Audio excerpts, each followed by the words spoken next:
who are not part of Amudim. Many of you are, but some of you aren't. Amudim Unite to Heal provides services to help mitigate some of the difficulties and some of the circumstances which make many different difficulties in life easier to handle. Mental health, food, people are food challenged, people are living challenged.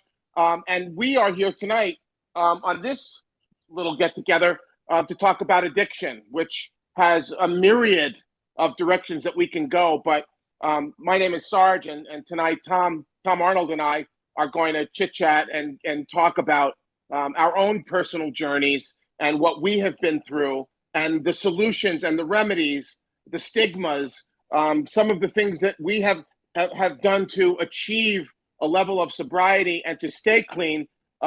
Also, the aspect of it that is so prevalent in Amudim, which is uniting to heal.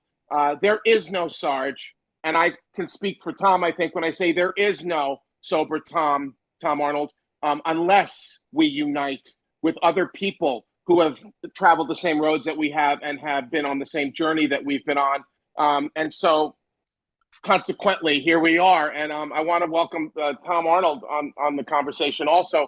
How you doing, Tom? Good, man. It's an honor to be here. Number one, I'm with a fellow alcoholic. And so anytime there's two of us together, that's a meeting, and I can always use it. I'm honored to be involved with this program because of the kindness aspects of it and the compassion. And you know, this disease, addiction, affects every community. And I think that's important. But I think that the thing that saves me every day is being a part of the addiction community, a part of the recovery community. And part of that is being of service like we are today.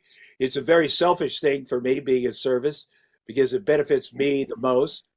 And, you know, maybe I'll share a little bit about my journey, Sarge, and then you could share your journey, if you don't mind. Well, just to frame it, inherent to the Jewish community, Yes. There was a psychiatrist from Pittsburgh named Abraham Twersky, and he was one of the original addictionologists and original psychiatrists who was also a rabbi.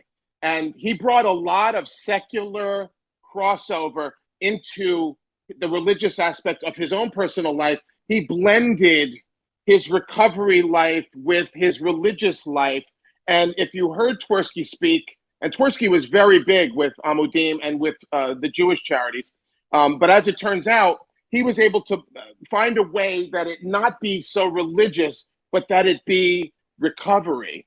And when it comes to God, when it comes to a higher power, when it comes to whatever you call your higher power, or however that came to be for you, it was interesting how this Rabbi Twersky, who I was fortunate enough to get to meet in Miami at an event a number of years ago, and we both spoke on the same panel. It was absolutely life-changing because he explained the importance of the higher power in the journey, whether we were aware of it or not, the higher power being there all along. So I just wanted to make that statement because that's the group that we're speaking to tonight. And I would love to hear about how you began your journey, really where your sobriety began, and where the light came on for you, you know, in that way.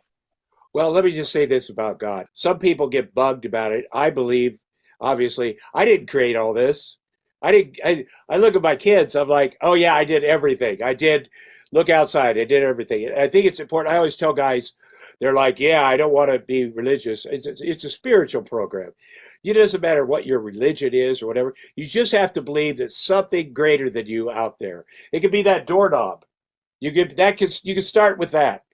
But there's something greater, and it certainly has made things easier for me. That I'm not responsible for everything. That I'm not the guy. You know, there's something greater out there, and certainly I've seen the evidence of it. That's just the way I look at it. You know, I'm from a small town in Iowa. There were 4 Jewish families, and we used to say, yeah, not enough to hate. But there was a small community, and my grandparents on my mother's side worked in the meatpacking plant. In fact, it was pork processing plant, believe it or not. But it was a small, tight knit community. They had the High Holy Days where in Artie Siegel's Western wear, and they'd have a rabbi come down from Des Moines, and they go back of Artie Siegel's, and he was a character. But when I came to LA, I had a stepson that was time to get bar mitzvahed, and so I studied with him for a year at the University Synagogue down here because I didn't know enough, and what the rabbi told me was at the end of it, well, what do you think Judaism is, and how do you define it? I said, I don't know. What goes around comes around. He said, that's it. What goes around comes around. And so, being a part of an organization like this, or doing this with you, Sarge, is such a blessing for me, and I will live another day because of it. I grew up where everybody drank. Everybody. It was a hard. It was a hard town. It's a meat packing plant town. And so from an early age, I started drinking. I suppose 12 or 13, and I started getting arrested. Because that's what happens. You get in fights with police, you act like a fool, you get arrested. And I kept thinking, and I remember being in the back of a squad car, thinking, there's something better for me out there if I could just get a handle on this stuff. There is something better, and I think I'm going to blow it. But I always believed in something greater out there. And in my case, it turned out to be, I had dreams to be an actor, which is crazy if you're from that small town. I had dreams of, I remember working at the meatpacking plant, which I worked on the kill floor of the meatpacking plant for 3 years after high school to save money for college, because I knew, if I get to that college, then I'm going to have a chance, because people are different there. There's all kinds of different people at the University of Iowa. In my hometown of Tumwa, everybody looked the same. Everybody did the same. But I said, if I could get out of here and do that. And I used to daydream. I don't know if you've ever worked at a meatpacking plant, but you're chiseling heads, or you're doing bone-in hams, or whatever you do, and you daydream. And I remember I had a daydream that I was best friends with Robin Williams. And first, let me say, Robin Williams, who is one of us, everything good you've ever heard about Robin Williams is true, and then some. And if I called him at 3 a.m. and said, so-and-so's in trouble, whether he knew him or not, he'd be like, Tom, let's go get him. And when you say one of us, Tom, I know what you mean, but explain to the people what that means. He was one of us. Robin was a recovering alcoholic, and he worked very hard. In Robin's case, he was dealing with 3 things, and he had a mental illness, he had a brain disease, he had Parkinson's, so maybe more than 3. I would daydream I was best friends with Robin Williams, and I'd get home from the meatpacking plant, and I'd be looking in the mirror like, I'm crazy. I have to quit having dreams, because it's so disappointing that they're not going to come true. And 10 years later, I'm sitting at Robin Williams' house because we're doing a movie, 9 months, and we have the night before we started working on the movie, he had a dinner, and then at the end of it, I'm sitting there with Robin, and I said, I've been here before. And he's like, in my house? I go, no, here, me, you, best friends. And he said, we're not best friends. I go, I know, but it's close enough to my dream. So with Robin, like a lot of us, you don't know, you can't get a handle on your mental illness or whatever that other thing is until you get clean and sober. And a lot of people have dual addictions. I had to get clean and sober before I dealt with things that happened in my childhood. There was the pedophile in my neighborhood, something I just blocked out. And then when I got sober, I went, oh yeah. And I ended up tracking the guy down. And, he's a big religious leader. He has big business, of course, big super Christian guy, and I found him. And I went to his place of business and confronted him, and I didn't beat him up, or I didn't want to get in more trouble, but I confronted him. And it felt like I came out of there and I felt like a ton of bricks had been taken off my chest. And I went right over to the Iowa Capitol building, to the governor's office, said, you got to do something about this guy, because the police say the statute of limitations is up, and you got to stop. He's about to adopt his 4th son. And he said, the governor at the time, Terry Branstad, said, "Oh my God, that'd be a federal offense. You're asking me to commit a federal offense. I'm not even going to pretend you weren't here. Get out of here." And then about 4 days later, my brother called, who'd found him. My brothers are really good about finding people, and said his adoption fell through, the guy's adoption, paperwork snafu, whatever. And that's God right there. But then I thought, have I done enough? I confronted the guy, I did this. And so I put up posters, kid high, 6 blocks around his house, and had my brothers redo them every few days, saying his name, his face, his crimes. And I just felt like I had to let the other kids know. And that's one of the gifts of sobriety, is that happens. And then my sister, of course, who was a gangster, and there's a documentary series about her called The Queen of Meth.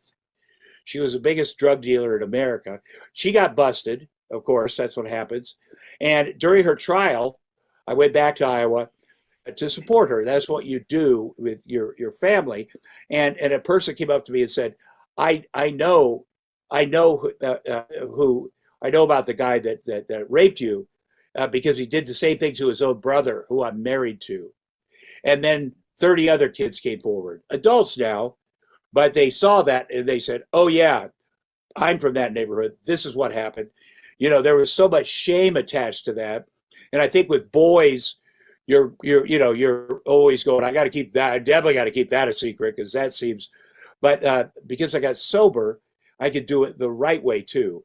I practiced what I was going to say to the guy, and handled it the right way, and did it, as many legal things as I could, and got the word out. And that's just something that would have never happened if I hadn't got sober. It made it easier to stay sober because I didn't have that cloud right here. Tell us though about, I'm interested in knowing the linchpin point, the point at which your addiction was something that you had to do something about, and you began to do something about it, and then the lights came on regarding the solution. Because these are all repressed trauma, horrible things that happened to you, horrible things that happened in your family. You personally, your recovery journey, when did you get sober the last time? And that was it, when you just, my mother was just a terrible alcoholic. She left our family when I was 4. She left me with that babysitter. So, I knew what alcoholism looked like. She was married 7 times in our small town. She made my sister get married when she was 14 to a 22-year-old pedophile. I mean, that's how you end up in the drug business, I think. I got arrested a bunch of times too for drunk driving, fighting with the police, doing these things. I kept, in the back of my mind, I kept thinking, I've got to get it together. And in 1986, I went to my first 12-step meeting, and I liked, there were some people that I'd known there, and it was the first time I tried to be sober. I didn't go enough, and I stayed sober for 6 months, and then Was this in Iowa? Was this in Des Moines? I moved to Minneapolis by then. In 1989, though, after I moved to Los Angeles to write the Roseanne Show in 1988, I got out here and I met a dealer like my first day, and he was a big dealer, and he said, "I could sell you in quantity, it's cheaper." And I was like, "Oh yeah, that's what I got to do, because I have a job, I have this good writing job. Oh, I'll buy quantity. I'll buy more than I need so that I won't do it." And I don't think I ever went to bed without doing everything, drinking every drink, doing, and so I escalated once I got out here, and I ended up in the hospital once. And then in 1989, it was a big public thing. And I was driving home to my fiance, Roseanne, in our house, and I went to the gate. Did you ever have this kind of money in your pocket either? I mean, it was the... No, no, I hadn't, but there's never enough money for this. People always say, only if I had this much money, then I could do what I wanted, and I wouldn't want to do it. And this disease is a killer. This disease is waiting for you to think that. So we lived up there, Benedict Canyon, and I went to our gate, and I couldn't remember the code. and it was my birthday. That was the code. I had to go up on Mulholland and call Roseanne and say, can you come down the gate and let me in? I knew she'd be so mad. And so I parked the car there, and she pulls her car up, gets out of the car, comes towards me. I thought, well, she's going to hit me, or, I deserve that, or whatever. But she just hugged me and said, I just want you to come home. And that moment, that was a moment of clarity from God, right? That's not what's supposed to happen. And it really stuck with me. It's still stuck with me. And I went back, and then I got a cab, and I went to rehab. And I learned things in that first rehab. My sobriety has been a process. I haven't drank since the 80s, but at 19 years sober, I wrecked my motorcycle on PCH. And I'd always said to people, hey, I'm not an opioid guy. I was a booze and cocaine or whatever. I don't get it, what you guys, the opioids. But at 90 years sober, I was laying on PCH, and the ambulance came, and he said, are you in pain? And I said, yeah. And he said, I'm going to fix that, and gave me a shot of fentanyl. And I was like, oh no, that's what I've needed my whole life. So I took a 20-year cake, knowing I was still on the pain medication from the summer before, which is inappropriate. Then I started over. I started my sobriety over. And with the new lessons I learned, and I never stopped going to 12-step meetings. I never stopped being of service. I never stopped being around people. That's what saved my life. Is along this process, when I've had a bump in the road, I've got a great group of people like yourself, Sarge, that live a good life, and I can, just being around them has been very helpful.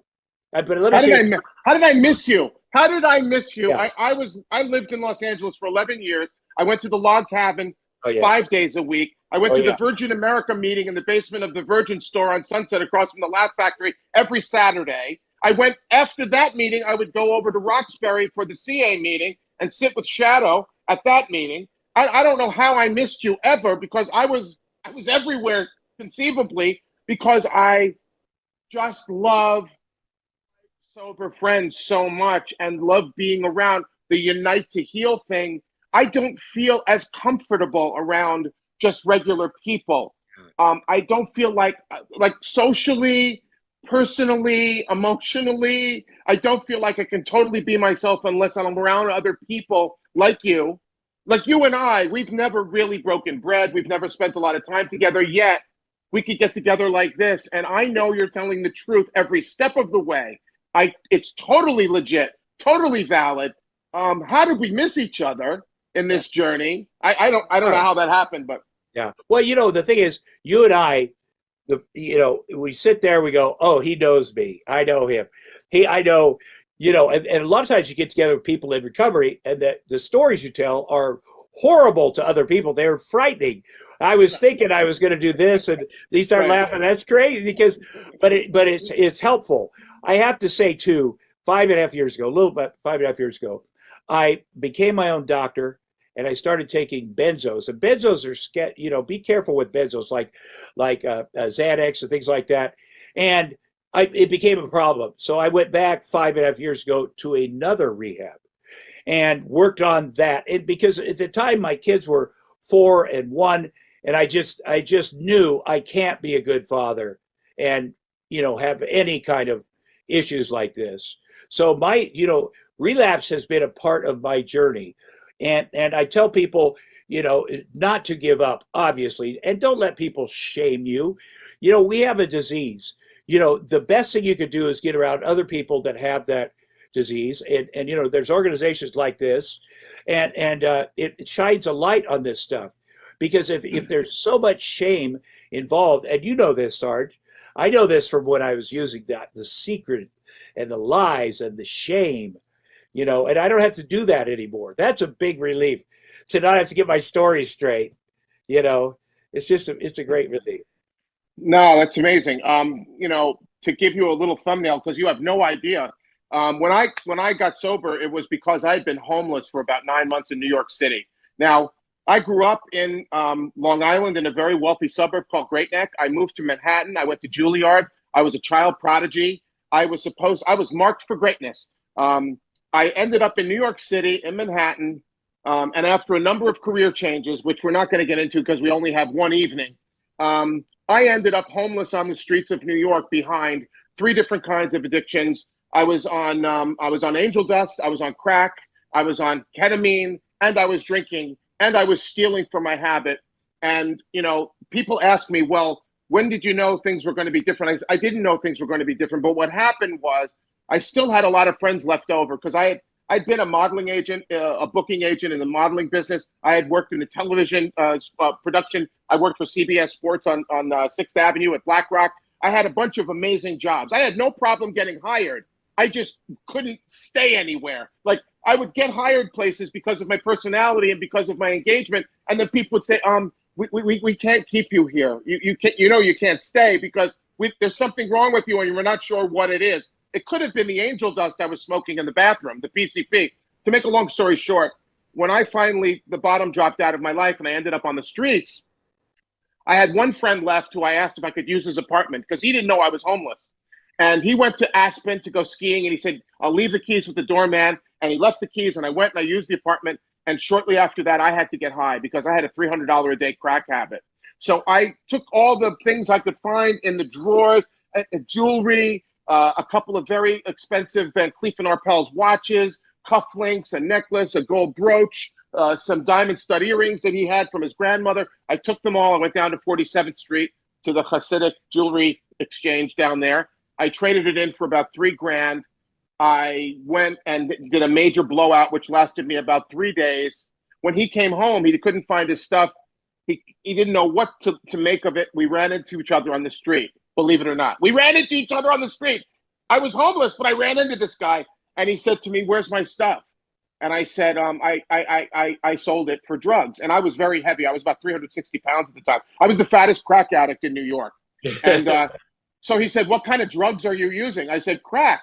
He says, it must be some very high calorie crack. He says, you're quite heavy. I said, well, I know. I said, I can't explain it. So he said, well, let's get you some help then. And instead of pressing charges, instead of calling the cops, he went to an intervention counselor. And 24 hours later, I was on a flight and I was headed to a place called Delray Beach, Florida. So this was 9 years of drinking and drugging. And now I show up on the steps of a treatment center at 10:15 in the evening. No detox. There was, back in those days, to give you a time frame, this was the day after Christmas, 1990. So should I just so happen to stay sober another month or so, that will be my 33rd sober Christmas. But not bragging, just saying, I walk in and this gentleman meets me at the door. And he says, wow, he says, you really stink. He says, are you an alcoholic? And I said, no, I'm a crack addict. I do all kinds of other drugs. I do PCP, ketamine, all these other things. He says, well, you're not an alcoholic. I said, no, I'm a drug addict. I just drink when I can't get drugs. And he says, okay, right. He says, how many drinks did you have on the plane? And I said, well, I had I had 11. I had 11 drinks on the plane. And he said, well, it's a good thing you're not an alcoholic. I said, why is that? He said, because an alcoholic would have had 12 drinks. He says, so you're one drink shy of alcoholism. He says, let's get to work on the crack. And he took me into the place and he went through my luggage, which was a trash bag, not from a kitchen, but a bathroom trash bag, like a small little sack. And he said, why don't you go in the other room and ask God to remove the obsession to drink and drug from your life? And I said, who? And he said, God. I said, God. Now, I've been bar mitzvahed. I've been to shul as a kid. We went every Sabbath. We celebrated the holidays. But you know what? I never really had anything to do with God. I never prayed, really. I mean, I may have prayed the foxhole prayers when you were hoping you weren't going to get suspended from school, or when a girl was going to break up with you, or when you were going to get fired, or whatever. I've never really connected. And he said, please go in the other room and hit your knees and ask for the obsession to be removed. So I went in the other room and I did it. I sat in a chair and sitting up, I hit my knees with my hands. I was tapping my knees and I came out and the gentleman said to me, did you do it? And I said, yes, I did. And he says, well, then come on, let's go get you checked in. We'll put you in your room. And so that's what they did. And I did that thing, and he took me to the room, and I woke up the next day, and for some reason, the spell had been broken. And you know this is true. I mean, a lot of people don't believe you, but I'm a one and done guy. I didn't have the desire to. There were no fences. There were no electric fences. There were no barbed wire. There were no locks on the doors.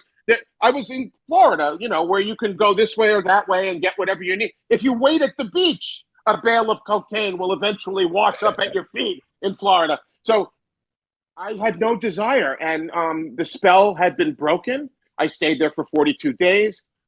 Incidentally, there are no coincidences. That gentleman who met me at the door at 10:15 at night, the day after Christmas 1990, is my sponsor to this day. He was the clinical director of this particular little mom and pop treatment center, but he's my guy, Mike. He's still my guy. And so there I am, 42 days. I lived in a halfway house after being from big, bad, fantastic, unbelievable New York and all of this Ivy League education that I was exposed to. I'm a guy bringing the carts off the lot at Home Depot in 104-degree heat in South Florida because I was told the way you eat an elephant is one bite at a time. And so there I was. I got myself a sponsor, and then, I was encouraged by my sponsor to meditate. And he said to me, why don't you go on the beach and go get honest with yourself and think about what you would attempt to do with your life if you couldn't fail? I said, who am I going to talk to? He goes, well, talk to God. And once again, this God thing came up, and I was like, okay, I'll talk to God. And I went along with it. Well, anyhow, I went to the beach, and I closed my eyes, and I made an attempt to do the 11th step, which in our fellowship of recovery is to improve my conscious contact with my higher power, asking only for his knowledge of his will for me and the power to carry that out. And so through prayer and meditation. And so I went and I do little prayers and I meditated. I sat quietly, and I got a vision in my mind of a time when I was 6, when my grandfather took me in a place called Grossinger's, which was the Catskill Mountains. And he took me to see Don Rickles opening for Sammy Davis Jr. in this gigantic showroom. And I was 6. And I was under the table with a tablecloth over me. And my grandfather moved the tablecloth to the side. And I remember watching Rickles working that room, sweating bullets, sweating Israeli bullets. I looked behind the table and I saw 2,000 people in shambles.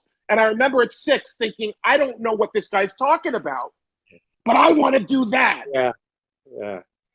And so when I went to my next group meeting, I said to him, I know what I want to do. I want to be a comedian. Now, this all happened under the auspices of God. Cut to New York. I'm on my journey now. I'm someone who prays and meditates every single day. I'm someone who can't drink before I go on stage or smoke a joint in order to take away. And in Amudim circles, they would call it shpilkus. Shpilkus is, do you know shpilkus?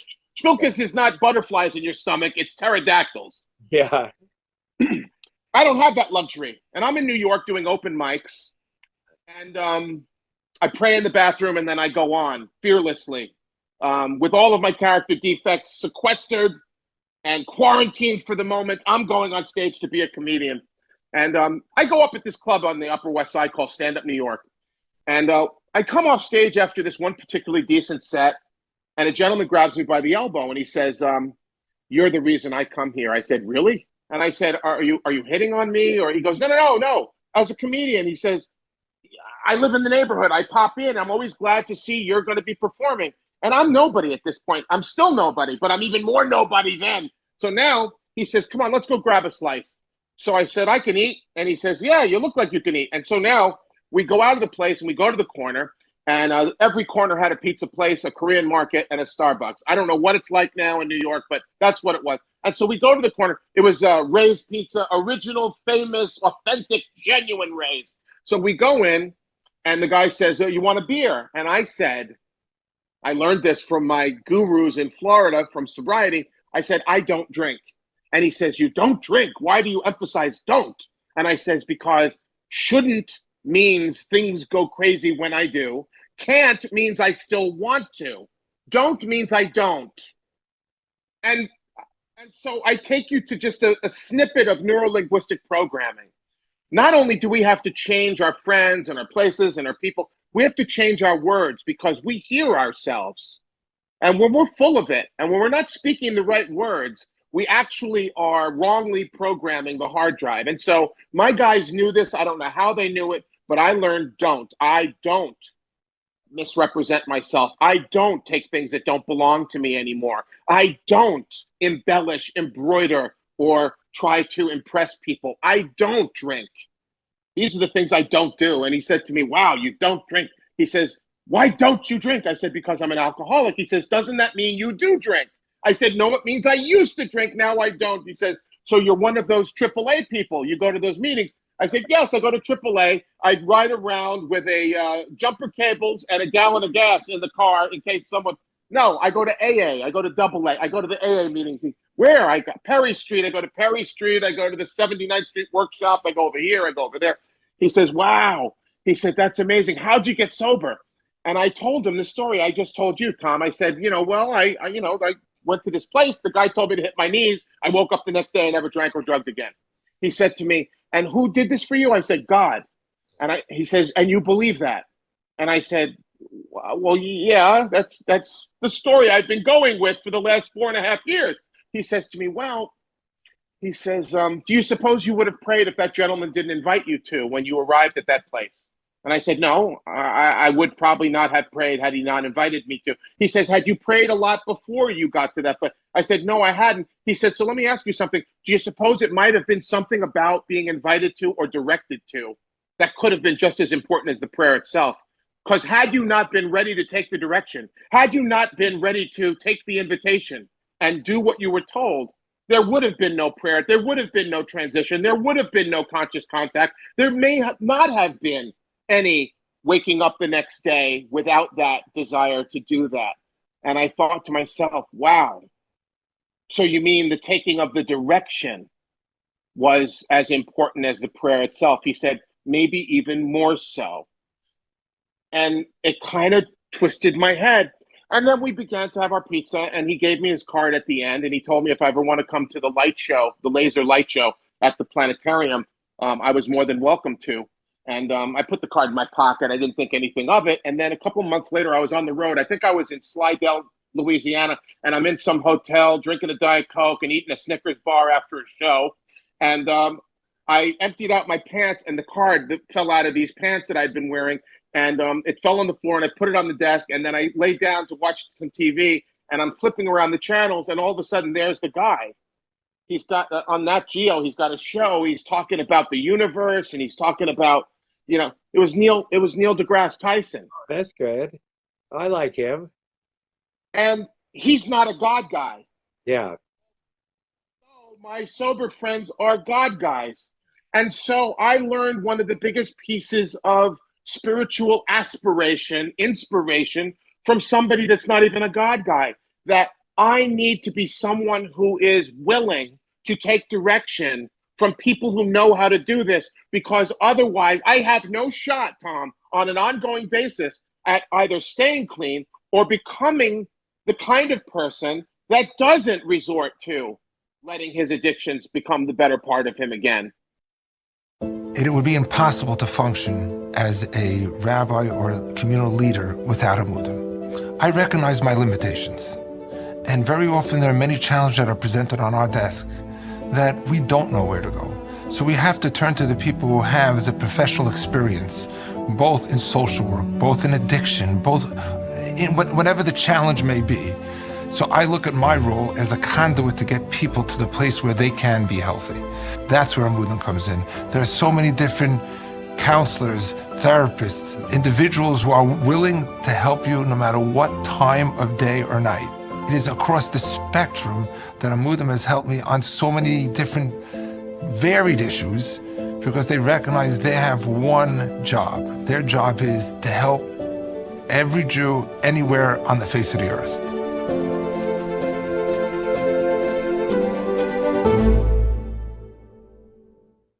And so I know right now in your life, you're engaged in a struggle and in a difficult time that you're working through right now.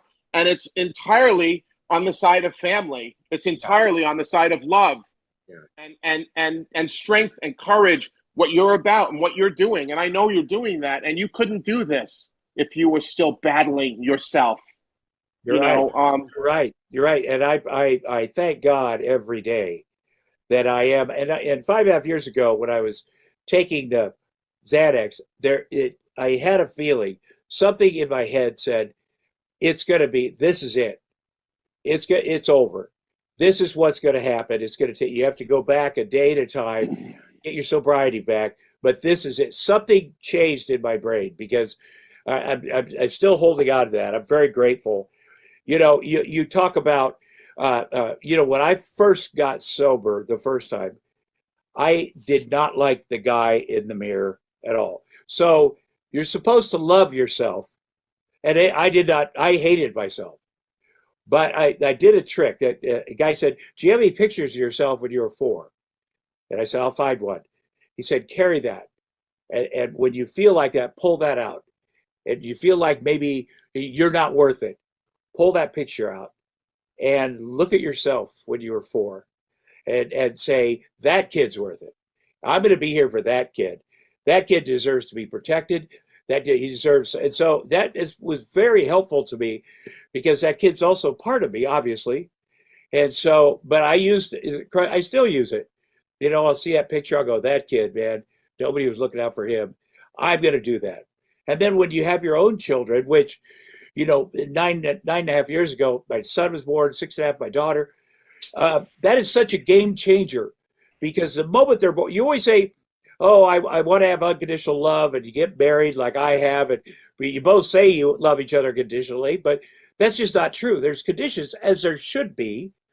But the moment my son was born, I looked at him and I just felt there is so much unconditional love both ways. I mean, he's going to love me whether I'm a terrible dad or a great dad.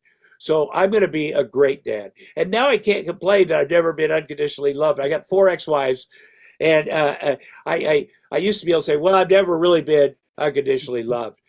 But I can't say that anymore because I am. And I have, and as you said, the issues I'm dealing with are things that involve the kids, which are the most. I've really had to work on remind myself, be sober, number one, because anytime you do a battle, as it were, you want to be your best. And the worst thing I could do is, even because people are rooting against me, and I'm sure that you've been in a position where they're just counting on me to screw up. But I'm here for my kids, and I'm strong, and it's not always easy. I'm not tempted to use. I could get there. Something could come to my head like, I don't want to feel any of this. Maybe I'll be sneaky. Maybe I'll do this thing. But knock on wood, it has been different. And I tell people, they say, do you want to drink? I say, I have an allergy to alcohol. I mean, that's what I did a long time. And people are like, oh, I get that. You have an allergy to alcohol. But we really do, because physiologically, at least for me, I was born with this. I see it in my mother. I see it. I thought you were going to go to the old joke that, when someone says, would you like a drink? And you say, no, I'm allergic. Every time I drink, I break out in handcuffs. Yeah, that's it. That was, yeah. But whatever it takes to, and I don't know about you, but at the end of my drinking, my drugs, I was isolating. It was just me. Once I moved to LA, excuse me, in '88 to write that show, I remember Roseanne came up to me, and we were buddies, or we'd started dating or something. And she and I used to get together in the Midwest and go do stand-up comedy on the road and get trashed, the two of us. But then when I moved to LA, I remember one day I was in the writer's room, and she said, oh, do you do this every day? I thought you only partied when you were with me on the road. I go, no, I do it every day. She goes, that's bad. I go, is it? Wow. And then immediately I knew I've got to hide it from her. I didn't go, oh, I got to get my stuff together. I went, okay, I can never be honest with her again about this thing.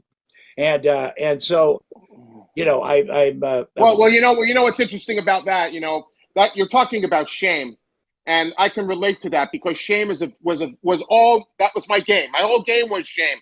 I didn't use with other people. When I hear people talking about, oh, I drink with these people, I party with those people, I smoke with those people, I didn't party with anybody. It wasn't a party when I used. First of all, I don't like to share alcohol or drugs with people, okay? I like to have everything that I've been able to acquire just for me. There are no other squirrels in this tree. This is my trait. I'm alone. I need to be alone because I'm ashamed of how gigantic my problem is.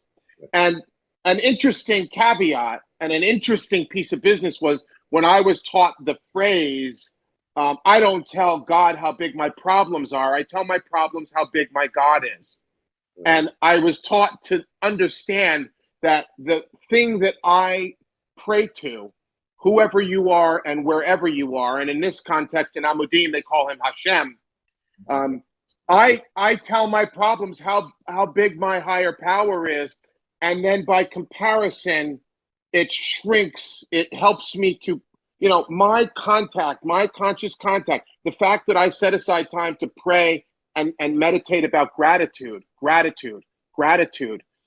It has changed me. They can change my liver. They can change my kidneys. They can change a lung, perhaps. Maybe give me. I have knees. I had knee replacements. They can give me a new shoulder. But my brain, they can't change. They can't swap out your brain.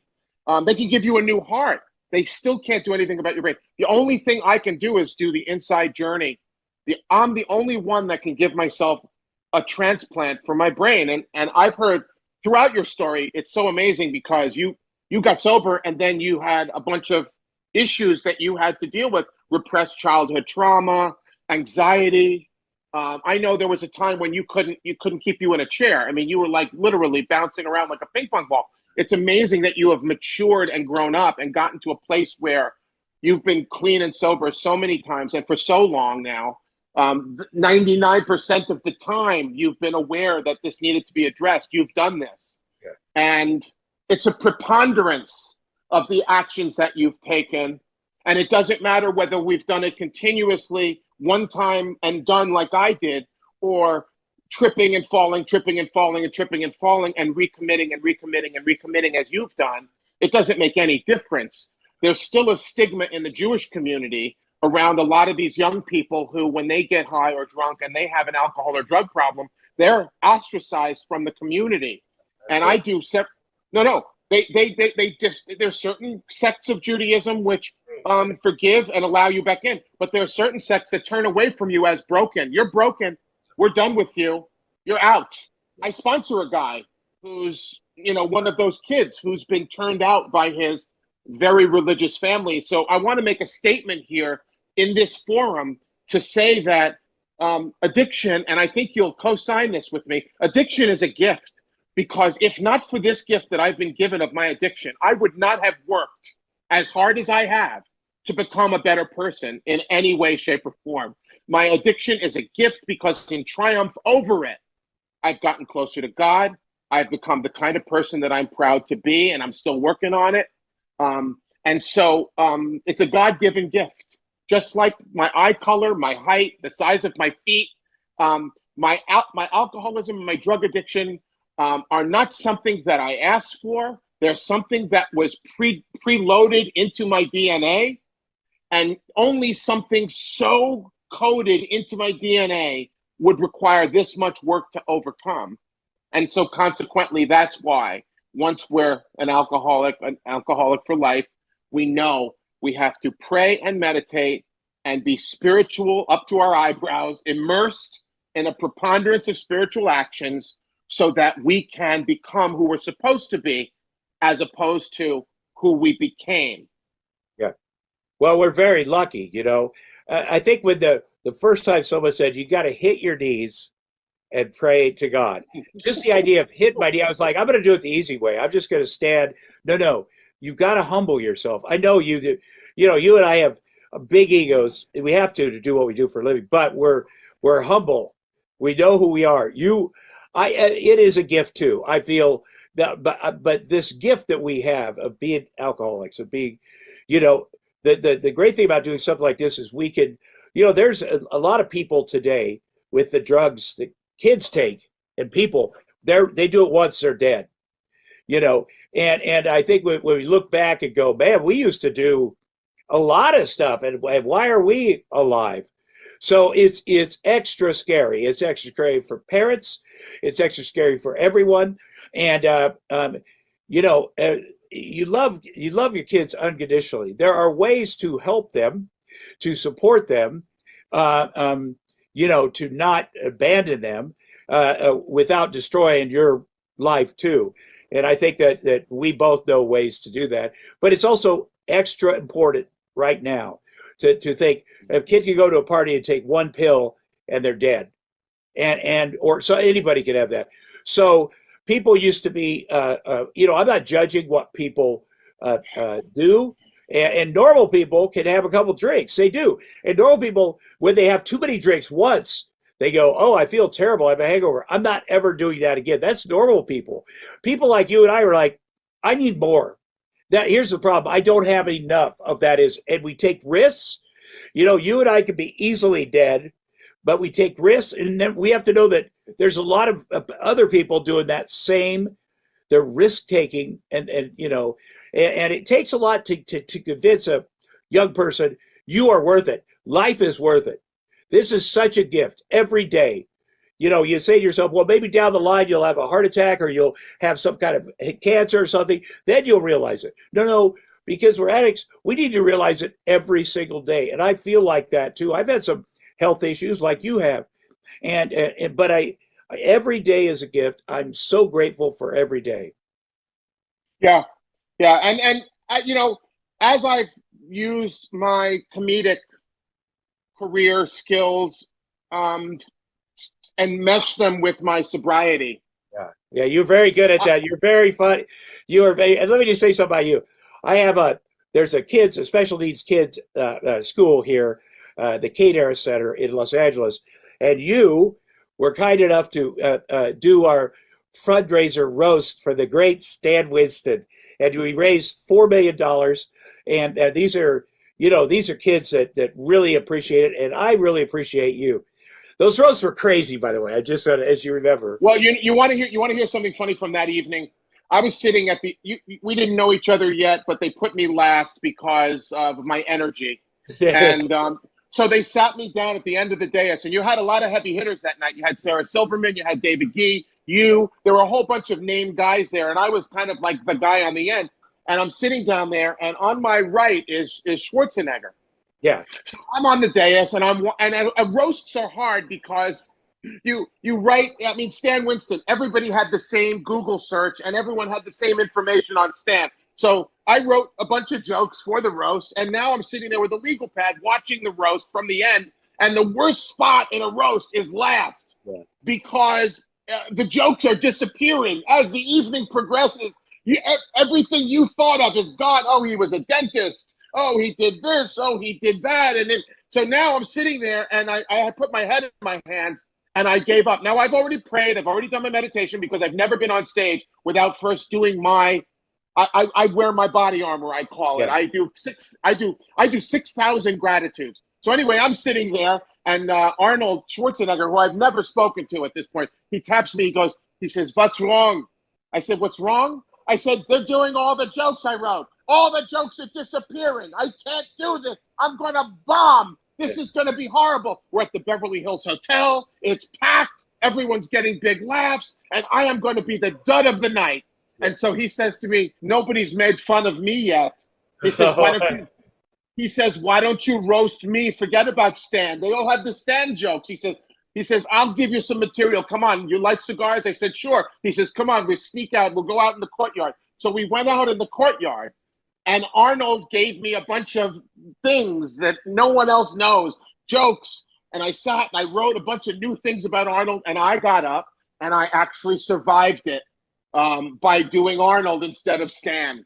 And that was that night, and I'll never forget it as long as I live. And then he gave me his card with a phone number written on it, his personal phone number. And he said, he says, "You should call me. We should get together. I find you to be very refreshing, very entertaining. What a great guy." I said, "Okay," and I put it in my wallet. Well, Tom, maybe you can speak to this. There's a 2-week, if you don't call the person within 2 weeks, you're done. You can't call them. Because he won't remember who you are. He won't. So I kept the card. I never called him. Maybe that was my problem in Hollywood. I didn't have the guts. I wasn't a climber. I wasn't somebody that attached myself to people. I've always been sober since I was out there. I came out there with my recovery, and I've only been friends with people that I'm organically attached to. I've always felt like I never needed more. If it didn't come from God, then it wasn't for me. And so consequently, here I am God's waiting. I'm in God's waiting room in Florida. For one thing, you're the anchor of the roast, which means you're the best. That you're absolutely. We don't put guys that are not the best. Number two, Arnold loves comedy. He loves comedians. He considers himself a comedian. You know, we roasted him. I don't know if it's the next year when he was governor, and the jokes were just people were like, "Oh my God, why are you?" But he loves that. He's such a good guy. You know what? Jim Jeffries. You know Jim Jeffries, Australian comedian. Yeah. Great guy. He got hired to do a private party at Brett Ratner's house, and Warren Beatty was there, and Al Pacino, all these people, and he was nervous. Like, am I supposed to make fun of these guys? It could go bad. Anyway, he gets up at the table, and gets it going, and it goes pretty well. And Warren Beatty comes up to him afterwards and said, "Here's my card. I want to work with you." So Jim Jeffries, the next week, called Warren Beatty's office, and his assistant answered, and she said, "Who is this?" "Jim Jeffries. We met at Brett Ratner's." Just a second. And when he could hear her say to Warren Beatty, "Jim Jeffries, you met him at Brett Ratner's house," and he could also hear him say, "I have no idea who that is." And then he hung up. That, you know, for comedians, it's always better if the story is, you know, if we're not the hero of every story. And but I get why you didn't want to call people. I get that. But Tom, you know, now I've been given a much purer approach with my comedy. Listen, my whole job on this planet, I understand is to make people joyful and make them happy and take no credit for it.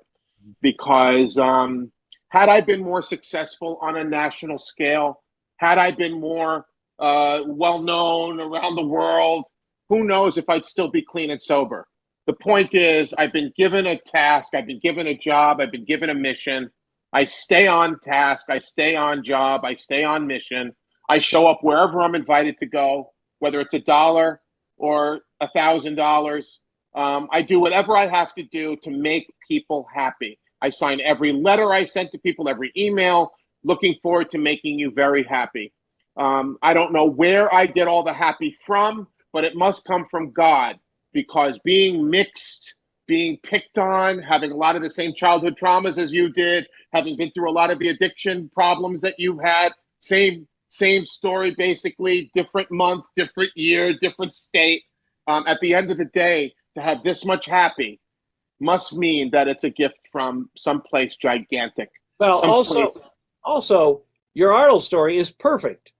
You know, who knows what would happen if you called and the story of you and Arnold having those moments together and him helping you, that's the home run, you know. Yeah, I would be. I mean, I talk to him all the time, but that's only because. But I'd be nervous. Like I'm weird about calling him down. Like, geez, I don't want to call. Then all of a sudden he'll FaceTime me at 11 at night. There's his face. I don't want to bug people. The thing about you is you're so talented. That's the number one thing. Am I good at what I do? Am I talented? Yeah, I'll take that over any kind of success. Number one, I'm good, because we know people that aren't. And I'll tell you, man, careers go in different ways. Sometimes you're get discovered, you're 20, and sometimes you're 50, sometimes you're 60, but you go back and go, I'm respected. I love what I do. I'm very good at it. That's what I think about you. You're very good at it. You also share your sobriety. This is where exactly we all want to be. We all want more. But you're so talented, you can't. You wouldn't trade the talent you have for more success. You just wouldn't do it. You wouldn't be the same guy. You wouldn't be able to help other people. You wouldn't be able to share honestly, to be honest. So that's what we're here. We're on this tiny planet, in this big universe. And sometimes we think, oh, I am the most important thing, but we're not. This is, we're important to other people. We're important to loving people, being loved, being of service, changing the world little by little, put good ripples out there, because we used to put bad ripples out there. And that's how we were living our life. And now we've turned it around. Well, I'm just glad to be part of the natural order of the universe. And ever since I like the zebras stay with the zebras and the whales stay with the whales, and like the alcoholics and the drug addicts and apparently tonight the Jews, we stay, I mean, you and I would never walk up to each other on the street and say, "Hello, Jew, how are Yeah. you?" But because of, it's funny, our Judaism is nowhere near as important to us as our sobriety, because without our sobriety, none of That's these right. other wonderful things are Nothing. even possible. It has to be number one. And people are like, well, you have kids. It's like if you're on an airplane and there's a problem and the airplane dives and the mask drops down, you're supposed to put it on yourself before you put it on your kid. And that's how I look at it. Like, this is the number one thing I have to do. The thing about Judaism, once you have kids, you start going, okay, we're going to do this. Like, you get real sanctimonious Right. and doing it. It's like, I don't need to. And then you see your little kids like, oh, no, we need to do all this stuff. And Yes. it'll be good for them. Maintaining an addiction, I forget what you said you spent a day, is hard. It takes all your brain power. Oh, yeah.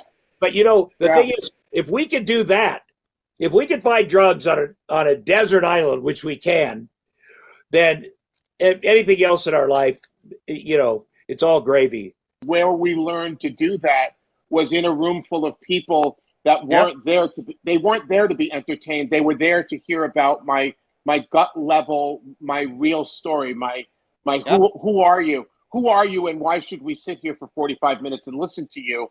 And that's where I learned how to. I learned.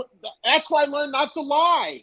I learned not to hide. I didn't have to hide. I didn't have to lie. I didn't have to make anything up. All I had to do was show up, and the unconditional love that was there for me brought out a different side of my ability to convey humor through my actual story. And when you sit in a group like that and you tell the worst thing you did and somebody's nodding, nobody's judging you.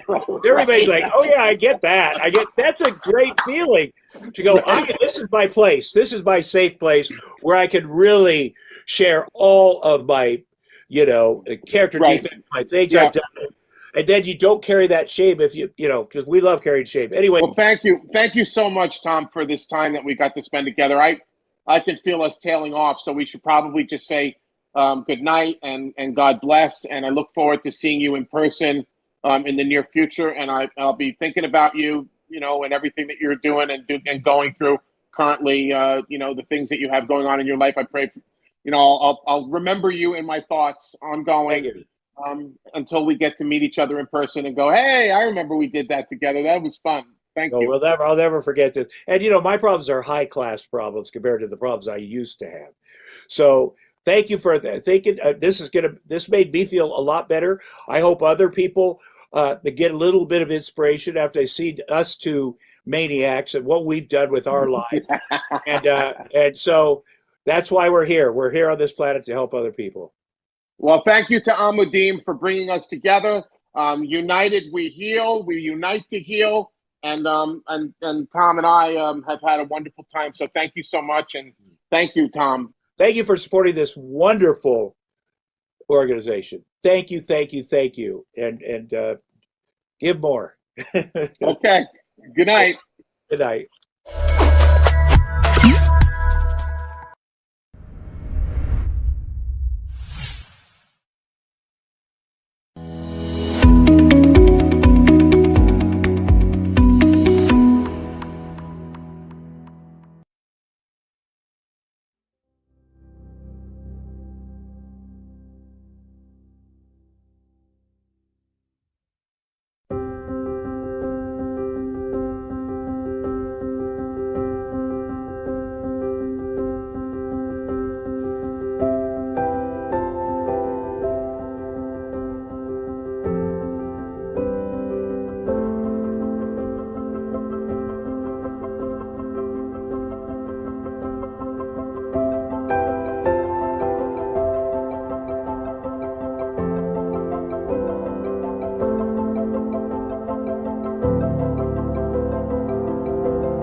Hi, this is Rabbi Ari Lam.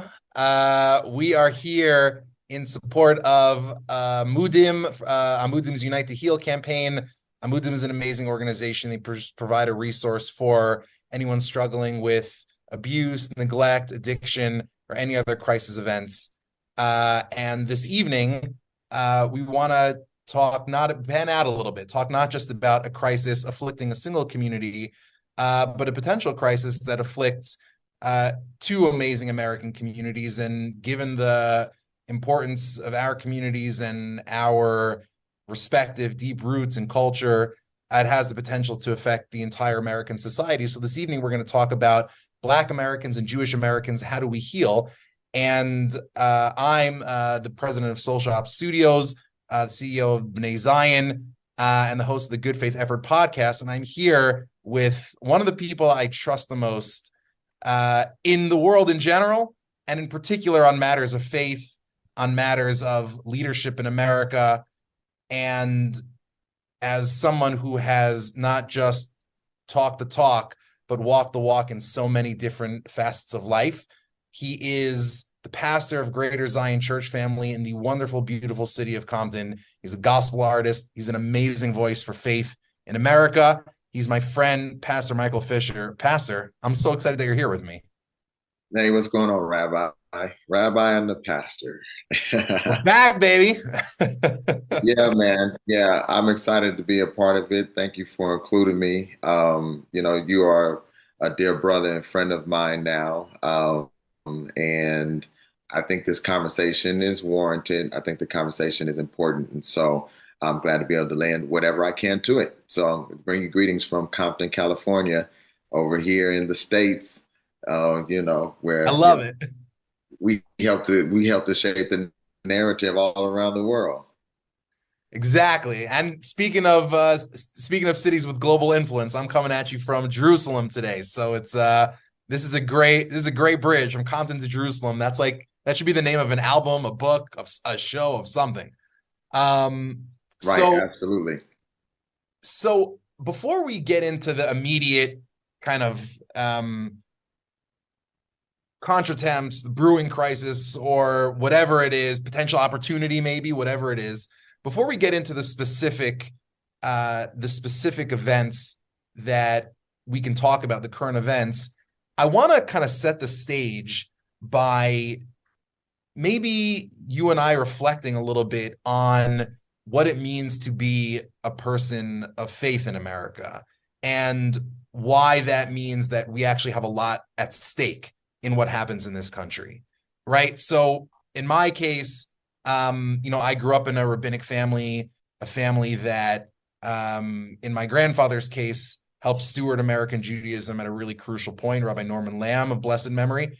And your father, the late Reverend Jerome Fisher, built the first African-American church in Compton, which is an amazing legacy. I mean, what unique perspective did that give you on life and politics, whether in your own community or in America at large, that we can kind of use to set the stage for this conversation? Well, I would probably say that, faith is the fabric of morality, right?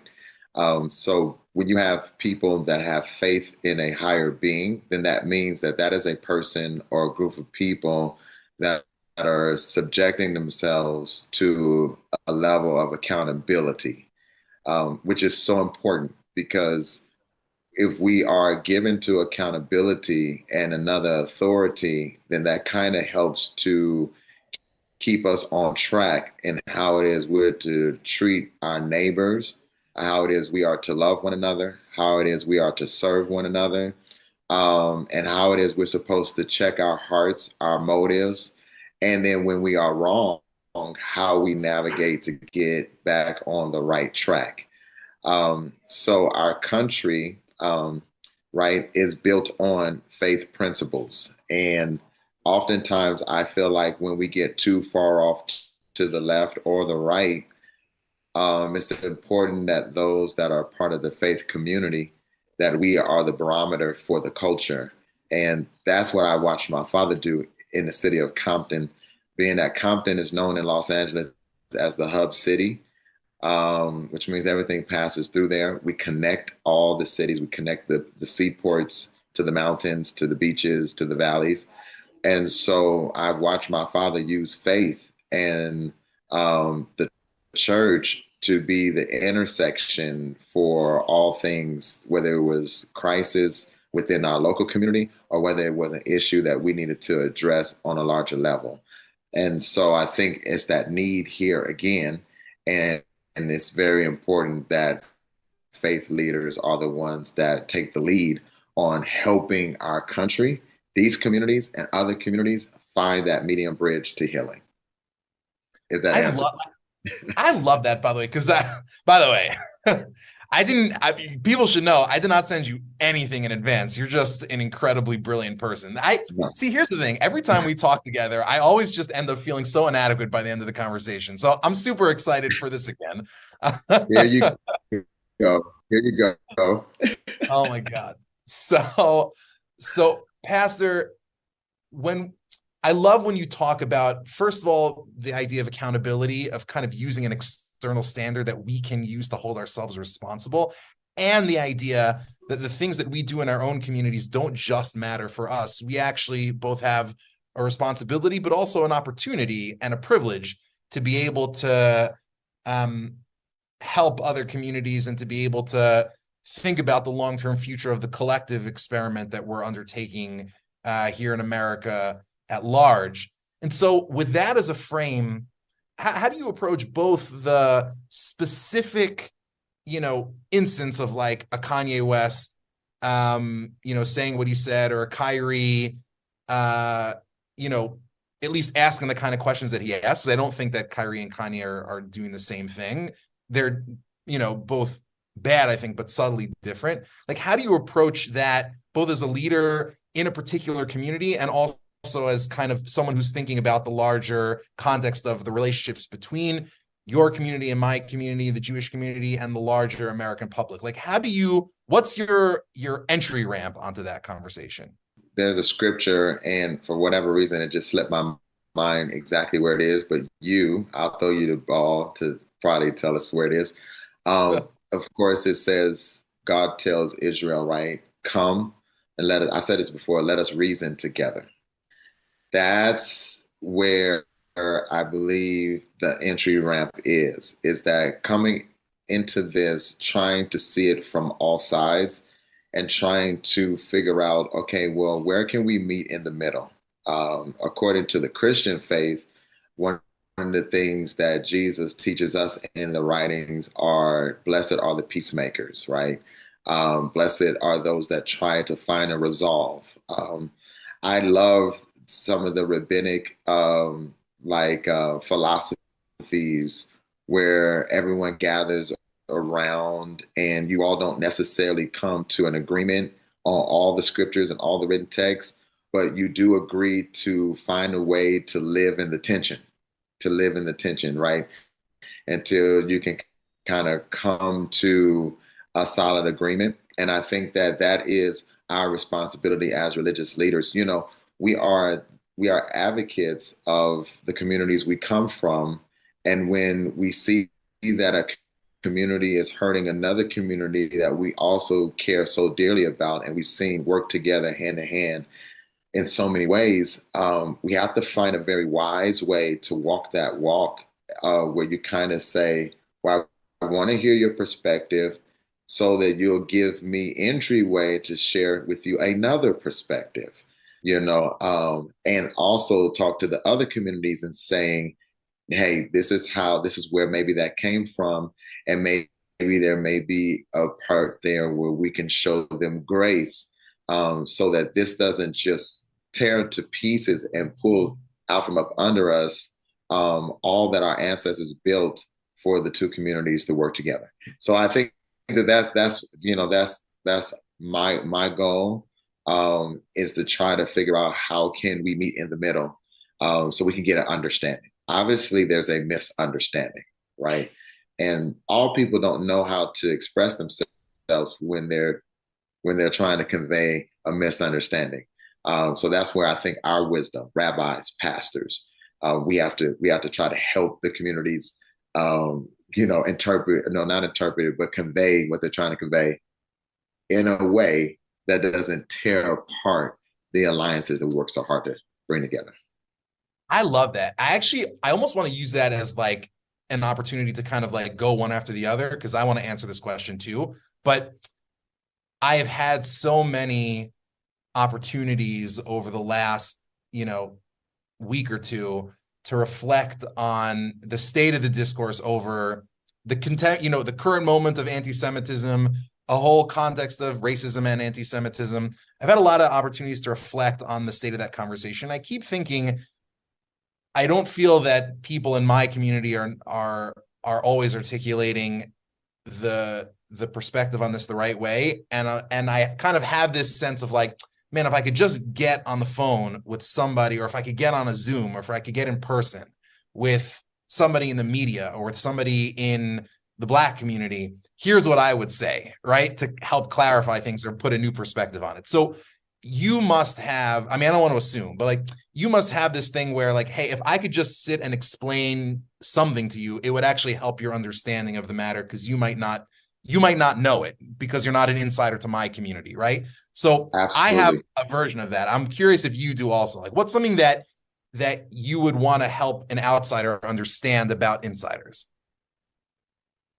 So from us, especially when we start dealing with the narrative of, I think Kyrie said something like, how can I be anti-Semitic when I know where I come from? For us, I think why it's hard for everyone in the Black community to see it from our fellow Jewish brothers and sisters' point of view is because you're dealing with a people who their identity has been completely erased from every single significant cultural narrative in the world, right?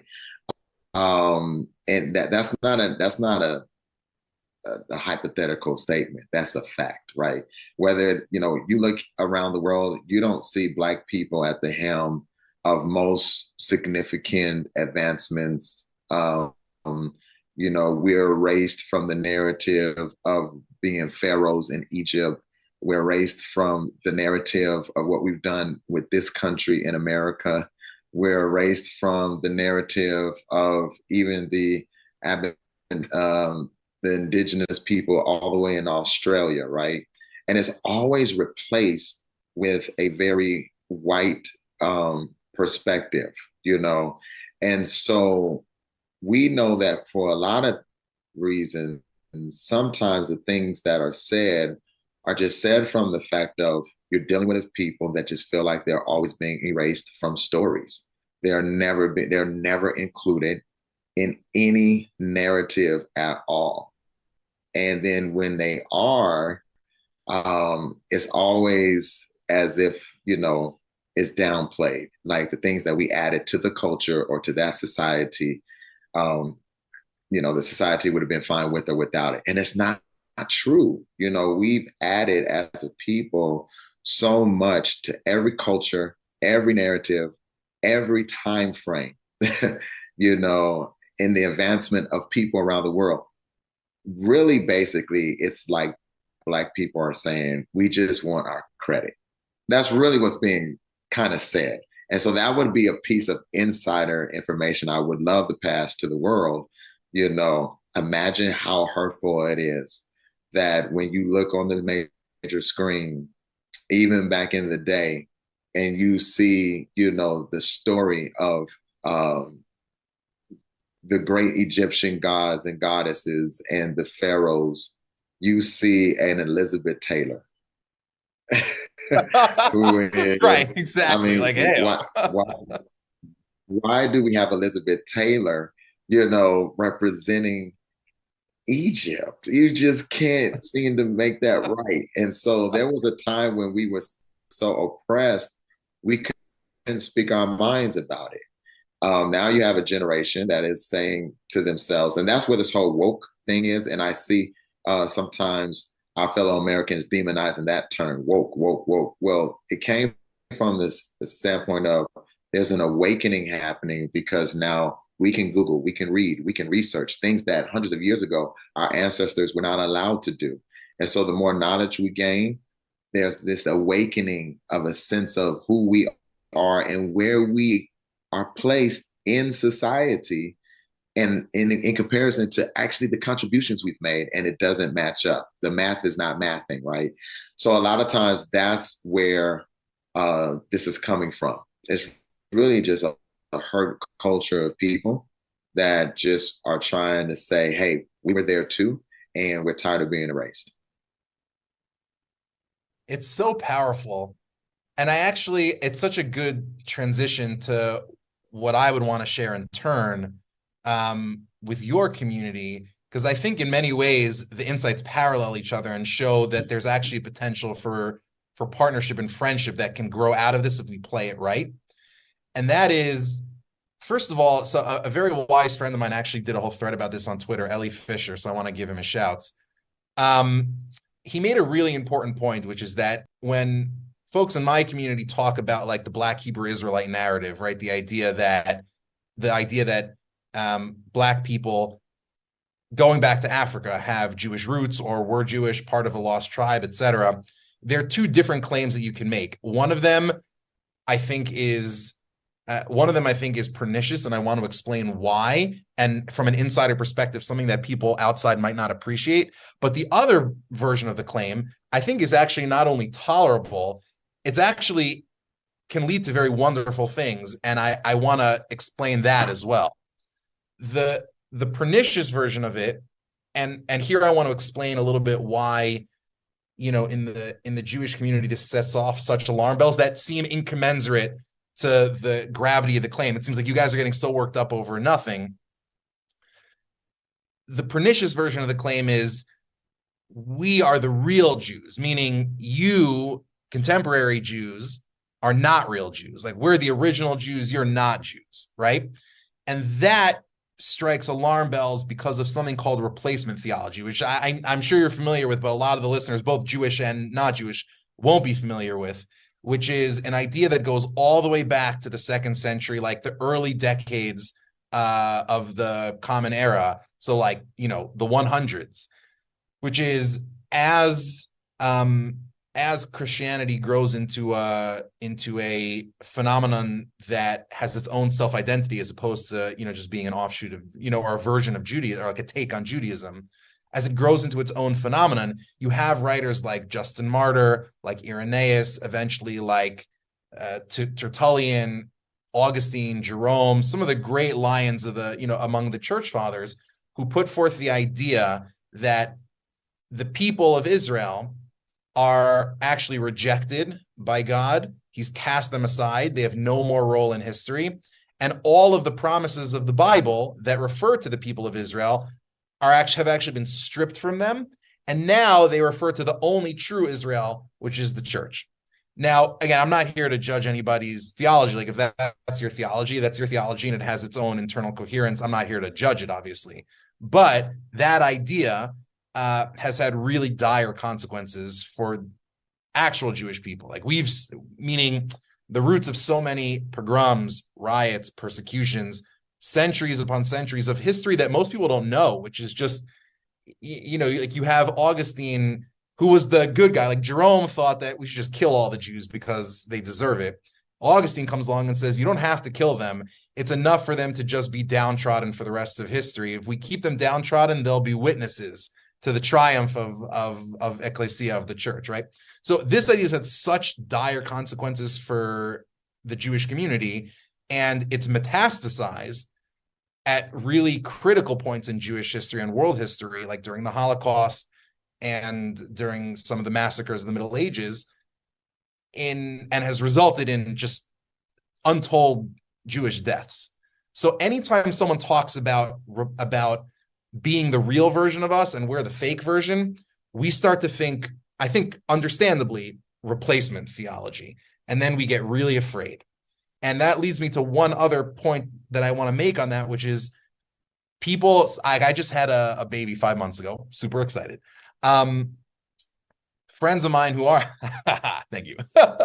Friends of mine who aren't Jewish, like, make fun of us because we got this kid a passport like the first second that we could, like an international passport.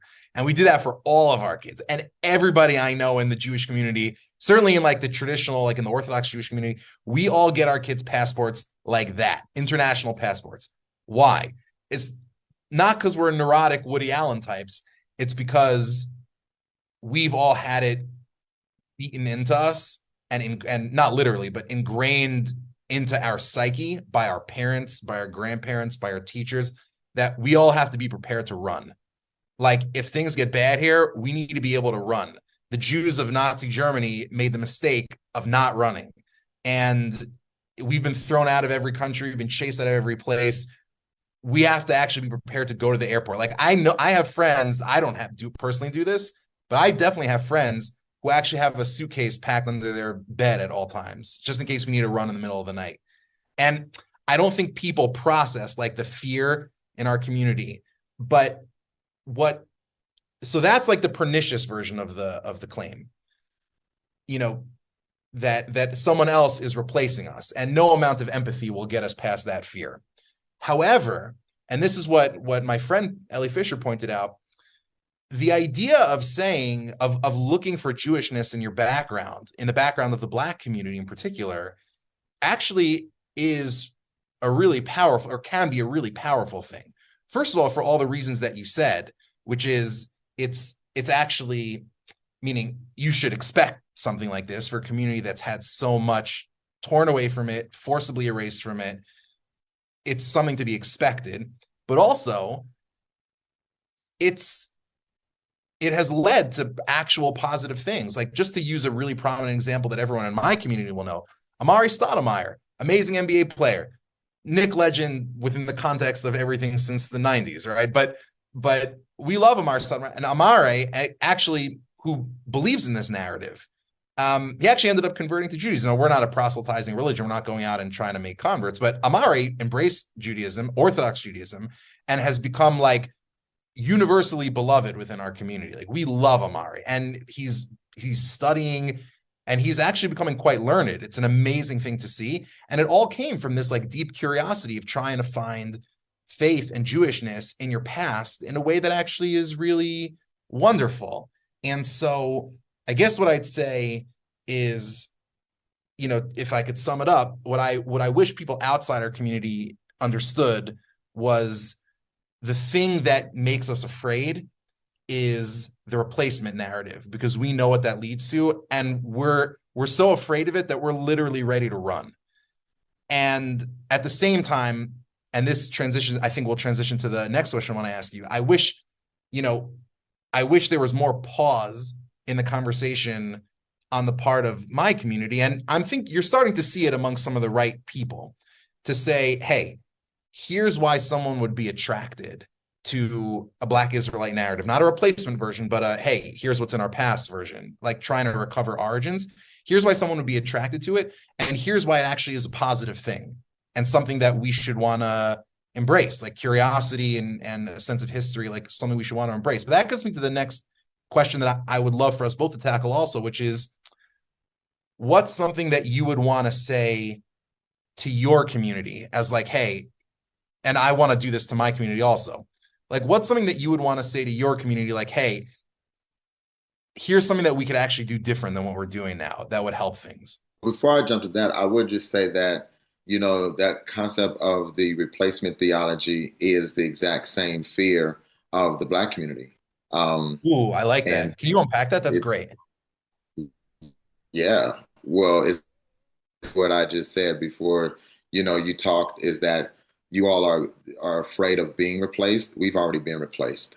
You know, I mean, when they came and took us from our continent and from our land, and they brought us over here, they erased us. They rid us from our native language, our native tongue, our names. They ripped children from families.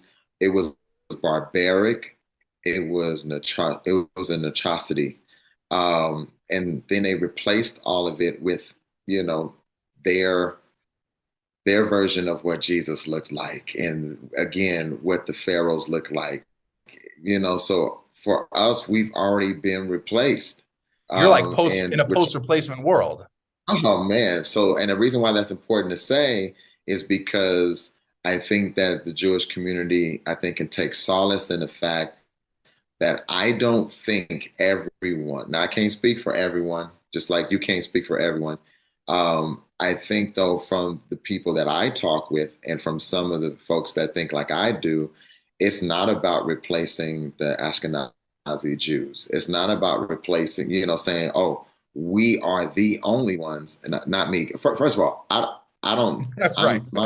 I don't know if I'm Jewish or not. So let me just say that for the people that are watching, But so when I say we, I'm just talking on behalf of my fellow African American brothers and sisters. But we are not trying to replace. I think it's more or less. I think which they're trying to get the narrative to say and it's the Jews the contemporary Jews that we see, and there are tribes that are of dark skin that are also, possibly linked to the same birthright privilege. And when all the Jews had to scatter and leave, everyone didn't go up north. Everyone didn't flee to the regions of Poland and Russia. That there's some that fled towards Ethiopia, or they fled to West Africa, or they fled to the southern regions of Africa. And it could be possible that some of them also now have come home. And I think that's what they're looking for. It's not a replacement. Now there are some, and let me say this, let me speak against this. There are some that are operating in the replacement theology, and anyone with good sense does not stand with that. There are some that want to downplay the horrific events of the Holocaust. And anyone that thinks that what happened during the Holocaust was not horrific, or that in some strange way the Jewish people would create that only for it to kill and destroy their own people, their own community, is delusional and crazy. So I just wanted to say that, what happened in the Holocaust, horrible. It should be forever damned and shamed. So let me say that. But there is a group, unfortunately, that is spreading those messages. And I want to say this: majority of the Black community does not stand with that. Period. Now, next page. But there is a sense of wanting to reclaim, like I said at the beginning, our place in the Jewish narrative as well. When we look at the origins being the land of, the Mesopotamian land, and, the northern Africa and Egypt, and where present, Iraq is, and, the Middle East and all of that, we know that for a fact that when we deal with maybe the descendants of Noah, or Abraham, it could be a possibility that they were of a darker hue, if you will. And I think that what the Black community is saying is that, is it possible to just get an and in there, that yes, we are the original Jews, and I'm pretty sure we have some brothers and sisters that are also a part of that birthright, that their skin color is a little darker than ours. That's a whole different conversation. And I think that conversation, unfortunately, is being overshadowed by the squeaky wheel, that is pushing this more dangerous narrative that you guys, unfortunately, are hearing in the mainstream. Amudim is not just trying to answer a question right now. What does the client say they want right now? Amudim understands that whoever's calling them is dealing with something, and is dealing with having to make very, very difficult decisions. And Amudim's always there and available to articulate what the right decision is, to walk you through the right decision, to make you feel that you're comfortable, to make you feel that you're safe. I believe that Klal Yisrael, who wants to continue to exist forever and ever, has to deal with certain issues they're facing. And that's going to restore life and sanity into Klal Yisrael. And I think Amudim is there and wants to be there, past, present, and future, to be able to be there to save those lives and give people that life of not only life or death, but that life to walk around as actually a living human. Therefore, I would recommend to anybody who wants to feel fulfilled, who wants to feel that they're part of something bigger, they want to feel that they're part of the Rebbeinu Shalom, that they're helping the Rebbeinu Shalom's children, I would say to get connected to Amudim, contribute if that's your connection, if that's what you could give, if that's what Hashem gave you to be able to do. This is a worthy course to be part of. You want to be part of something that's godly.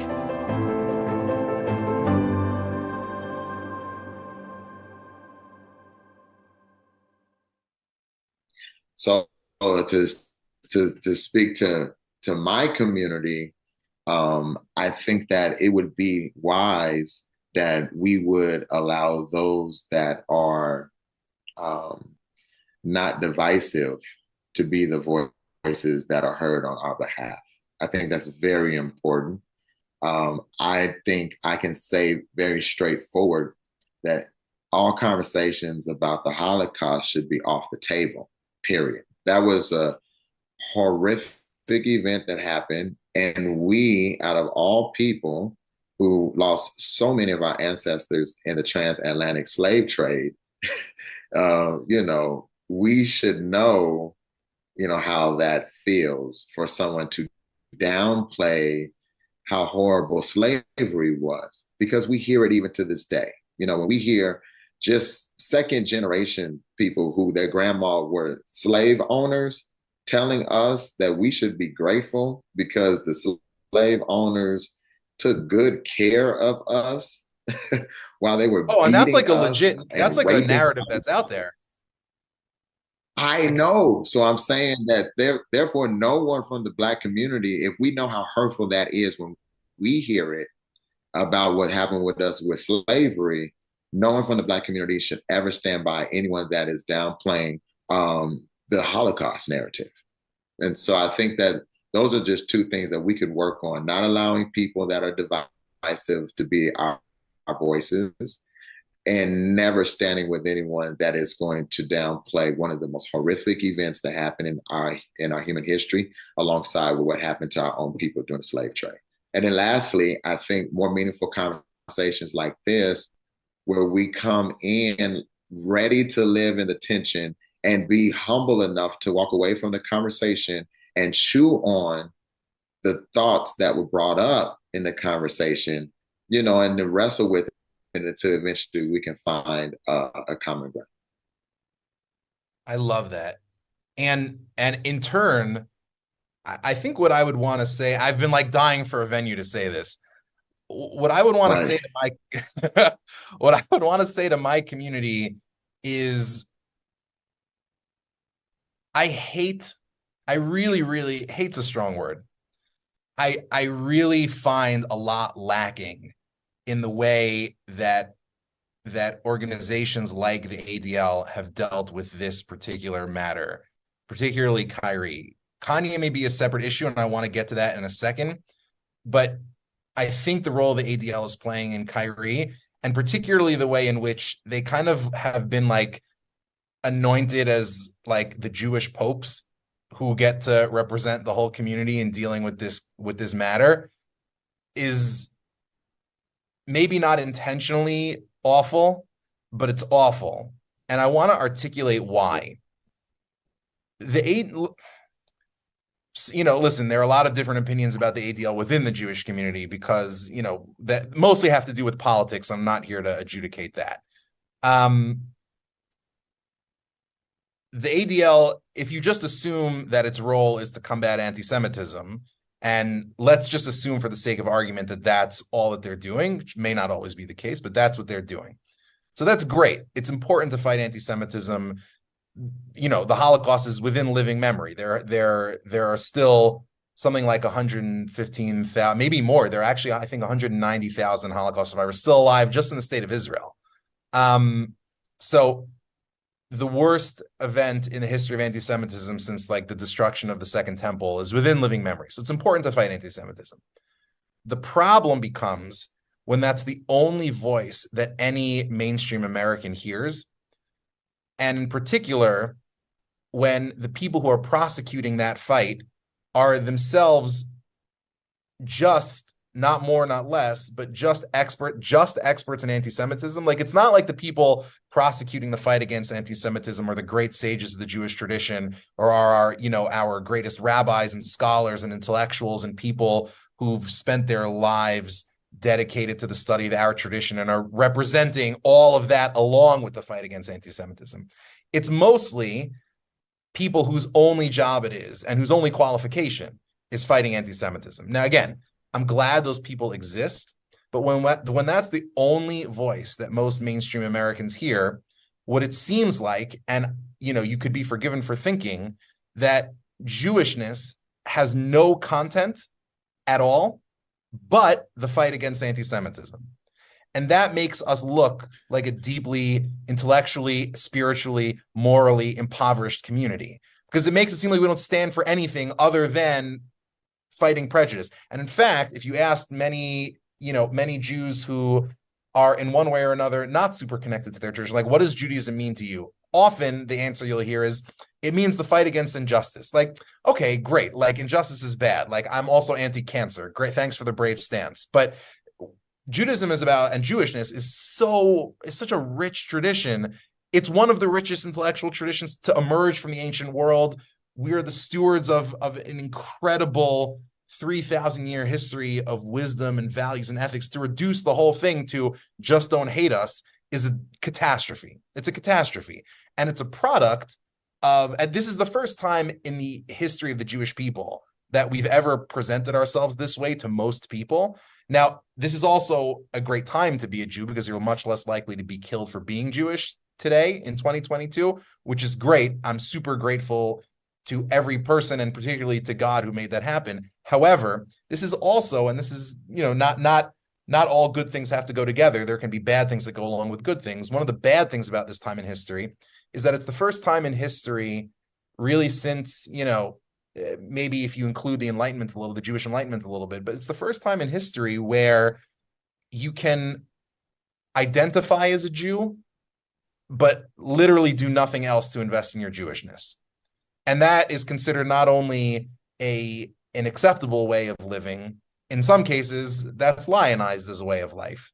And the tragedy that introduces is that, therefore, if all you do is identify as a Jew and you invest nothing else in your peoplehood and your tradition and your intellectual content and substantive values, then the only way that anyone outside your community can ever interact with your Jewishness, the only way your Jewishness can be activated, so to speak, is if somebody hates you. Because that's the only time, since the only thing you do is I identify as a Jew, there's no way to interact with it at all. You can't ask any questions about it. You can't engage with it. You can't ask about traditions and values and practice and worldview. The only thing you can do to activate it is to hate it. And so the only time that many, many Jews are ever speaking Jewishly is fighting anti-Semitism.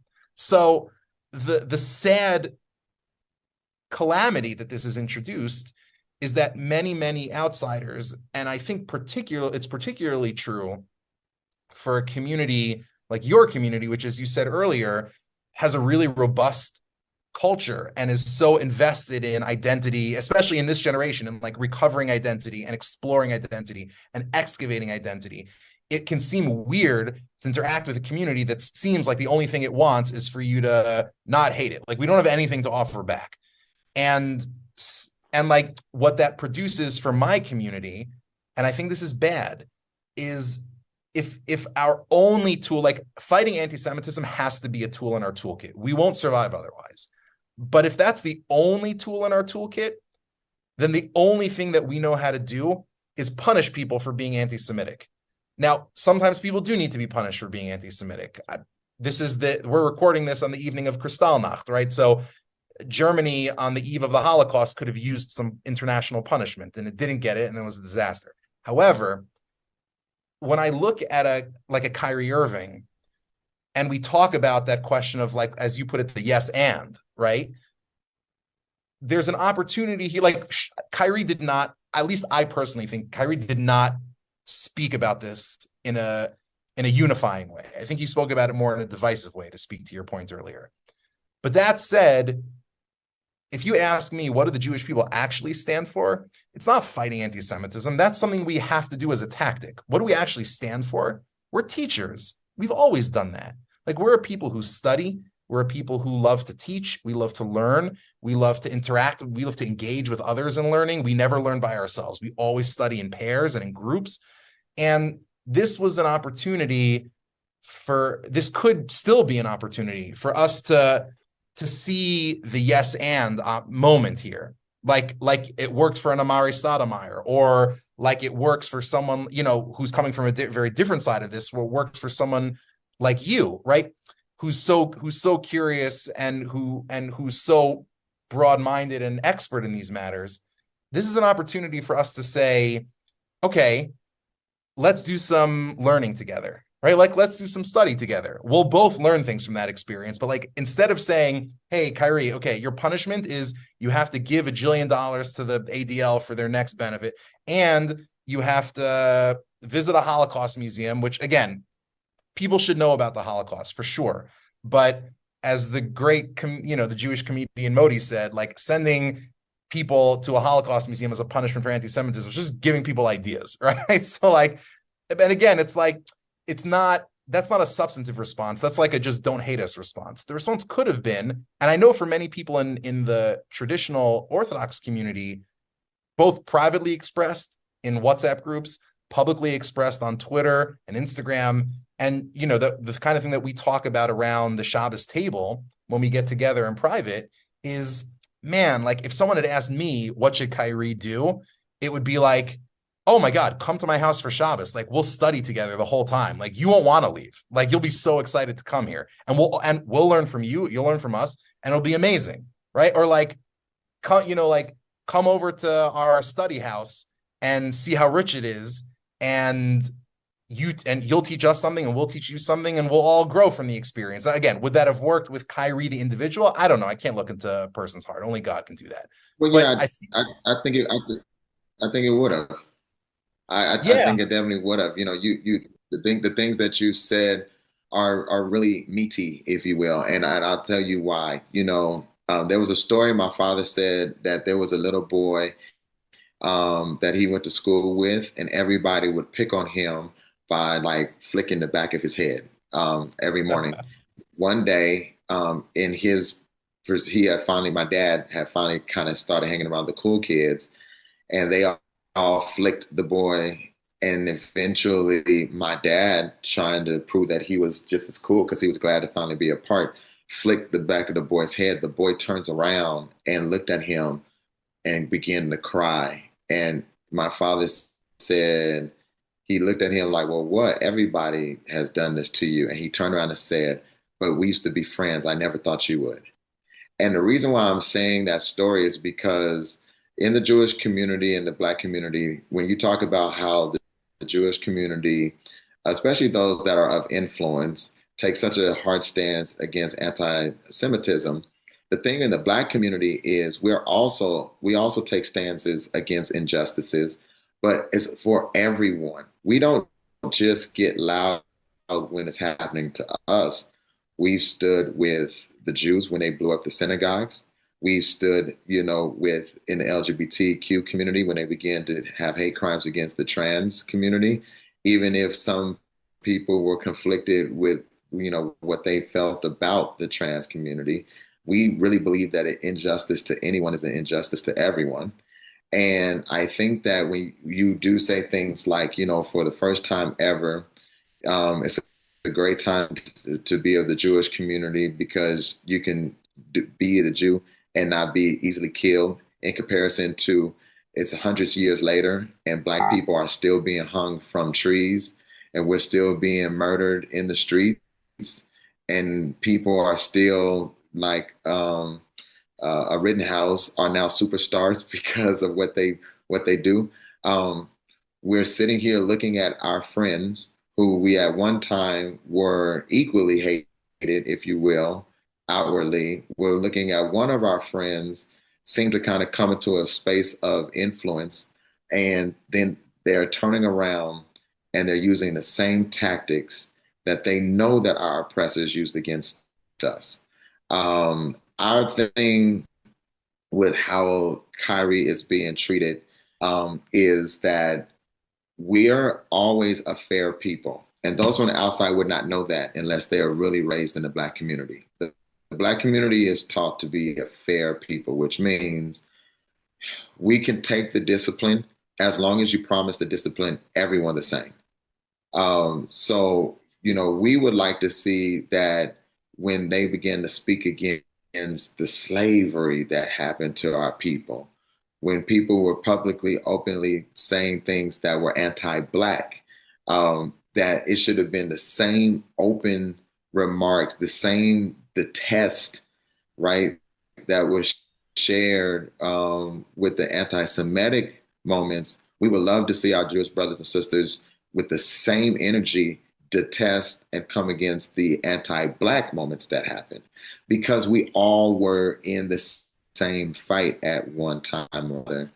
And most of the people in our community are looking at the demands that are placed on Kyrie, and they're saying, well, that seems to be a tactic. It's like, he's publicly being like, we're going to teach y'all a lesson. Like, this is what happens if you do anything that's anti-Semitic.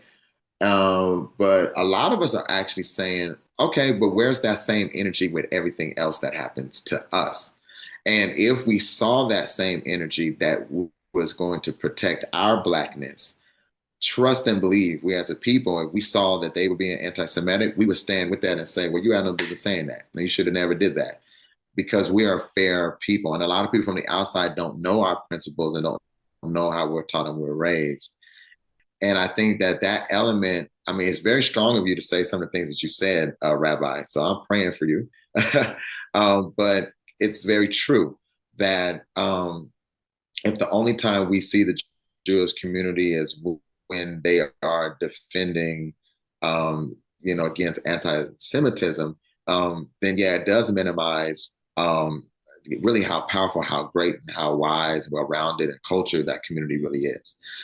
So I think it would be helpful if the voices that came forth from the Jewish community would be the voices of, let's sit down and talk, because that's what they did with Nick Cannon, if you remember. When Nick Cannon had his moment, instead of immediately saying, they started running the list of all the things he needed to do.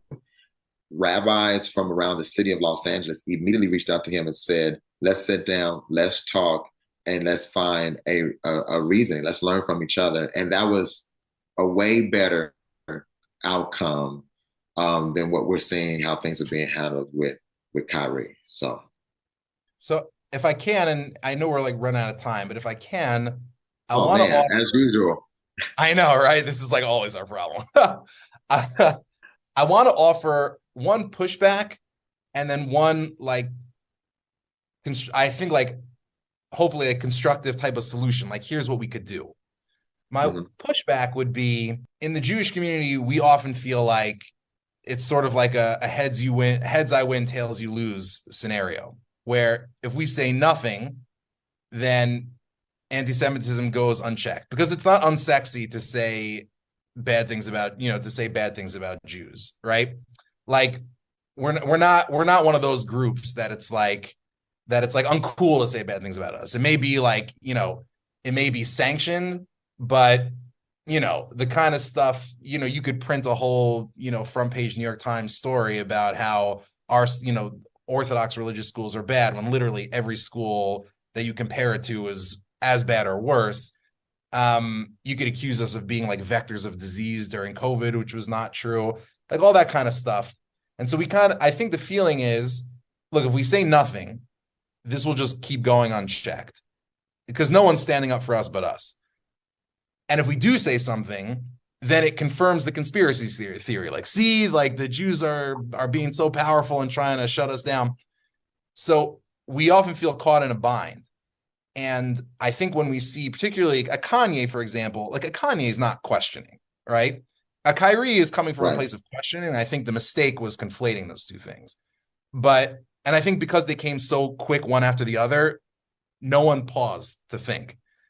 But like, when we see a Kanye speaking up and saying just like truly demented things about the Jewish people, and we feel like we're the only ones pushing and yelling and screaming, and we had to claw to get anyone to say anything back to him, we kind of felt like, man, if we don't say anything, no one's going to have our back, right? So we have to. And that gets you into the tribalism zone of, because then it becomes a vicious cycle, right? Because then the other community will feel like, well, if they're going to look out for themselves, we have to look out for ourselves. And then it just gets worse and worse and worse.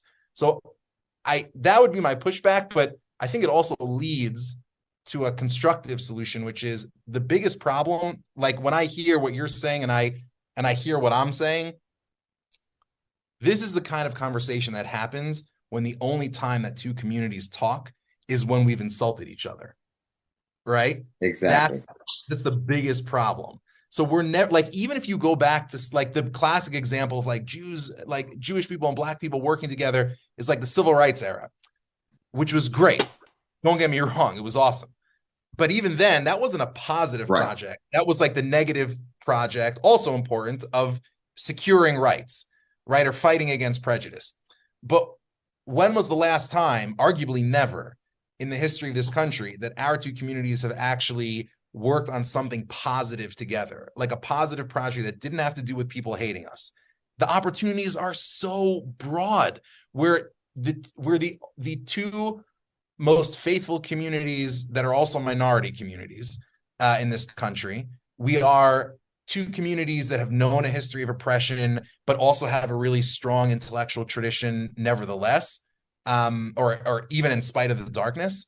We are two communities that have contributed a tremendous amount to culture, whether it's arts, entertainment, literature, film, TV, go down the line. Like and we both look to the Bible, and specifically the Hebrew Bible, as a North Star, not just spiritually, but in terms of political philosophy and in terms of historical narrative. So there is such fertile ground for us to work on productive projects together and creative projects together that would, to use a metaphor from a teacher of mine, when he was advising, like, young guys about to go into the rabbinate, like, how do you deal with like balancing family responsibilities versus the needs of your congregation?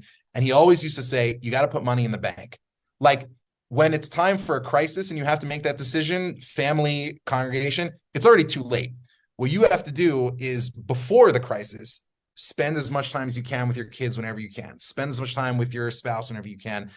Do those fun family things, because that way, when the crisis comes, if you could choose your family, great. But if you have to choose the congregation, you already have that money in the bank, so they know that there's a love and closeness there. I think that's what our communities need. Like, we can complain about each other all we want, but at the end of the day, we need money in each other's bank, right? We need to put money in the bank. And the only way to get that money in the bank, like, we definitely can do a better job of standing up for each other. And we definitely can do a better job of taking responsibility for our own actions, for sure. But those are like threshold things, but they're also negative projects, right? Like, it's insufficient.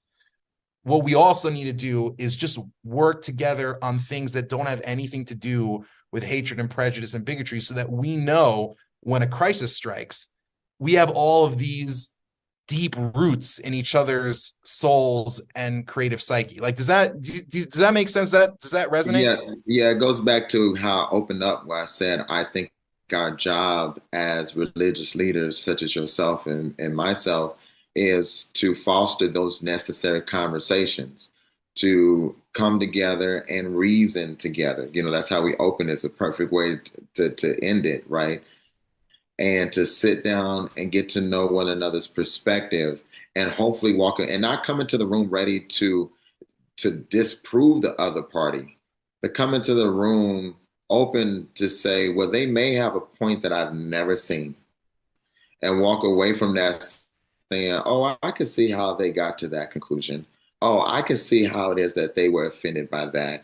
Oh, I can see how it can look like, we're, leaving them out there hanging, if you will. For example, when I hear you say, no one is standing up for the Jewish community, the problem oftentimes is that in the Black community, and we know this also to be a fact in America, is our voice is oftentimes suppressed.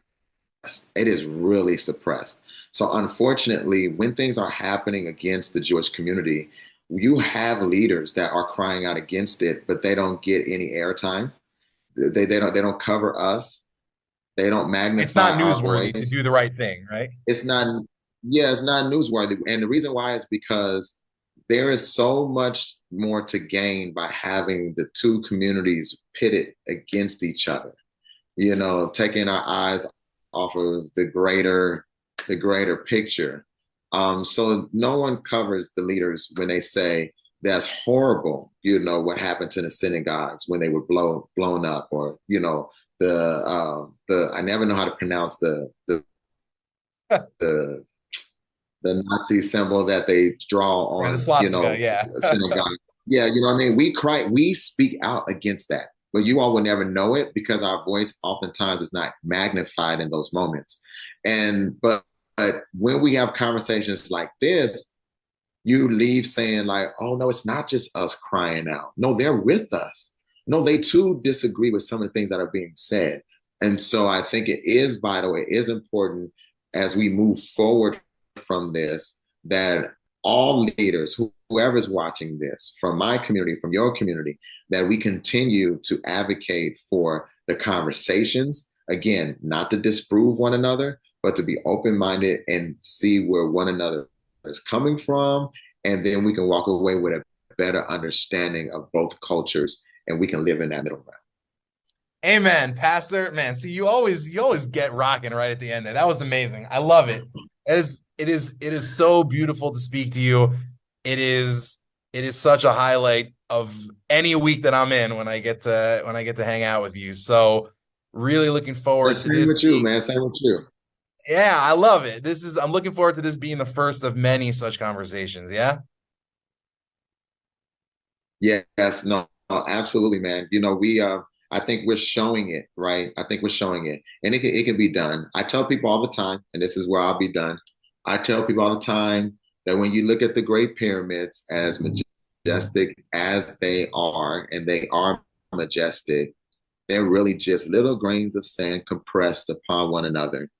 And so we oftentimes overlook things that are little and small, such as these conversations, but we can be that grain of sand. And if we all do it, it compressed together, we can make very, very beautiful pyramids that can change the world. So everyone that's out there, have those conversations over lunch, have the conversation at work, have the conversation amongst your friends, and slowly but surely we'll at the see Shabbos the table. There it is. There it is. Amen. Listen, last word is, please, we've been able to do all this in support of an amazing cause, Amudim, Unite to Heal, resources for anyone struggling with abuse, with neglect, with addiction, with any crisis event. Amudim is here for you. Support the Unite to Heal campaign and support Amudim. We love you guys. Yeah, we love you.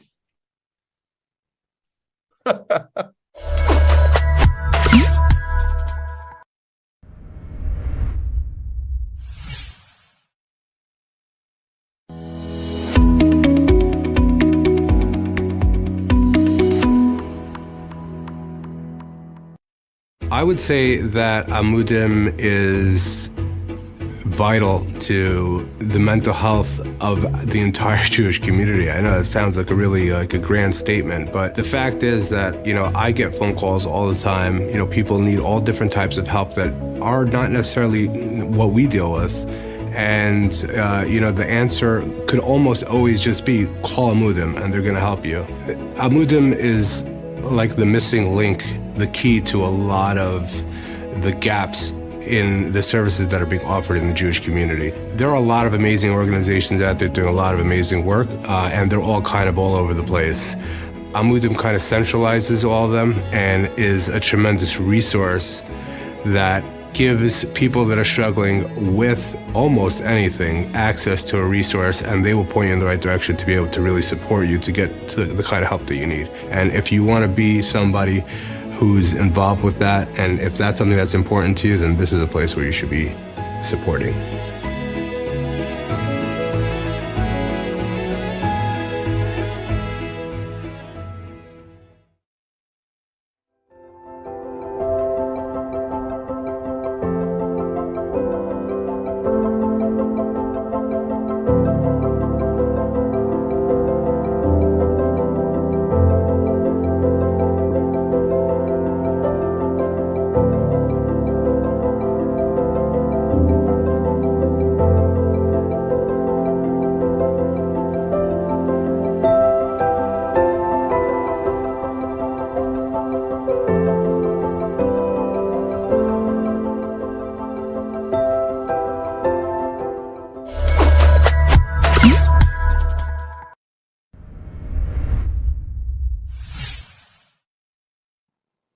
Hello, welcome everybody.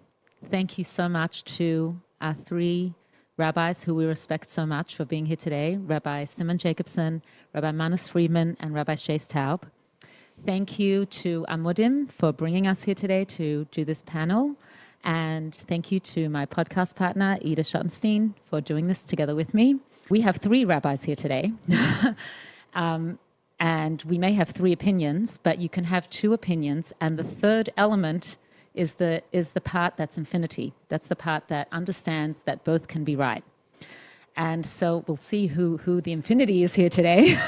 But what we want to bring to the table is infinity, that everyone here who is sitting here and listening to the podcast can tap into infinity, into our essence, and really come to a place of hearing different perspectives and also understanding that all perspectives can be truth. Welcome. And we'd actually like to address the first question to Rabbi Shays Taub. We had you on our podcast to discuss parenting. Our first question we really wanted to ask you about is trauma, because first of all, Amudim is a lot about dealing with trauma. And essentially, once we address our own traumas, we are better suited to raise healthy families and live healthier lives. And Ida and I feel that we are lucky to live in a time when it has become more mainstream to become vulnerable and address traumas. But then at the same time, there is a conflicting notion of stop talking about traumas already, because we get stuck in our own traumas. And we want to know, how do we address trauma in a way that doesn't involve blaming and alienating our loved ones and destroying families, but yet being able to address it in a healthy way where we can grow as human beings. Before I start, I just want to make a disclaimer that trauma is a clinical term, and when I'm speaking as a rabbi. Those are, my only qualification is I'm a rabbi. I want to be careful that no one misunderstands that I'm trying to overstep my boundaries and make any statements that have clinical implications, because I'm not a mental health professional. I don't have that training, and so I just want to be very careful everyone understands. I'm staying in my lane. So maybe I won't even use the word trauma. I'll use maybe a longer term, which is stuff happens to people that affects them.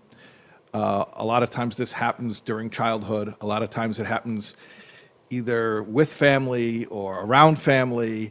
And I guess I think what you're asking is, how much did our parents really ruin our lives? Right, that's basically it in a nutshell. Okay. And the reality is, nobody emerges from childhood unscathed. We all get a little bit damaged. That's the reality. Some more, some less. But your question was more about what to do with that reality in a way. I'm going to rephrase your question, because in a way that honors the fact that people have been hurt as children, and at the same time that doesn't turn that into a life script where, because of this, now I'm incapable of living the life I would have lived had that thing never happened to me. Yeah. Basically, did I get the question? Yes, you did. Thank God. Okay. So I said I'm answering as a rabbi, and this is a very rabbi answer. And that is, the only way to really, to my thinking, to really properly process this truth and honor this truth, but yet to move on from it, is through faith in God. Is to look at your life as written by the divine author. Nothing happened to you that wasn't under his domain and his loving wisdom and care. And even though a lot of it can even be horrific, and from our perspective, we can't process it, and we're not justifying it, and we're not excusing it, and all the standard disclaimers. But for the person himself or herself, I think it's very, very important to realize your parents didn't mess you up. Whatever life you had, whatever childhood you had, whatever experiences you had, that was your journey. Some of it was hurtful. Some of it caused some breakage, which you have to heal from. But ultimately, my life is not some imagined ideal life that could have happened, should have happened, if such and such would have never occurred. That's not reality. Your life, your perfect story, your perfectly imperfect story is whatever happened with all the good, the bad, the ugly, and everything else. So I really believe that the healthy way to start to process this stuff is for each person to sort of embrace the godliness of their own personal story, to use the real technical Hasidic term, the hashgacha pratis of it, that Hashem is specifically engineering and orchestrated the details of our lives. And when you can start to see the divine authorship, I think you can honor the reality of what happened, but also become strengthened by it rather than defined by it. Yeah, I that think speaks to that's me. true. That speaks to me, yes. Does it speak to you, Ida? It does, embracing a reality. And we also wanted Rabbi Friedman to elaborate, because we've got many messages after the episode about this particular thing that you had shared, was that, in a nutshell, if someone is going to down the chuppah and they feel unsure, then they should probably call it off, because calling off the engagement, because usually that kind of scenario leads to a difficult or a lot of trying times in the relationship. So my thought was, first of all, it was refreshing to hear that for somebody who should really call off the engagement. But at the same time, there are many people who will go out and date, and they're always going to be unsure, no matter who they marry. And there are also some people that you'll hear them say that they went down to the chuppah unsure, and then they became very happy. They have a very happy relationship. So how does one know? How does one use that motivation and dedication in the right way to know that they're marrying the right person if perhaps they are unsure? Well, first of all, there's unsure and there's unsure. Are you unsure about marriage, or are you unsure about your spouse? If you're unsure about marriage, you'll get over it, you'll settle down, and you'll be fine. But if there's something about your spouse that you're unsure of, this is going to be trouble. Well, I guess the question is, what is it that you're unsure about? Maybe that's what it is. But sometimes you can be unsure about something and you evolve and you don't really know yourself what you want. But this is the process. I mean, it could happen, right?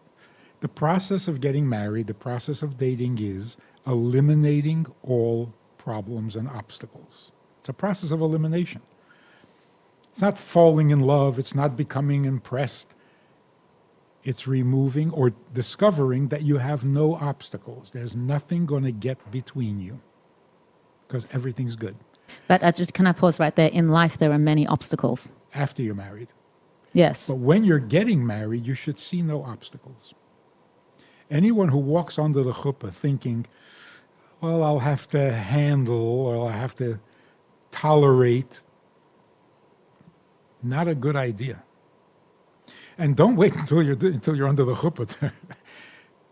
That's the point of going out. The point of dating is to make sure that there is nothing about the other person that disturbs me.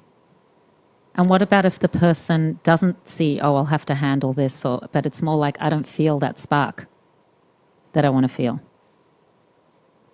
That's negotiable. Could be you're too nervous to feel the spark, you're not close enough, you're still a little awkward with each other. In other words, it's not what you do have that is important, it's what you don't. You're not uncomfortable with each other's presence, you're not uncomfortable with each other's thinking, you're not uncomfortable with each other's looks. There's nothing making me uncomfortable. Does this need to be like an ongoing thing, meaning there's this whole notion of don't make a permanent decision based on a temporary emotion. So let's say one day, someone's feeling like this is my bashart, and then on another day they are having doubts, but then they're kind of wishy-washy. Does the same rule apply? Once you're married? Before. Before. Yeah. There We'll should get to be- once you're married. Yeah. There should be no doubts before. None. Not even when you haven't had Wow. coffee yet and you're not having a good day and you're okay. Do Good to know. you, Rabbi Taub, we'll start with Rabbi Jacobson. Do you feel the same way? Not necessarily, because what happens if it's a trivial thing? You know, you went on the first date and you liked everything about it, or the second date, but the way when she smiles, there's a certain twitch. And then when you walk into the chuppah, you suddenly remember that twitch. I'm not sure if Rabbi Friedman would say, okay, call it off. Would you? Absolutely. That's what I knew it. I knew it. So finally we've disagreed. It may be a little too late, but that shouldn't have happened. See? Yeah, you had said on the Shouldn't go that podcast, if way. you don't like a freckle, don't. You said if you don't like the other person's freckles, don't marry Maybe them. that's why the collar covers her face. You said what? Maybe that's why the collar covers Oh, her. that's a good There interesting shouldn't be any last Good minute. strategy. last A minute person regrets. says there's something that bothers me about him, but it's so trivial, I'm embarrassed. Well, don't be embarrassed. You're trivial. Trivial things bother you because you're trivial. Yeah, but that person can grow out of. They can. Maybe. Or it'll bother That's you what I- more once you're married and stuck Look, with I- this. I don't know if this is the place to debate the issue. I'm sure there's a lot more to be said, because the fact is that the Rebbe, for example, was very opposed to people breaking engagements. Even though halachically and technically it's not as bad as divorce, but so you have to discuss why. You know, why is that? Did the And- Rebbe ever write why? My understanding, I don't remember if I saw exact reason, was because in a way it's like you've given your word. So it's not a halachic obligation to stay engaged, but if you start breaking your word, it's a very, disturbs the whole element of trust and stuff like that. And of course the Rebbe didn't want to have also a situation where people just, okay, you know what, we were engaged and tomorrow we're not.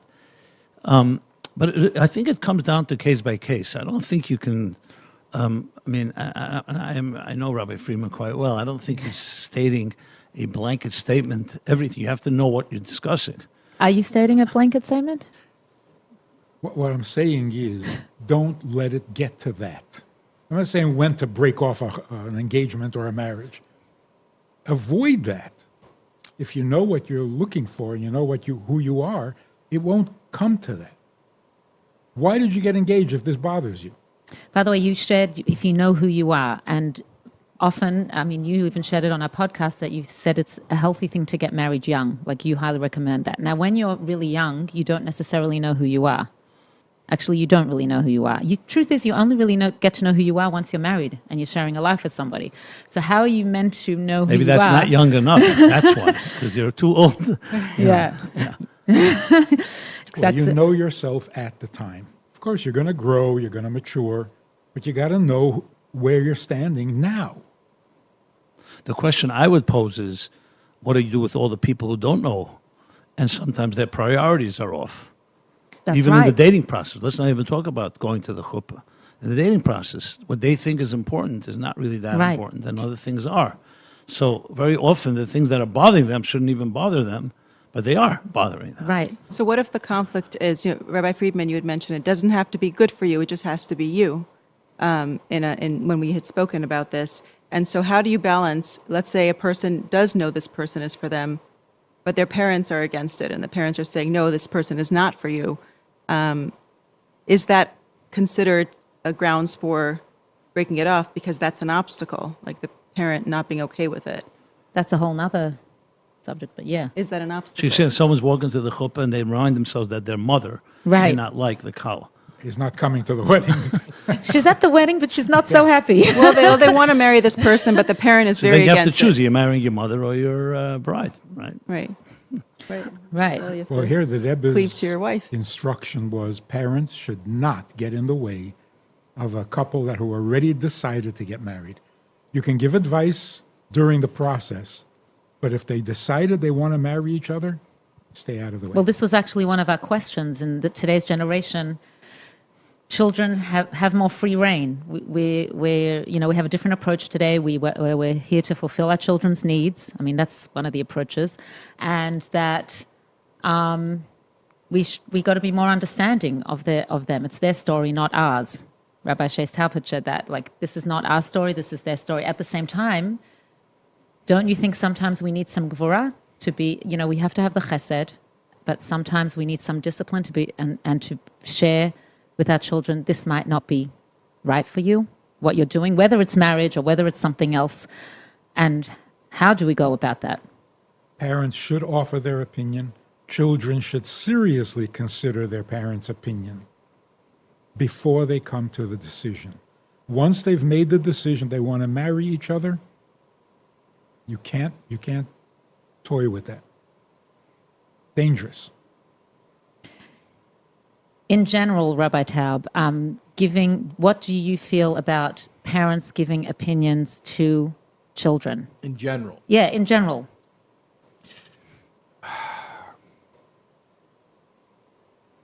In general, I could make it even more general than parenting. I could make it about life. Okay, yeah. In general, and say it's probably not going to be effective to give unsolicited advice ever.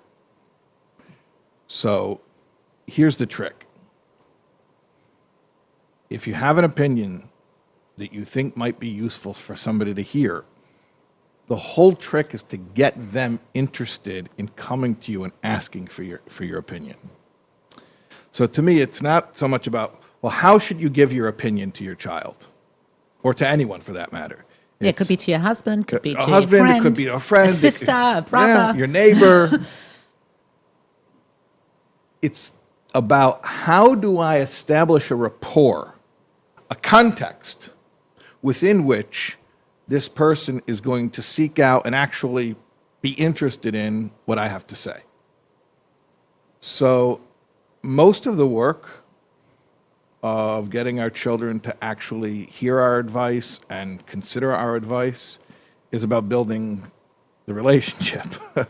If your child feels bonded to you, if they trust you, if they respect you, if you spend time with them, it's almost automatic, meaning I don't like to use the word effortless because then people feel guilty and they feel like they judge themselves, and it should be completely without any deliberate effort, but almost effortless. I'll say almost. It's just natural. It's a natural thing. When a parent is bonded to a child is bonded to a parent, it's a natural thing. The parent is more experienced. The parent has been given a job by God to parent the child. It's a natural thing. The parent is sharing wisdom. The child is listening to it. But if you have to chase someone down and say, by the way, I'm the parent, you're the child, here's a few things I want to tell you, you already lost. Imagine somebody, well, you don't have to imagine, like people stand up in the subway and start preaching. How many people are moved by that? You have to attract your audience. That's why, like every Chabad house, what do? Come over, have a meal, have some chicken soup, say l'chaim, we'll sing a song. And then when everyone's calm and they decide they're safe and they like you, oh, here's the Dvar Torah. 30 seconds, get in, get out. But I've said this many times, and I'll say it again. It's not my original quote. I think it's Teddy Roosevelt, actually. But people don't care what you know until they know that you care. We love that one. We Yeah, use it all and the it's a- time in it's our a great podcast. one. It's just- I think even you shared it too, right? Yeah. It's whatever. It's an old quote, Yeah. but the point is, it's true. It's unavoidable. You cannot escape this.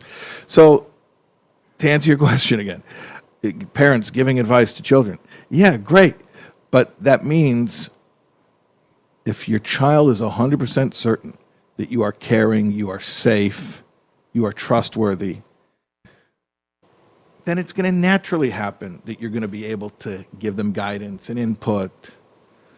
Sometimes, I mean, you say natural, sometimes it can be tough and you can have a really good relationship with your child because of outside influences, like children with their friends. But that's what you're competing with. I don't want to scare anyone, but when I talk about parents bonding with children, I don't want to say it in a scary way because we should do it just because it's the right thing, not because we're afraid of what could happen if we don't. But Fine, let me say it since you brought it up. If you're not the person that your child comes to share news with, to process events of their life with, to talk about their day with, to just check in about reality, if you're not that person, so there's only two other possibilities. One is they don't have anyone in their life like that, which means they're terribly alone, which is a disaster. Or it means they found someone or think they found someone who fills that role, and you don't get to pick who that person is or what values that person has. The healthiest thing is that a parent should be that person. Or at least, let me rephrase that. The parent should be the first person in their child's life who plays that role. And then as your child grows and has a healthy model for what a trustworthy person is, God willing, they'll find other people. They'll find a best friend. They'll find, God willing, their spouse. They'll have that level of trust in their spouse. But it's about the relationship. If there's a connection, then advice and guidance is natural. It's easy. And if there is no connection, then you can have all the great speeches in the world, and you can be right. But it's another way of saying last night, Ida and I went to the Ohel, and when we came in, the Rebbe was talking about when you have a relationship with someone. He was actually talking about our leadership roles. Mm-hmm. And as He's saying the video that plays. Yeah, the video, the gem video. When you come into the Ohel, there's a gem video.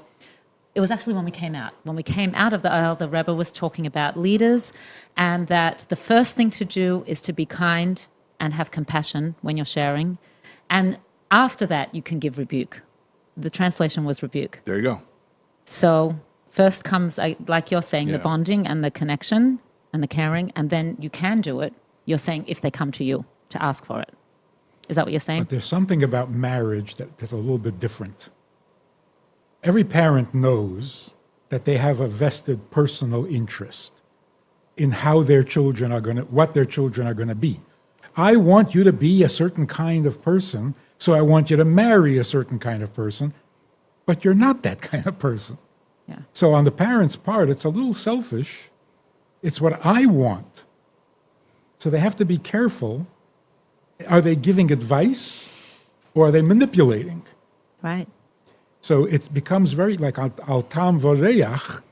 You can't tell a person what they love, what they're comfortable with. They either are or they're not.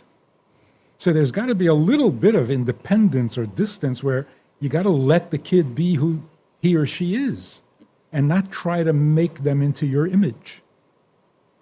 So all the great advice, but in marriage, parents and children, I think they're looking for different things. So parents have to be a little cautious on that one. The problem arises when a parent thinks it's not manipulation and they think it's advice. Right. They think it's the best thing for my child and my child doesn't know. And the parent convinces themselves that they don't even realize that they're imposing. And then how do you distinguish when you do see your child doing something that you would disagree with, but the child may have to learn on their own? We're not talking about a 5-year-old. We're talking about an adult. And that's why a concept of a Rav and a Mashpia sometimes plays a role that a parent cannot play because a parent is too close for comfort. Since we're in the topic, just throwing in another qualification. I mean, the Rebbe says there has to be hamshachas halev. It's not good if there isn't. But when there is, you got to respect it. Can you translate hamshachas halev? An attraction. Drawn. Once that attraction is there, you can't argue with it. You can't say it's a good idea, not a good idea. It's not an idea. Well, you said there's a difference between attraction and infatuation. Yeah. Maybe you can define for us, because you have your book, Creating a Life That Matters. Maybe you can share with us the difference and what love is. Ooh.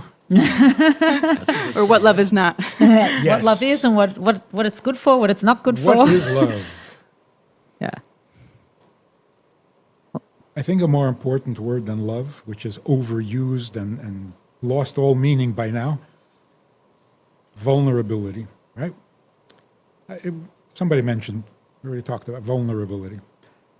The purpose for marriage, which I think everybody should know before they get married, the purpose of marriage is to not be alone.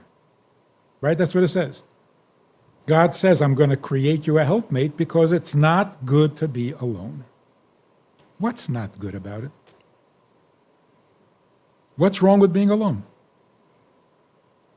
If you're self-sufficient, why not be alone? It's much easier. I joke about this, but Torah says it's not good to be alone. Every human being in the world says, leave me alone. So is it good or is it not good? Vulnerability means I am not enough. It doesn't mean I can be hurt. That's the weakness of vulnerability. The beauty of vulnerability is I am not enough. I am self-sufficient. I can do well by myself. I don't need any help, but I am not enough. That is the ultimate vulnerability.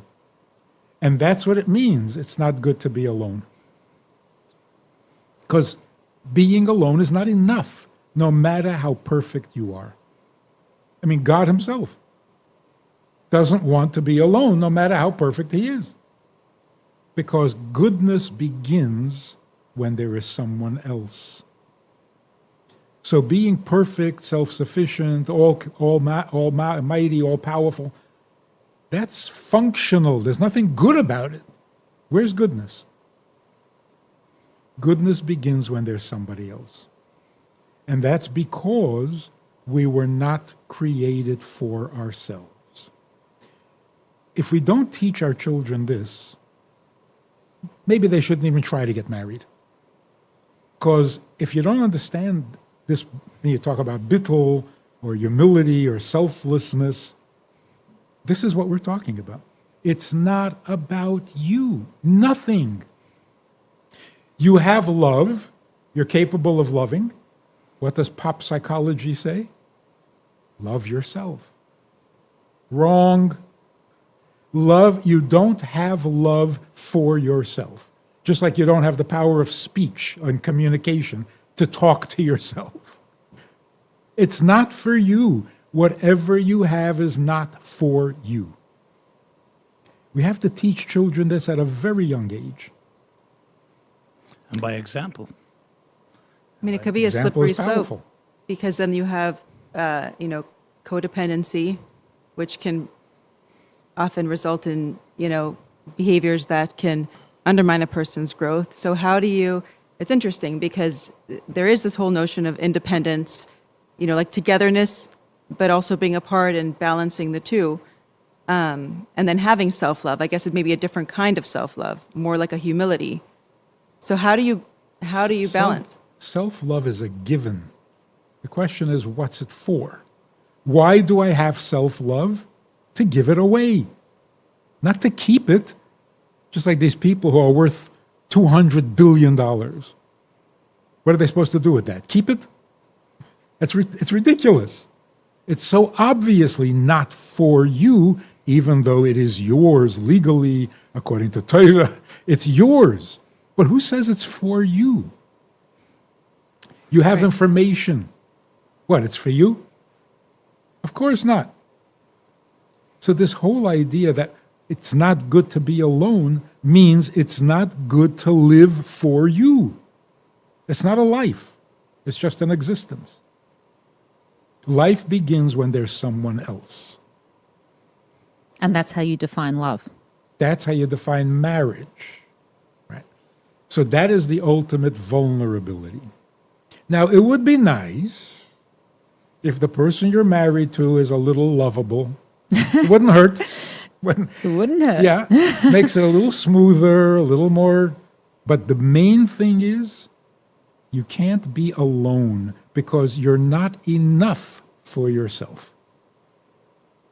If you feel like you're enough, don't marry anybody. Don't impose yourself on somebody else. You can live with another person when you feel and know that you're not enough. Then there's room for another person. Then there's respect for the other person. Love can be very,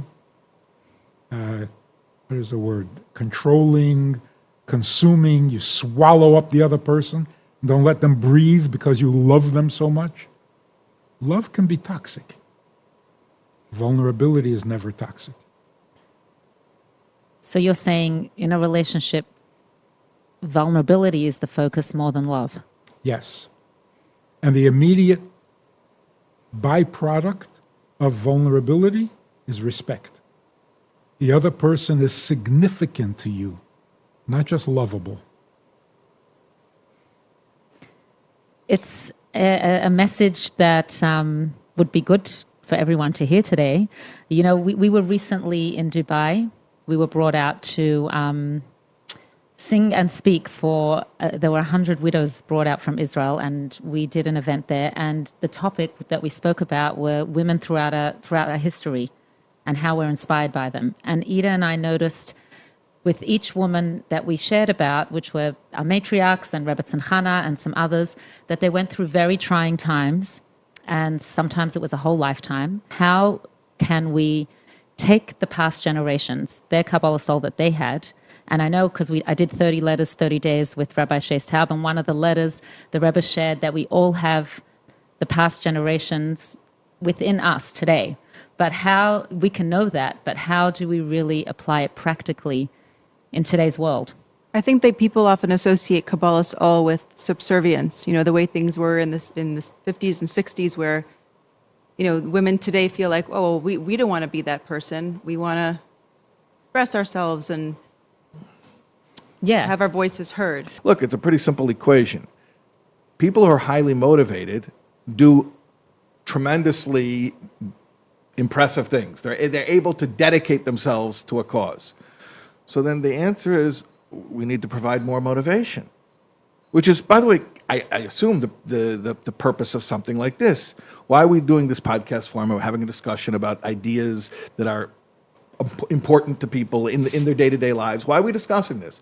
Because we're trying to explain things to people in a format that is digestible, in a format that they will appreciate, where they can think about some things a little bit more deeply. And we're trying to change the way they see their lives, how they see relationships, parenting, marriage, whatever it is. And once that clicks and they say, oh, I never appreciated that before. I never recognized that. Oh, that's a new idea for me. Then there's your motivation. And then they can do selfless things. Then they can put themselves aside for a greater cause because they understand that there is a greater cause. But running into a room and saying, everybody, there's a greater cause. Everybody, jump on the floor. You can't just bark things at me that I don't understand. Now, going back to what I was saying before about trust, about a relationship, there are some people who have earned the right, if they walk in the room and they say to me, jump up, jump down, jump out the window, I'll do it because they don't have to explain to me what the greater cause is. If he says there's a cause, he's got me. He can explain later if and when he chooses to. Okay, but that's because of the relationship.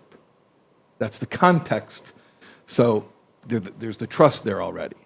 But I think by and large today, actually I should say, so basically I think there's two jobs that we need to do. One is to win people's trust. God forbid never to break their trust. And that's why compassion is so important today. So easy. It's so easy to cause somebody ideological problems by emotionally disappointing them. Think about that. And people don't like to hear that because they feel it's patronizing. It's like calling into question the validity of their ideological quandaries. But we're all human. And the reality is, if someone had just felt a little bit more safe and a little bit more seen, they probably wouldn't have come to their quandary. They probably would have worked things out or tabled it for a while until they could work it out. So one thing which is huge is to make people feel secure. That I'll just speak about rabbis because I am one. Like, people have to feel a rabbi is a safe person, emotionally safe. You want to talk about parenting? Children have to feel a parent is a safe person. I said this in a talk somewhere, and then people. I just said it because I repeated it. I heard somebody say it, and then I bet I get so much feedback about it. I said, I heard a father say, when my kid grows up and gets in trouble, I don't want her to say, oh my God, my dad's going to kill me. I want her to say, oh my God, I got to call my dad. And everyone's like, yeah, that's it, that's it. Okay, so whether you're a parent, you're a rabbi, you're a teacher, you're a community leader, everyone's a community leader in some capacity. Win people's trust. Show them that you're safe. Show them that you're reliable. And God forbid, don't expose them, shame them, call them out. I mean, that's just so counterproductive to any type of education. Okay, that's one thing. And then the other thing is that once there is that buy-in, I'll call it buy-in, so then you have an opportunity. You have a platform. Someone's giving you a platform. So explain to them what there is to be excited about. And if you explain to them what there is to be excited about, they'll do incredible things. They'll be very dedicated, I think. I just want to say the Kinnis HaShluchim was recently. The Rebbe is a primary example of that. Took a generation of people who, this is current. These are people from today. And a lot of these shluchim are young people, millennials, okay? But when there's the trust and there's a clear articulation of the greater purpose, you can get people to do amazing things. And you look at the Kinnis HaShluchim, and there's your proof. And there's so many crises going on everywhere with mental health crisis. We have a marriage crisis with the divorce rate going up, and parents and children are not getting along. There's a lot of division. And there's just this quote: "Don't be so busy mopping the floor that you don't think to turn off the faucet." So, if we're now assuming we're busy mopping floors everywhere, and the water just keeps running, what is the equivalent? Like, what is? And I'd love to hear from each of you. What is the equivalent of that faucet just running? What do we need to address or resolve that can help with all the surface stuff that we're dealing with? I mean, there's so many crises going on everywhere with mental health crisis. We have a marriage crisis with the divorce rate going up, and parents and children are not getting along. There's a lot of division. And there's just this quote: "Don't be so busy mopping the floor that you don't think to turn off the faucet." So, if we're now assuming we're busy mopping floors everywhere, and the water just keeps running, what is the equivalent? Like, what is? And I'd love to hear from each of you. What is the equivalent of that faucet just running? What do we need to address or resolve that can help with all the surface stuff that we're dealing with? Well, I don't know if I really would say this any other time, but in context, I'll say breach of trust is the faucet. Turning off the faucet means restoring trust. Rabbi Jacobson? I would add to what Rabbi Taub and what Rabbi Friedman said earlier, just to take it to the next level. Not being alone, or the converse of that is being attached, being connected to the right things. So there's a lot of talk today about attachment disorder. We all not only thrive, our very essence is about attachment. In Hebrew, Ava and Echad, same gematria. So love and being united with something is one. 9 months in our mother's womb we spend completely attached, completely vulnerable on one hand, but totally nurtured, submerged, loved, protected, sheltered in every possible way. In a healthy home, when the child is born, so even though the umbilical cord has been cut, but the attachment continues. The child is cradled, nursed, loved, protected in all. And we don't even know, even scientifically, what that achieves. We only know it when we don't have it. When you see a child ripped away, God forbid, from a parent very young, that child will never be the same. Adopted children, or if something, God forbid, traumatic happens in pregnancy. Once upon they thought that children were deaf, blind, and mute, and nothing affected them. Now we know it's the exact opposite. So healthy attachments will create healthy attachments. So as you grow older, you've been given the security, you've been validated, you've been loved, so you have there's self-respect. I'm talking about the best case scenario. Confidence. So now, when the time comes to leave the nest, you have the confidence to spread your wings and build your own nest. And you won't bring all your phobia and neurosis and phobias and fears and insecurities and inhibitions in your relationships. Again, I'm talking best case scenario. Take away healthy attachment. That doesn't mean the person doesn't need attachment. It just means that they don't know where to find it. So they're going to find it elsewhere. They'll find it sometimes in neutral places, but very often in destructive places. What do you think an addiction is? An addiction at the end of the day is an unhealthy attachment. Someone that is mediocre will have mediocre addictions. Someone who's passionate is going to have passionate addictions because you're desperately looking to fill a void. You're thirsty, you're hungry. There's no healthy water to drink. You're going to drink toxic water, whatever will come your way. And to the point where you become so attached you can't detach. So healthy love, healthy relationships, healthy marriage is, of course, not just the antidote, that is the expression of healthy attachments. Ultimately, it all comes down to attachment with God, because you're not attached to anything that's man-made or mortal. You're attached to something greater than you are, the Creator.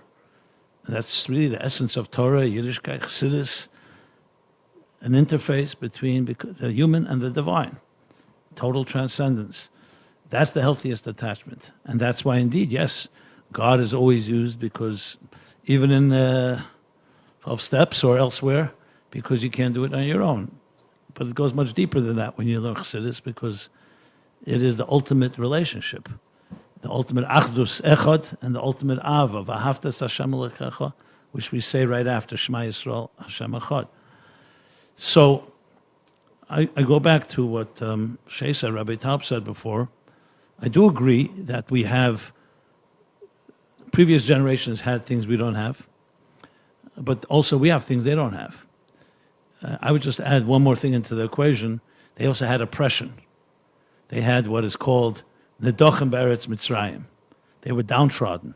They were afflicted, poverty, discriminated against. We have freedom. We have prosperity, relatively speaking.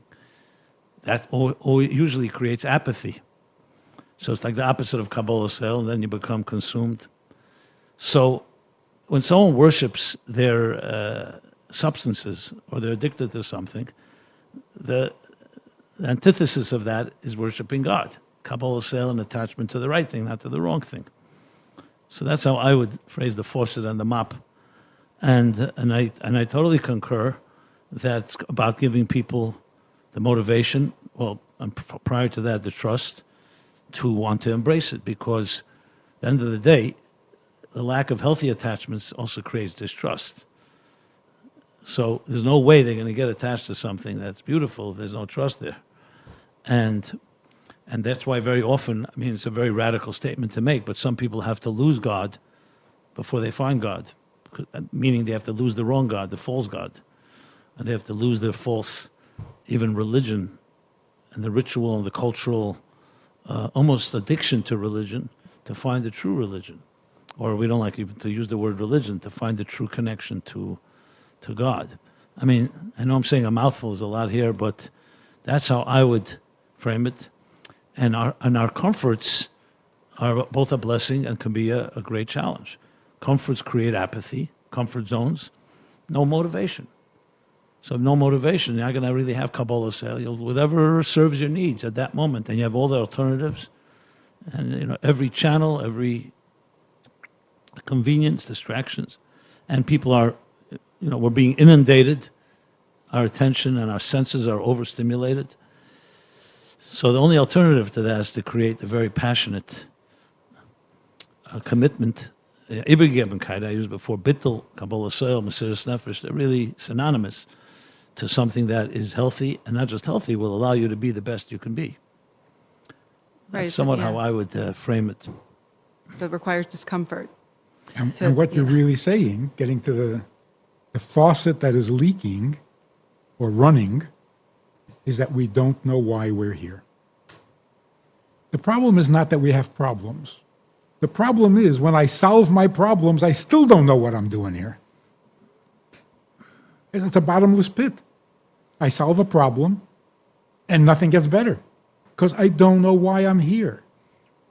Why did I have the problem? Why do I have to solve problems? Why?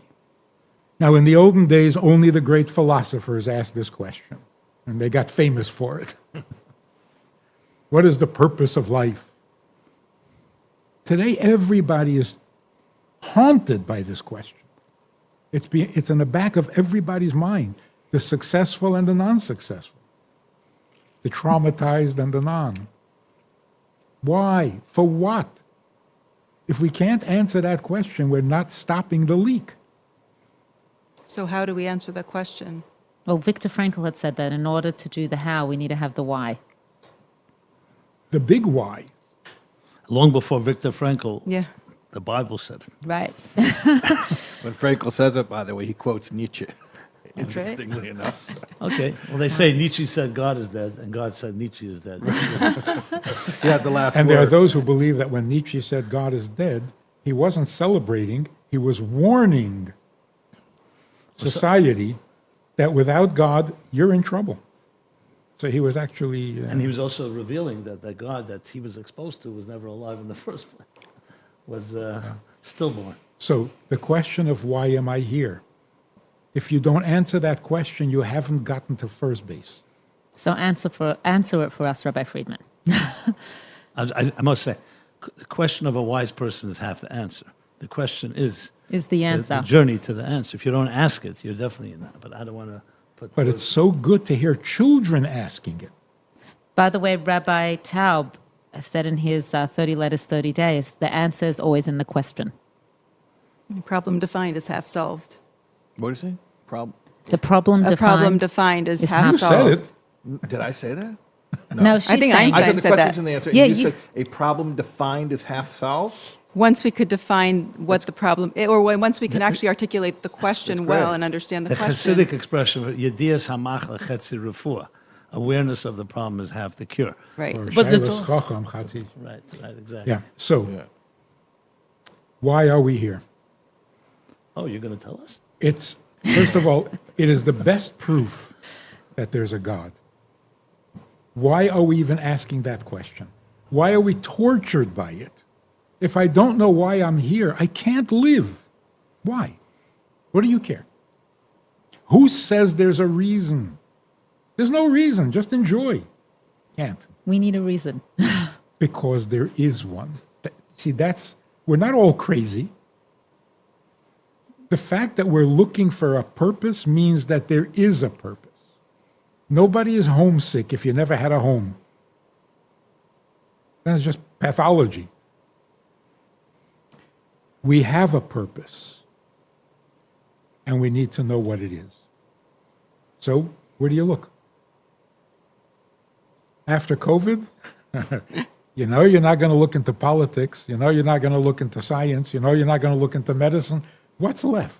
Where are you going to look for that answer? By definition, purpose means there was a purpose for you to be born. You can't have a purpose after you're born. You can't make up a purpose for a car after you build a car. The purpose has to precede the fact. So when you say, what is my purpose? I don't have a purpose. I am the purpose. But whose purpose? Obviously the Creator. Like the story in the Gemara about the sage who saw a guy on the road that was very ugly, and he said to him, "You're so ugly." And he said, "Don't complain to me, complain to my maker." And he wasn't so ugly after that, because he recognized that there's a Creator. I don't make myself ugly. I was made that way. Well, by the same token, I didn't make myself smart. I was created that way. So, purpose by definition means a creator who created you with a purpose. Otherwise, there is no purpose. So, you want to know the purpose? Who are you going to ask? Right? Go for it, Ida. Well, we need to, I mean, what direction do we go with this question? Meaning, You're sending them to God? You caught on, yeah. That's what I'm hinting at. No, you wanted us to ask you what is our But purpose? another way of saying it is, the leak is my neediness. I need. It's never going to end. But we need a purpose. So that's a need. All my needs are the faucet running. And I fix one of them, I satisfy one need, another one pops up. It's endless, it's frustrating, and it's wrong. That's why it's killing us. We're not needy, but we are needed. Well, then the question is, needed by whom? So in the last years, the Rebbe kept emphasizing and repeating over and over and over, Ani lo nevresi elo l'shamesh eskaini. I don't exist for me, I exist to serve. Isn't that what purpose means? I exist for a purpose, which means not just to be me, but to fulfill a purpose. Whose purpose?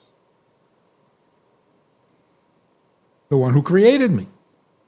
I was created with a purpose. That's why I feel it, I sense it, I need it. So I have only one need. One. Not for food, not for water, not for wealth, not for security. All of that comes after the fact. Now that I exist, I need all those things. But why do I exist? The answer is to serve him. That makes me almost indestructible. If I'm here to serve him, what's going to bother me? What's going to threaten me? What's going to offend me? Almost nothing. I'm here to serve. So if I have a trauma, how do I serve with this trauma? If I have a gift, how do I serve with this gift? Rabbi Taub alluded to you kind of said that in the beginning, in the first answer, by taking on the approach that, it is the approach that Hashem gave this to us for a reason. Is that what you were saying? He gave the trauma to us. We were meant to have it. So Rabbi Friedman just said the reason. Right. Because usually when we say God gave it to you for a reason, oh, you mean to teach me a lesson? No, to punish you. Or to punish me? to prepare me for Ilam Haba? To cleanse you. Right. No, for his purpose. It serves his purpose. You can serve him better with this trauma. Or maybe fixing this trauma is your service. Or you'll be able to help others because you know what this experience is. Always for someone else. If I'm living for someone else, you can't scare me. You can't threaten me. You can't depress me. That is the ultimate answer. Question is, how do we get there? So that's what we're talking about. You have to explain, you have to reveal, you can't demand. It's actually a freeing thought to think of, it's not about me, I'm not here for myself, I'm here for a higher purpose. You can let go of. So this little story, which is so amazing, I think it answers all the questions. A bacher went to yeshiva in France from America. He arrives there, goes into the office, and Reb Nissen is sitting there. Reb Nissen was like, no nonsense. He didn't give an inch. He didn't know who Reb Nissen was. And he said to him, Ich darf rufen de Mama. I need to call my mother. Reb Nissen said, whoa, ich darf? What does that mean? The boy thought maybe he didn't understand me. I need to call my mother. But the Nissen said again, Ich darf? So he said, my mother needs me to call her. Which phone can I use?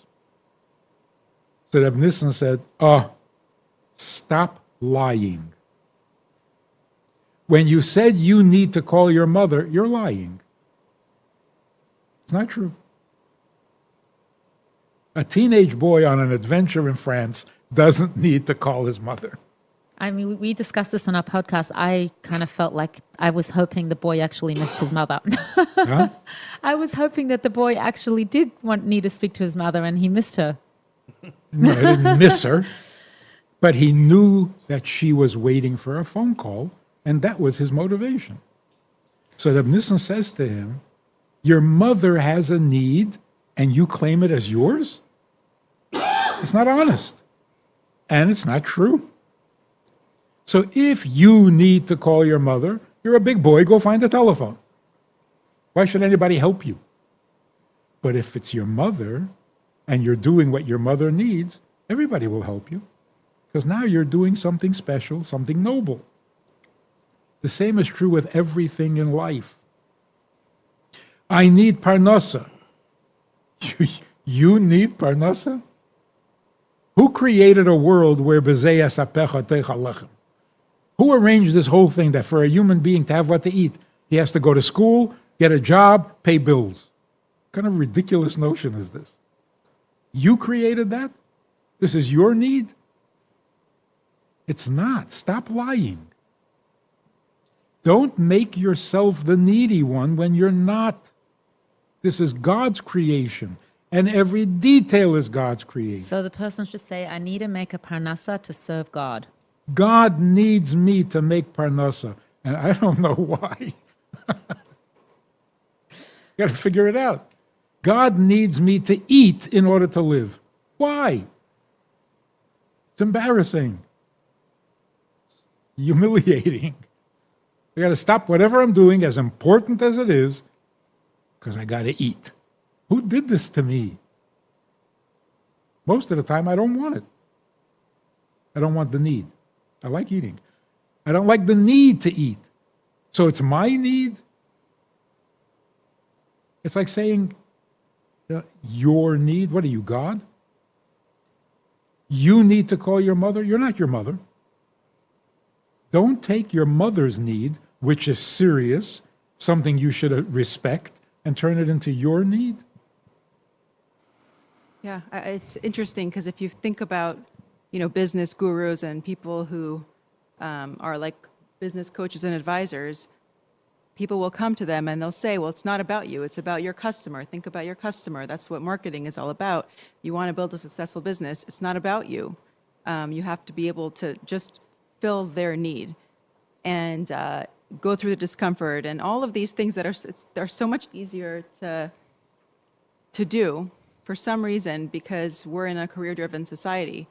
So how do we just get into this mindset of it's kind of the same thing. We want to build a successful life. It is, in fact, more pleasant and more enjoyable to do for someone else. Why do we deny that? Right. Why do we keep being told, take care of yourself, cater to yourself? It's boring. It's narcissistic. It's a dead end. That's what the Rebbe meant. Ani lo nivreisi. For my interest, as far as I'm concerned, lo nivreisi. Leave me alone. Don't create me. Don't give me needs. Don't give me challenges. I don't need any of this. For me, Ella, why do I exist? L'shamash eskaini.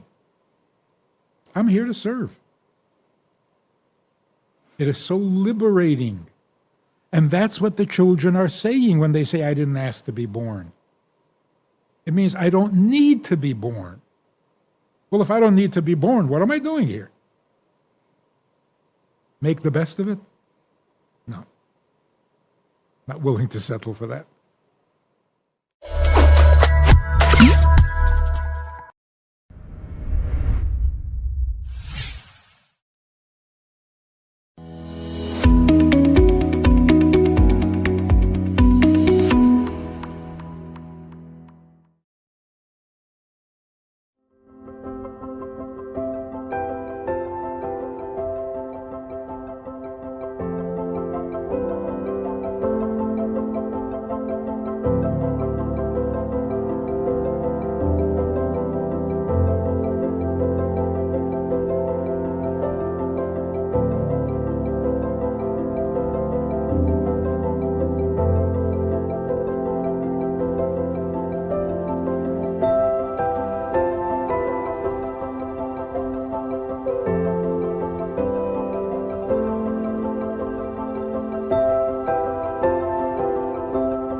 Hi, everyone. We're back again, Unite to Heal 3.0, doing this again. Very, very excited to be here.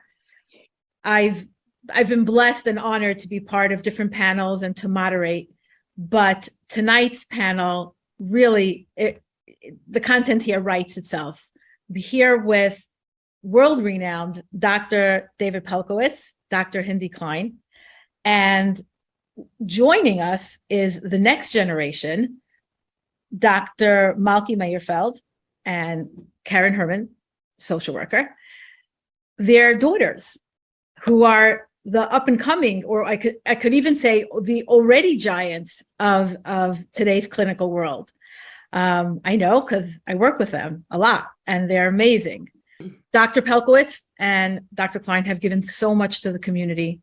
They have done so much for individuals in their private practice. It's incredible, really. I mean, everywhere we go, Dr. Pelkowitz's work is being recognized. He was a trailblazer in the research that he did so many years ago. And Dr. Klein, with all the community and involvement, TICFA so many years ago, and the task force, which is, how many is it? 44, 45, 48 organizations now? We're about 40, 42 organizations, yeah. Amazing. 26 years old.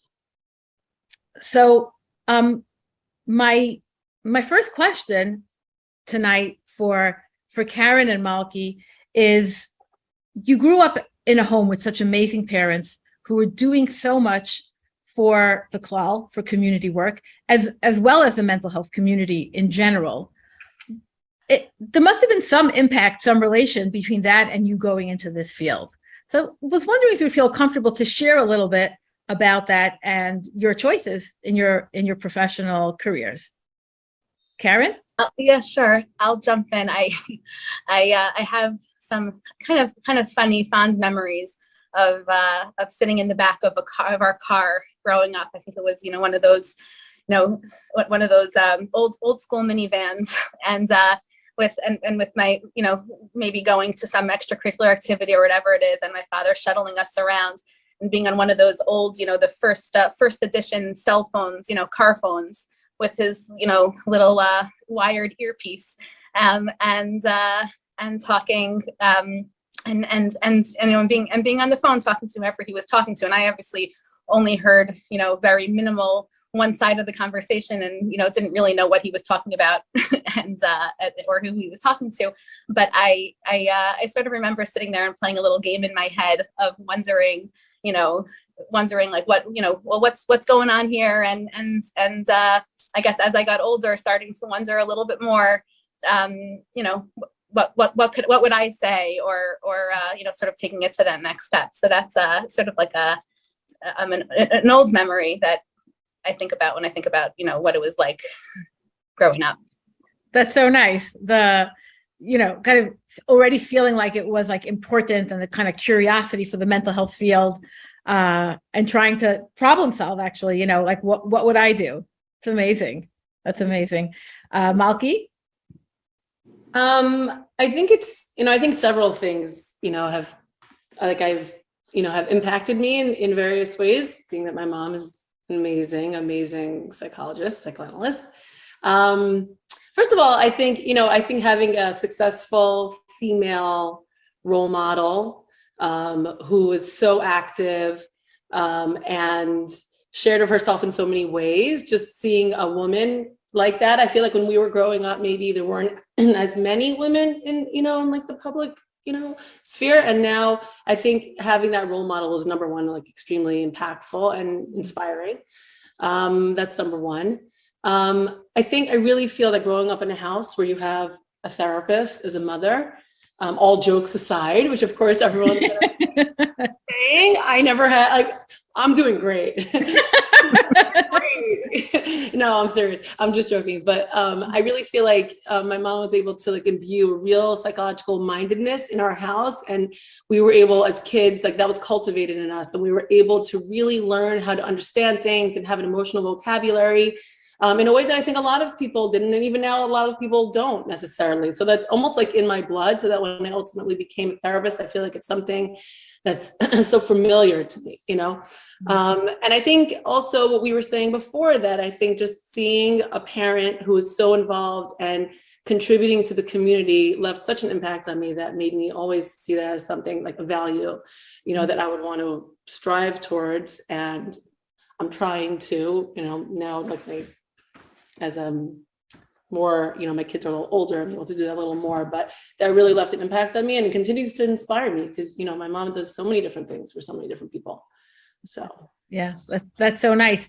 Malki, bring up, you know, really important point that so many, you know, your mother was able, Dr. Klein was able to imbue in you like a psychological language, words for experiences in life that really a lot of people didn't have, and like you said, still to today, a lot of people don't have. Well said, Malki. I also just want to say, like, I think that you know, just that's that question. People always used to ask me that, or still do, I guess, and I always kind of was like, didn't quite understand the question, because I guess to my father's credit, it wasn't really a thing. Like, he was just like, I love that. So yeah. I think so some, you know, definitely I am so on board with everything that you're saying, but I think that there's also an element of that in there. I just have to acknowledge, like, my heart just like got like washed over, like with this like nice warm feeling with both of you, because, you know, like the words you just like my father was just my father, and I have goosebumps, you know, the things that we all do. You savor that. Yeah. Can we sit with that for a minute and just appreciate that we had, but really, like, not saying this because we're on a panel or to make anybody feel good, but how important is that? Just that you can say, like, my dad was my dad, and like, good, you know, that's. But, you know, I have to just so say beautiful. What that speaks to Mm-hmm. is David's, besides his incredible brilliance and expertise and all these things, it speaks to his humility, because to his children, he was not the big world-renowned psychologist who was publishing when no one was publishing. Mm-hmm. He was Abba or Daddy or whatever you called him. He was the guy driving them to soccer or whatever extracurricular, basketball or something. Yeah, it's amazing. He was just their father. Mm-hmm. So, and I think that speaks to his incredible humility and his incredible humanity. And I made a deal with my wife when we first got married, and she knew I was going to be a psychologist, that I would never play psychologist with the kids. I would leave that at the office door. Yeah. So it was a deal and a promise, you know, at the very beginning. That's even till today, when I need to ask my father, you know, whether professionally or personally, a question, I actually literally need to ask him to put on his psychologist hat, because otherwise he'll just make a joke. And right. When the kids were growing up, sorry, go, Malki. I think one of the advantages also, it's like, you know, I can say, Ma, like, just answer me as a therapist right now. Like, I know, like, where I'm holding, you know, and I think that's been such an advantage, and it's only enhanced our relationship because we can connect on different levels. Yeah. We can supervise each other, as Karen, as you know, because we're in a group. So we can supervise each other. So she'll call me, Mommy, I need 5 minutes of supervision now. But then I could say to her, Malka, I could call her up frantic, which I have, and say, Malka, you got to listen to what's going on right now. And I have this case, and you got to hear me out. And she'll give me very sage advice, which I'm exceptionally proud of. I have to say, when the kids were growing up, if I was on a conversation of some sort, I would hear them muttering in the background, Mommy's got her doctor's voice on. That's great. That's great. Like, let's leave the room. She's got her doctor voice on. You like went right in, like you just transitioned right in. I call Karen all the time, actually, for advice, for referrals, for thoughts. It's really nice, you know. And I know immediately when he's calling as, like, you know, can I come over and visit the kids versus. That's amazing. From hello. I think I have to say what I think is from the hello. He had you at a hello, right? Yeah. What's really incredible with having a child, having a daughter, who, you know, has in some obviously in many respects, although she's very much her own person, as we have established. But, having a daughter who's in the same field, first of all, it's very inspirational to me that she was able to gain from whatever she gained from in the growing up, the psychological mindedness.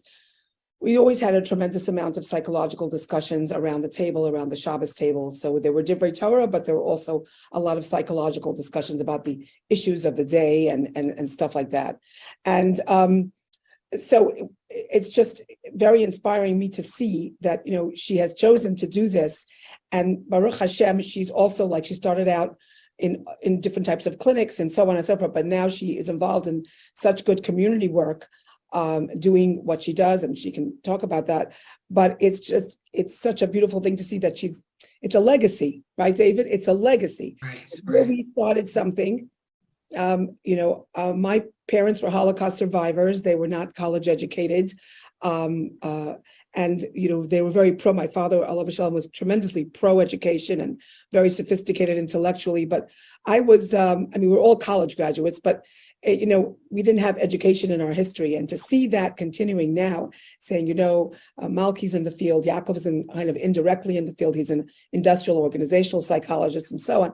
It's so, I say, look at this legacy. Look what they're carrying this for us. We started this, that, and the other thing, and they're going to continue it. And the piece of resistance, which is when I go to Nefesh, and people used to say to my daughter when we were hanging out together, Hindi Klein's your mother? Wow. Well, guess what? Now I go to Nefesh and I say, Hindi Klein, they say, Malki Meyerfeld's your daughter? Wow. That's great. Amazing. So how much better nachas can you get than that? That's amazing. That's beautiful. Really, it's so nice. And it's nice to see the nachas going in both directions. And actually leads me to my next question, Dr. Pelkowitz, when the world is always changing. Everything's always in flux every day. But there's, several decades of this work. What were the things that you were seeing in your clinical work? What was your experience back then? Within the community, without the community, from outside the community, what was the issue of the day, and how were you approaching it then? Yeah, so I could go on and on about this forever, but the core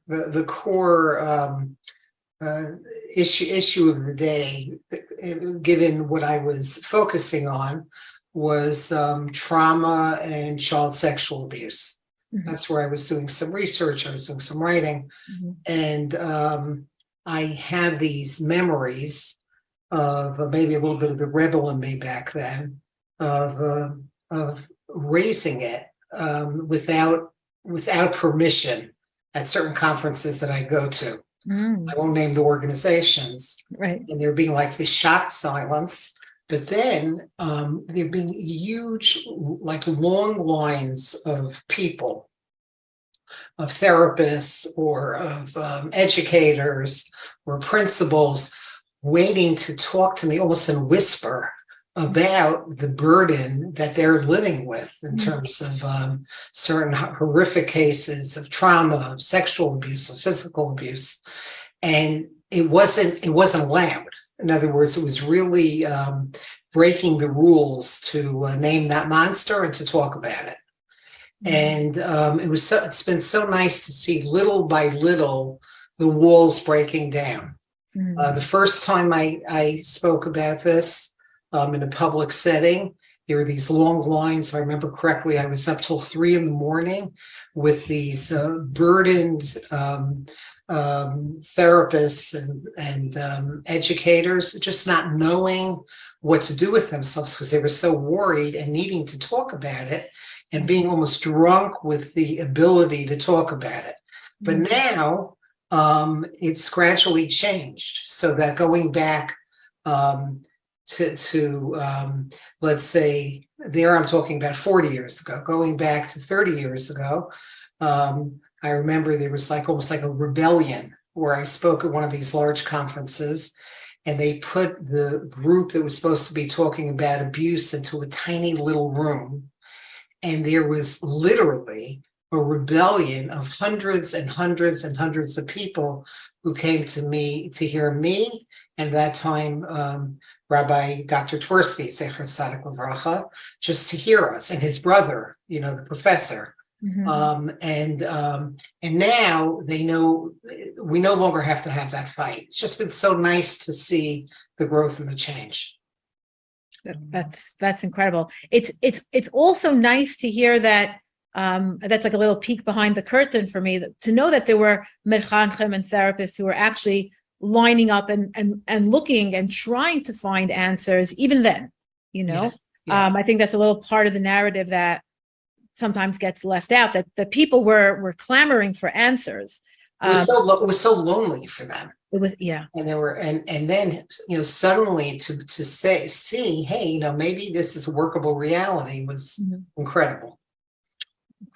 Incredible. And were you working with victims of sexual abuse at the time in your private practice? Yeah. And of different kinds of trauma, terror attacks, etc. And one of the nice things is we had some funding to train the next generation of therapists in trauma-informed therapies.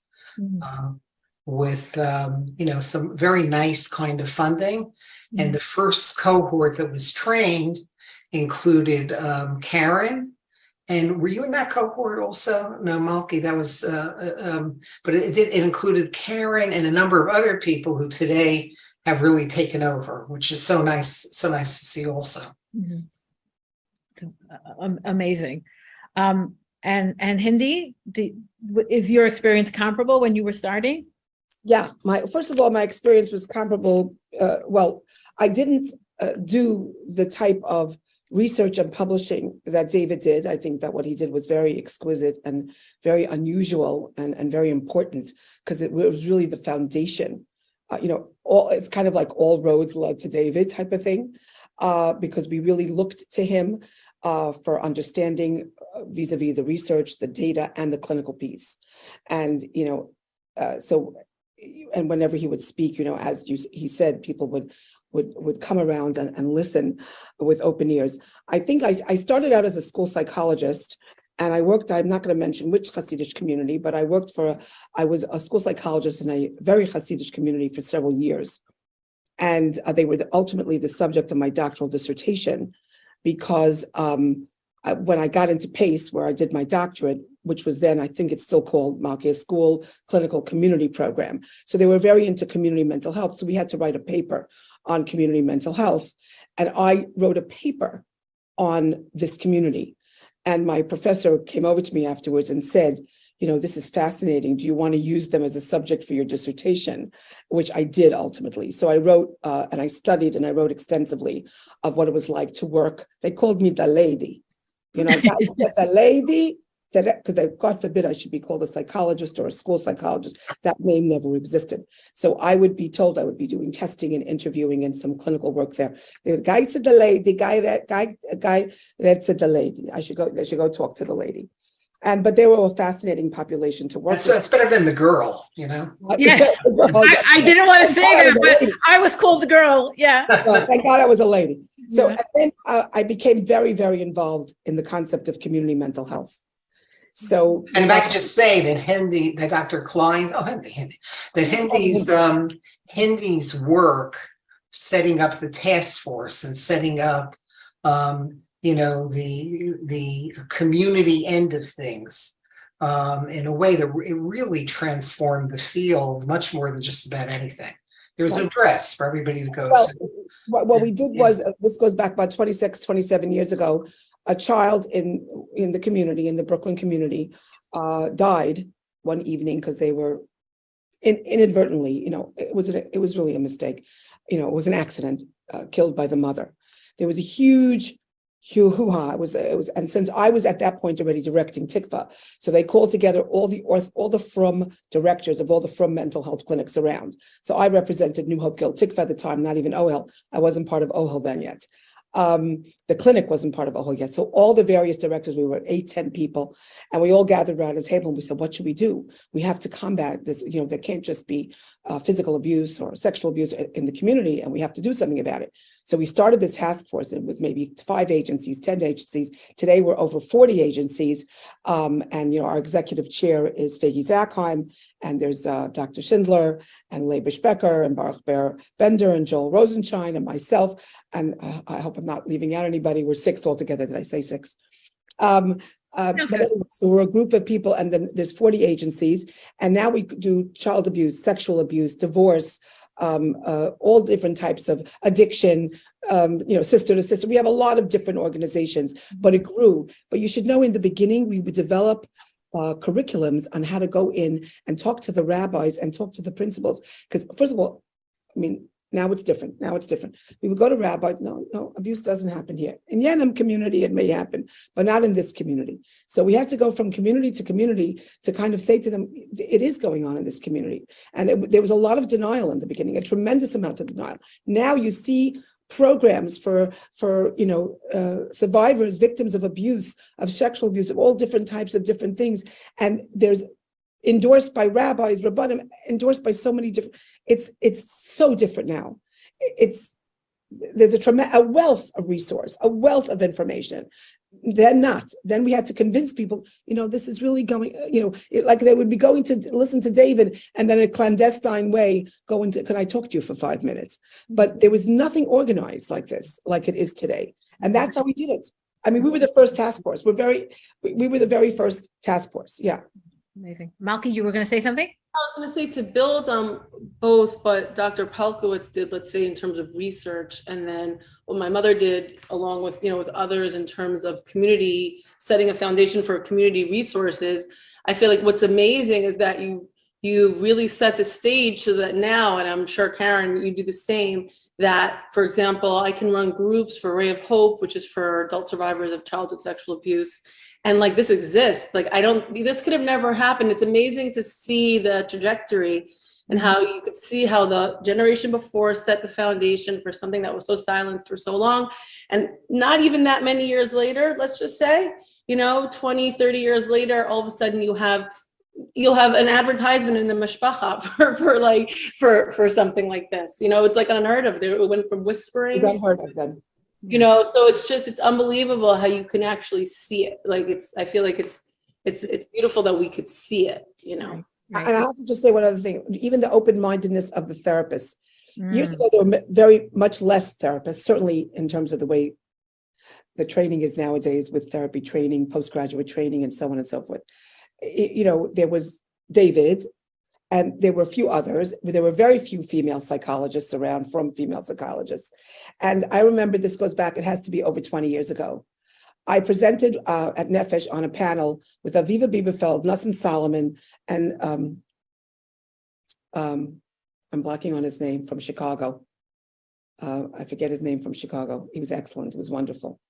And at the end of my particular segment, I said, when we're talking about therapy, how to do therapy, and this particular thing, we're talking about narcissistic personality disorders and how to treat narcissism and so on. This goes back many, many years ago. Now it's a common word. Everybody's narcissistic, everybody's borderline. But then those days, they didn't understand that so well, not the therapists and certainly not the patients.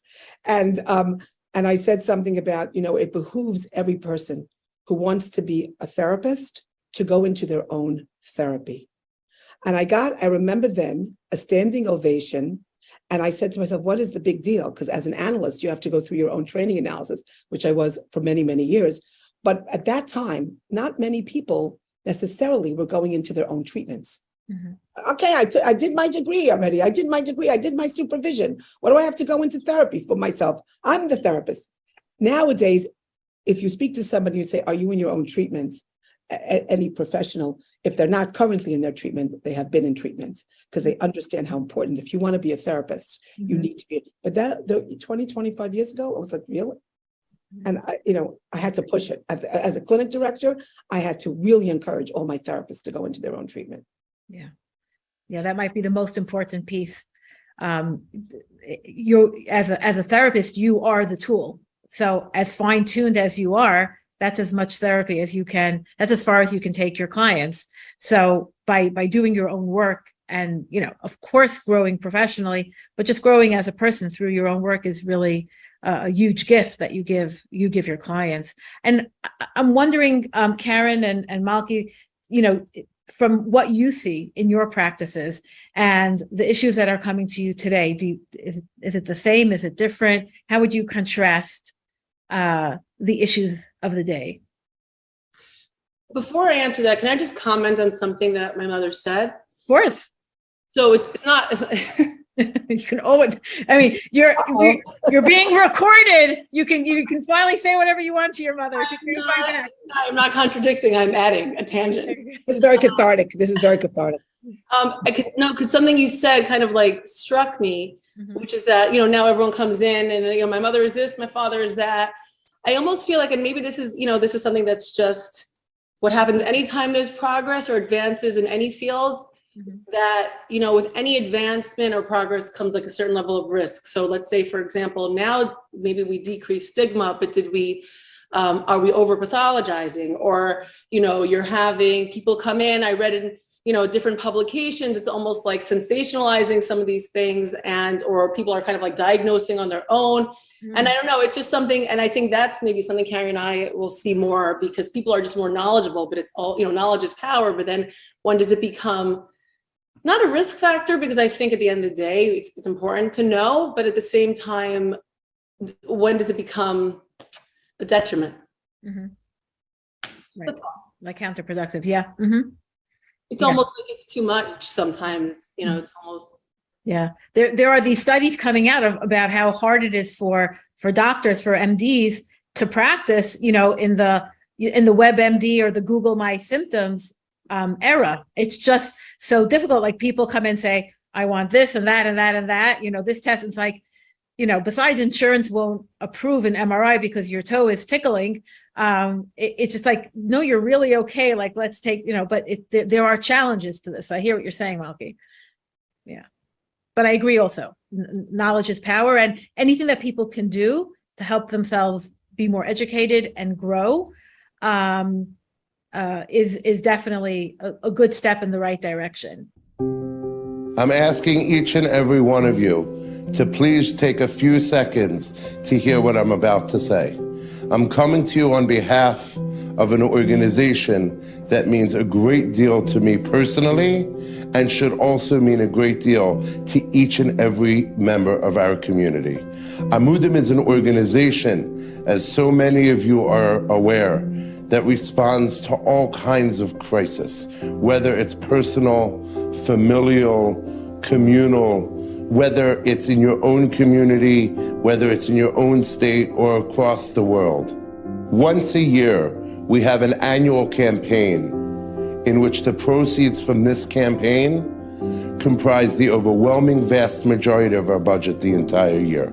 Every single one of the services that we provide and every drop of assistance that we provide to those that are struggling or facing a crisis, we don't charge a single penny for. This is the time that once a year we're coming to you to please open your minds, open your hearts, and open your pockets as much and as generously as you can. Because if you believe, as I do, that the issues we're dealing with are critical and need to be worked on further, and that we need these resources readily available for when people do face a struggle or a crisis, then please contribute to this campaign and please partner with us so together we can unite to heal.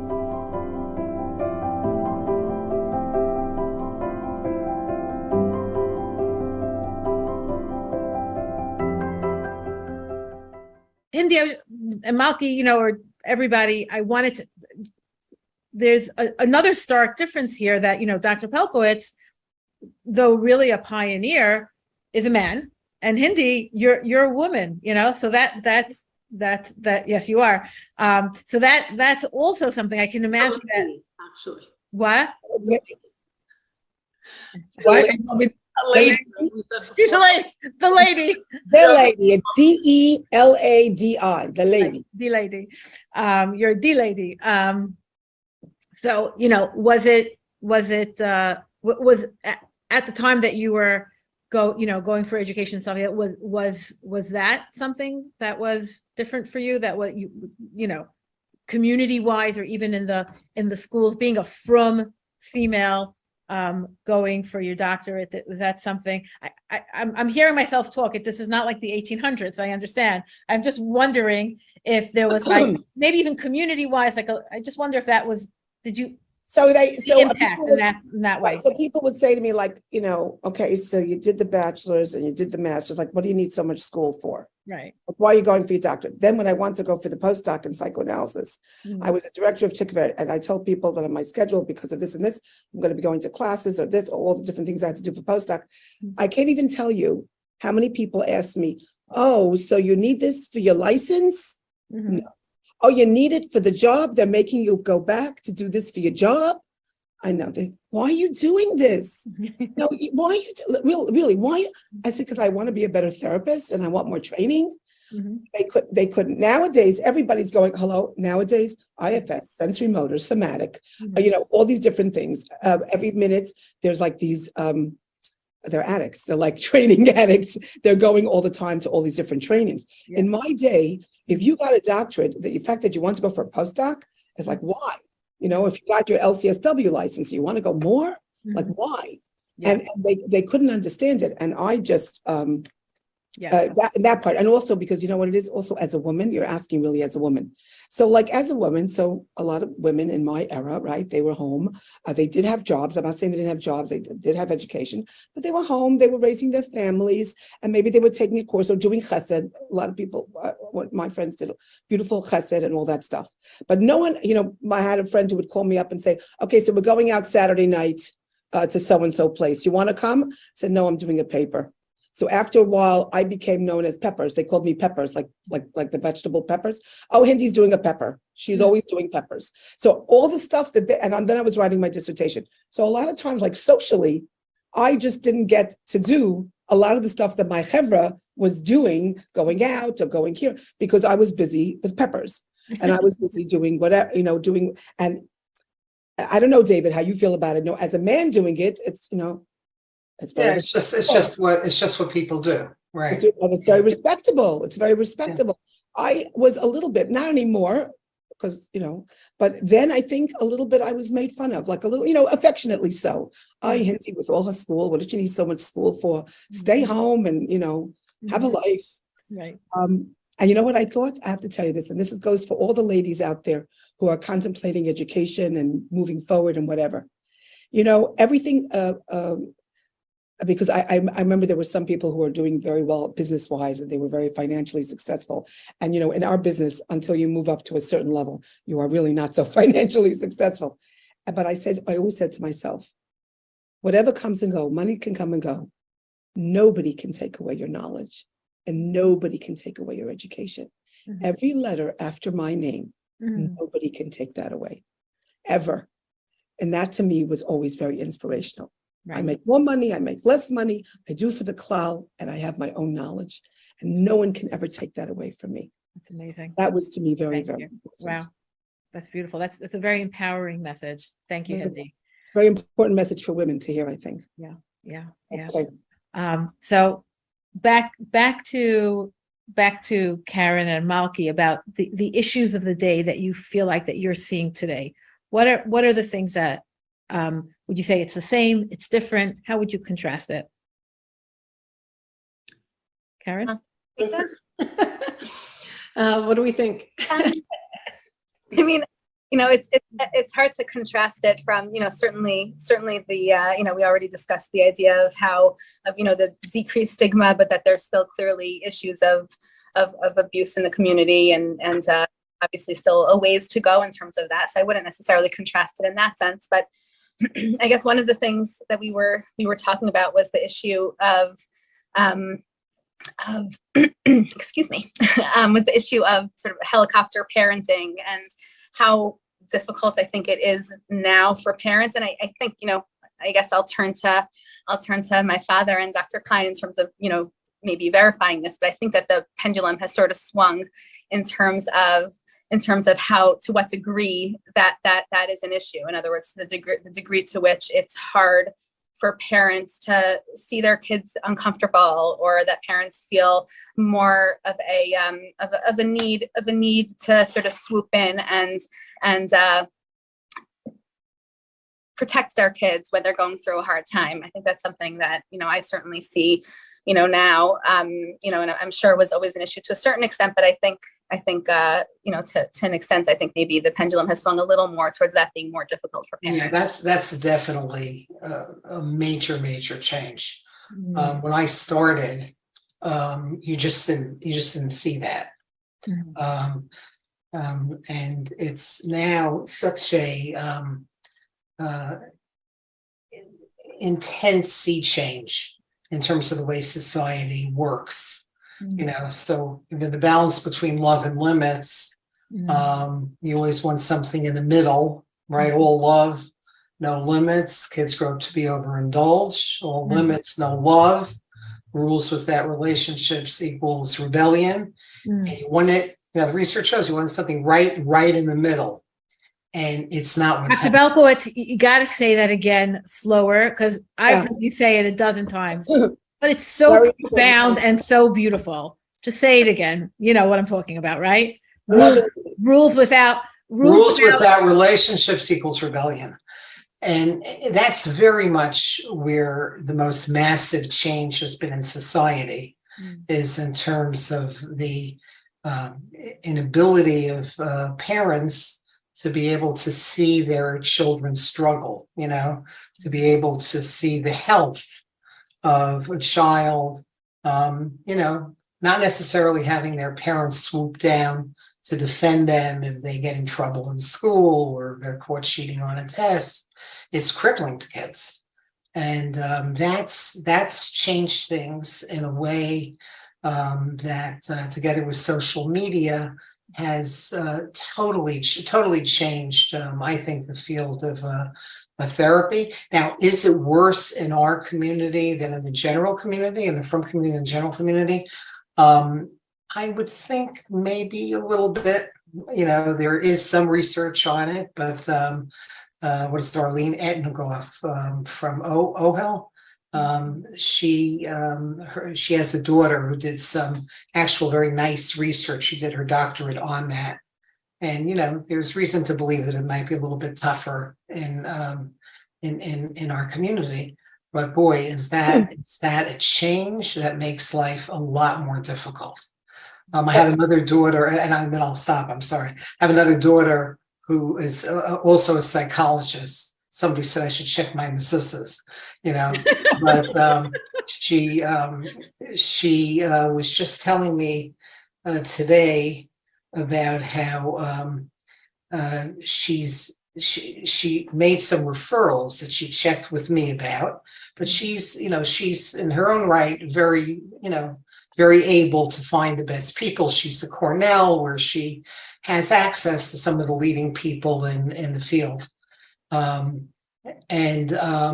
She says people don't accept the referrals she's giving, because they'll go online and they'll see, well, they only have X numbers of publications, or no, they, the reviews online are just not so, are not as impressive as they are with this other person. It's just like, it's a shift, Anyway. Yeah, no, David, I wanted you actually to comment. I have some thoughts about technology also, but I wanted you to maybe also continue that conversation on technology and how that has affected the field. How has it affected the frum field, or the field of what it does to you as a professional, what it does to the patients, what it does to the patient-therapist relationship.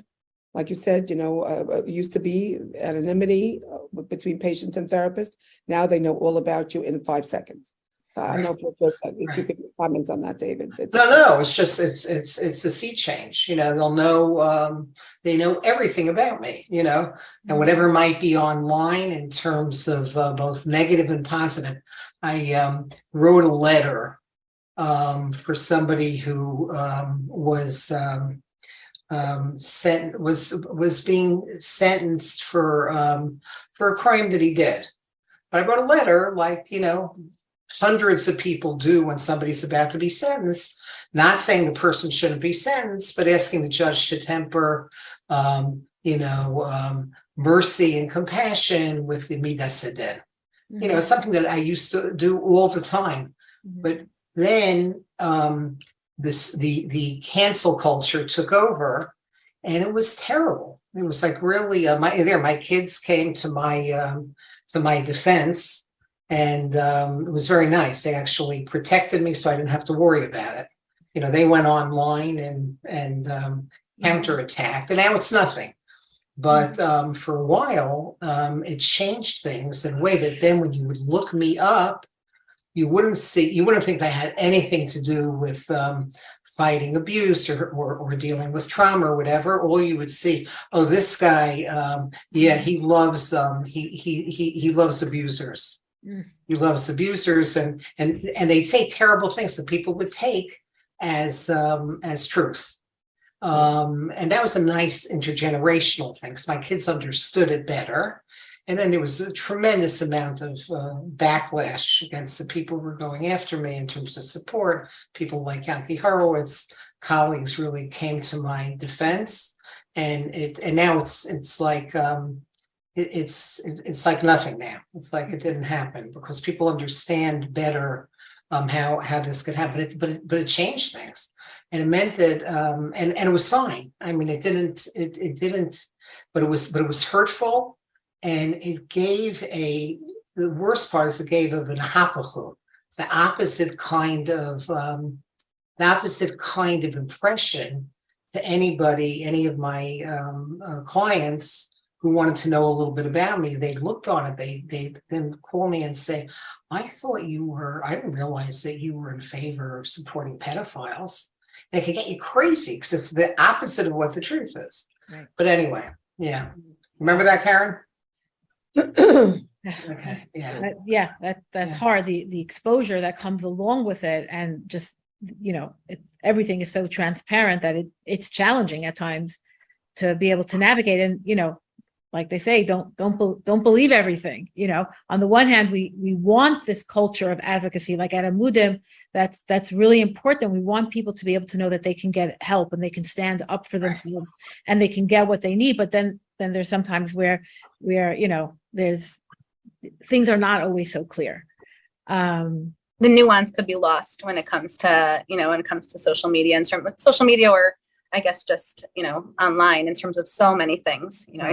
It portrays things in such a black and white way, obviously in this area, but also in every area. The whole idea of social media being it's just this sort of very narrow, slim view of what life is, and these picture chats really I see so tremendously on how when kids are exposed to that with any kind of regularity, it just makes such a huge impact on how they view the world and their expectations for what things are supposed to be like. And it just that lack of nuance becomes such a huge issue, I think. What do you tell the parents who you're working with about how to control that, or how to deal with that force in a way that's healthier or more effective? To ask you, I don't know. I think that having conversations about it is such a huge piece of it. Meaning, I think so much of this is talking about it and being able to name it, because if you don't, then it becomes just the reality, and when you see it, you just assume it's true. But when I do think in a very positive way that schools and communities are doing a much better job as phones are becoming so much more pervasive, and there's a growing recognition of that, of it being an issue. I think that the conversations are starting, and you can get kids really going, teenagers I see really going on getting on soapboxes and talking about how, I really don't watch it, I don't go on social media too much because I see that it's so fake, or they do, but they at least are having the conversations. And I think that just that makes a huge difference. Just like along the lines of social media, like another element of it is that I see people who on the one hand will find like a community of people who are, let's say, suffering from something that they are. But then again, on the flip side, it's like, okay, how much are you now associating with this? And like, I found my voice, but in a sense, it's almost not leaving room for like, you know, like nuance, like you said, or subtleties or variations. It's like, I belong to this now. Well, maybe you don't 100% belong to it, you know? So it's creating community, but then again, is that community, you know, are they defining themselves too much by that community? I think that in many ways, you know, listen, technology and the internet and so on can be so incredibly educative and informative and rich with knowledge and understanding of certainly many things. But I think that the social media aspect, although like Malki said, it could create a sense of community, a group, a chat or whatever. I'm very against Instagram, if I may say that. I don't have Instagram. People will say to me, you have Instagram, you have Facebook. I refuse to go on Instagram. I refuse to go on Facebook. I hear it from my patients. Oh, you see, I saw this one on Instagram and she went on the yacht and on the trip and on the thing. And meanwhile, the patient is terribly depressed because she's not living that life, which is most probably, who knows how much percent fake. And it gives it just sends, I think, in many ways. Now, I'm not to say that I don't love, you know, certain aspects of technology and the internet and learning and growth. But, you know, there are certain things that I find could be very, very destructive. And I think, well, like Malki said, you could join a group, but then all of a sudden I'm like-minded, like that group. I'm just like them. But guess what? You're really not 100% like them. You know, where is all the exploration of finding out who you are for you? Yes, I joined a group that is, you know, they're you know, survivors or depressed or whatever, but that doesn't define you. You know, there's so many different facets of what defines you, and I think that could be very destructive. You know, on the in the technology form, we didn't have that problem. David, did we have that problem? No. Did we have that problem with technology and the internet when we were No, it was a much less complicated life. It really was. And look, you know, let's just look at the research for a second. You know, the heavier the user, for girls in particular, of TikTok or Instagram or Facebook, the higher the level of depression, the higher the level of anxiety, and, you know, every single measure. And, you know, when you see some of the work of, especially out of MIT, you know, who wrote Alone Together again? Sherry Turkell. So her stuff it's chilling to see that as, you know, the first generation who was born to the iPhone started to come of age, you saw a tremendous increase in every major psychiatric diagnosis. So, wow, interesting. That's what I love about David, because we all have commentary, but David backs it with research and data, all made up, which I find always incredibly enlightening. And you know, yeah, it's just wonderful to have. You know, David Pelkovitzes are very few, if any, and far between. Yeah. So in the time we have left together now, with, you know, two amazing parents and their, you know, two amazing daughters, I wonder if you would each give us, like, what would be your 2-minute message to, or less or more, but message to parents out there, you know, people who are trying to parent their children, their teenagers. What would be your message to them today? Could be a guidance, tip, idea, what you've seen. What would be that, you know, that golden nugget that you would want to share with them? I mean, there's a lot to say. And obviously you want to just love your children as much as you possibly can. But if I'm thinking from like a psychological therapist perspective as to what I think would help, sometimes I think, especially with, you know, with kids who are, let's say, more involved and there's a lot more going on, I think one of the things I really learned is that, like, it really takes a village. Like, therapy is amazing. And I think everyone here has worked so hard and is so dedicated and has made a difference in people's lives. And at the same time, there are so many, because of the way maybe things have developed now, so many resources, like, for example, like Amudim, obviously, and all these other things that are now available. And let's say we have research that came out, over the years on things like yoga or meditation or whatever it is. So in other words, be there for your child, support your child, and also know that there are so many available options now to give your child if you think they need additional support. And I just think that's really nice to know that sometimes it takes different factors to kind of facilitate growth in a child. Talking about kids who maybe need more support, in particular. So I would go back to the first year of life and talk a little bit about attachments, because that to me is the most probably one of the most, if not the most important aspect of being able to mother, nurture on a variety of, there's attachments, but you need the attunements, the empathic attunements of a mother to her baby to create a healthy attachment. And if you can create a healthy attachment and a fine attunement in the first year of life, the first 2 years of life, the child has there's so much better a chance for that baby and that child to grow up with a healthy attachment and healthy and stable. And then obviously on through the life cycle, if I had to say, which, presence, be there, sit with your child, sit with your spouse, sit with your friends, just be present for, and like, I know David talks about, shutting off the phones. I always talk about this, my little metaphor of, in the old Westerns, they had saloons, and in the old Western movies, they had saloons. There was a sign, guns at the door. You weren't allowed to bring your gun into the saloon, like in these Western movies, 50s and 60s. So it's a little bit before many of whatever time. But I always say to parents who I'm telling when they want to spend those extra few minutes with their child, I say phones, instead of guns at the door, phones in the drawer. Put your phones away for 10, 15 minutes. David, you're going to comment on this because David has the most beautiful way of saying it, heart to heart, eye to eye. Sit with your loved one, whoever that is. We're talking about children, and sit with them and look at them and feel them and experience them and spend as much time as you can with them. So the presence and start at a very early age. Amazing. Karen?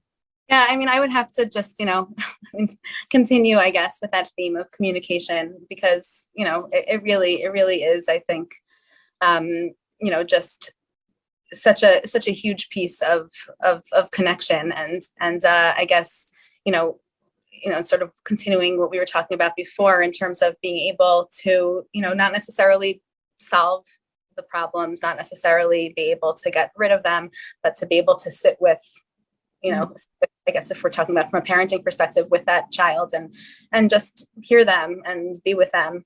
I think that's a hugely important piece. Amazing. Thank you. Dr. Pelkowitz? Yeah, to just I have a million stories running through my head, but I'll just share the reality that kids very much are today more likely to complain about their parents' lack of availability than the other way around when you look at it. And there's this beautiful thought that the Piaseczner said in the name of the Baal Shem Tov, that when we say in Shema a number of times every day the words Va'avadatem Mehera, he says we have to think about it as get rid of the rush in your life. You all have to figure out a way to get rid of the rush, to find a place, as we're all saying, we could center ourselves, we could be there, where we could look in our children's and our spouses and our friends' eyes and look in their hearts and be able to get rid of the rush and be present. It's not so simple today. It's, you're an expert on breathing, and I've been breathing now for 71 years. And it's still very, Huh? Admea ve'esrem. Amen, amen. Thank you. Anyway, I think that it's I think it's the most important message of our day is awareness and presence and the Va'avedeta Mehera. Can I just jump in with a story that I heard actually from David? David, I'm trying to remember because I've heard so many of your phenomenal, glorious stories. But you once told a story about this couple who went to the Gottman Institute in Washington for that retreat weekend. Right. And they were sitting at the Gottman in Seattle, or wherever it is. And they put you in these little apartments while they're working with you over a period of days. And you have your own little apartments, and it's all very beautiful. So David told the story of a couple who was sitting there in the morning getting ready, I guess, to go to work with John Gottman and his wife, Julie. And she's looking out. It sits on a campus with a beautiful pond or a lake or something. And she's looking out on this lake and saying, it's so beautiful and it's so serene and her husband's sitting at the kitchen table. He's reading a newspaper. And she looks out and then she turns to him and she says, she goes, aren't we lucky that we have this opportunity to be here together and to go and to work with, Dr. Gottman and to get this help for ourselves and whatever. And he's sitting behind the paper and he's going, And she was trying to kind of get a connection with him and his presence, and he was just kind of nodding behind the New York Times or something. But you gave it a term. Turning, Gottman calls it turning towards. Turning towards. And Rabbi Frand heard this, or I once shared it with him, and he says, where's the first time in the Torah that you have the term turning towards? And he says, Vel kayin vel minchaso lo shah. That Shah is the Hebrew term for basically, in that sense, turning towards. And that lack of turning towards literally triggered the first murder in the world. But then he talked about the other way of looking at Shah. Yesh adam kona olamo b'shah achas. You could attain Olam Haba with one turning towards. You see somebody in shul on Shabbos who doesn't have a place to eat and you're really not in the mood for it, but you turn towards them and you invite them. You see a friend who is having a hard time and you could easily pretend not to notice that, but you turn towards them. Most importantly, we see our children or we see our parents or our spouse or our friends or our clients needing that extra kind of shah, of turning towards, and that's the essence, I think, of what we've been talking about all night here. That's great. Thank you, David. Thank you. Thank you. Thank you, Dr. Pelkowitz. Thank you, Dr. Thank you, Klein. Amazing. Thank you, Dr. Meyerfeld. Thank you, Karen Herman. This has been incredible. You're all really inspirational. Your words, your work, your legacy, it should continue. Thank you for what you all do for Amudim as well. We deeply appreciate it. The support is not taken for granted. David encouraged me to join Amudim. Remember, David, I called you. Yes. Right. Thank God you can. And by the way, can we take a vote on which family is better? We're going to do it on social media. Okay, great. You're going to have to post pictures and hashtag it and all of that. The Klein family is definitely amazing. Oh, so is the Pelkowitz family. So we're all okay. The Pelkowitz family is beyond, and that goes for you too, and for Lonnie and for everybody else. So this is a tremendous. I loved having Malky and Karen on board here. It was amazing, and David is my idol. So and it was a great and Henny, really, it was your idea. This program. It was an excellent idea. Thank you. It was kind of fun. Thank you. Thanks, guys. Thank you all.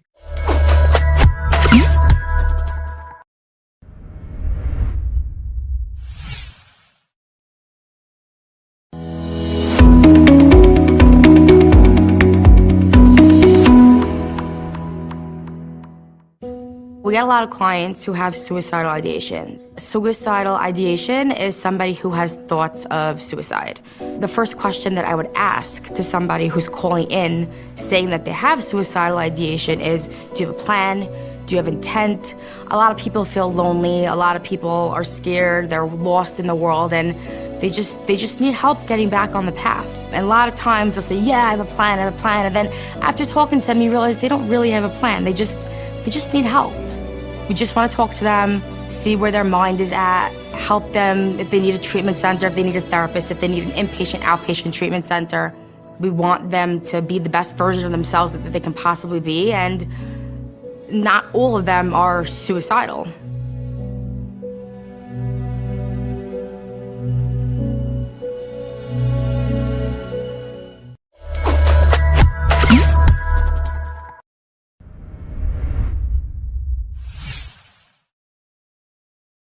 So it's a pleasure for all of us to be a part of the third annual Unite to Heal campaign, which is in support of the incredible work and the important work of Amudim. My name is Shai Schefter. I'm one of the Rabbanim at the Young Israel of Woodmere. And I was asked to come join a panel of other Rabbanim to talk about not only the amazing work of Amudim, which I venture to say all of us and so many of our colleagues all over the country have made use of when we have situations in our communities that arise, which clearly are out of our depth and beyond our league, but things that we need to pass on to professionals and to organizations that really strive at helping the community members who need their help. And as we know, Amudim is something that helps not only with many mental health crises and many issues, but obviously those who are struggling with all kinds of addictions, and most prominently, those who unfortunately go through a traumatic experience of abuse in so many different ways.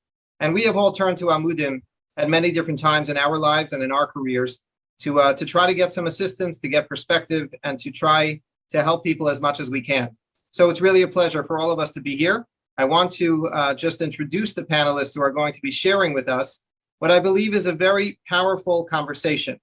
And as we know, whenever we have shailas, whenever we have questions that arise in our communities as individuals and certainly as Rabbanim, so we have to do our best to try to look at all the angles and evaluate all the different sides and try to understand what's really beneath the question. And is there something that's beyond what's being presented that we maybe need to consider or need to think about? And this is something that is part of the incredible challenge that we face, especially in light of the mental health issues that sometimes need to be considered. And it's something that that all of our colleagues try our best to be sensitive toward and to be understanding about. And what we're going to talk about today is different kinds of questions that have come up in our communities where we have opportunities to think not only about the strict letter of the law, not only about the halacha itself, but to think beyond that, to try to consider a number of other factors that may be presenting themselves in the questioner who is presenting. So with us today on the panel, and we thank all of the Rabbanim for making time in their busy schedules to be a part of this and to be a part of helping to support Amudim and their very, very noble and special work. So the first panelist that we have is Rabbi Larry Rothwax, who is a Rav in Congregation Beth Aaron in New Jersey, in Teaneck.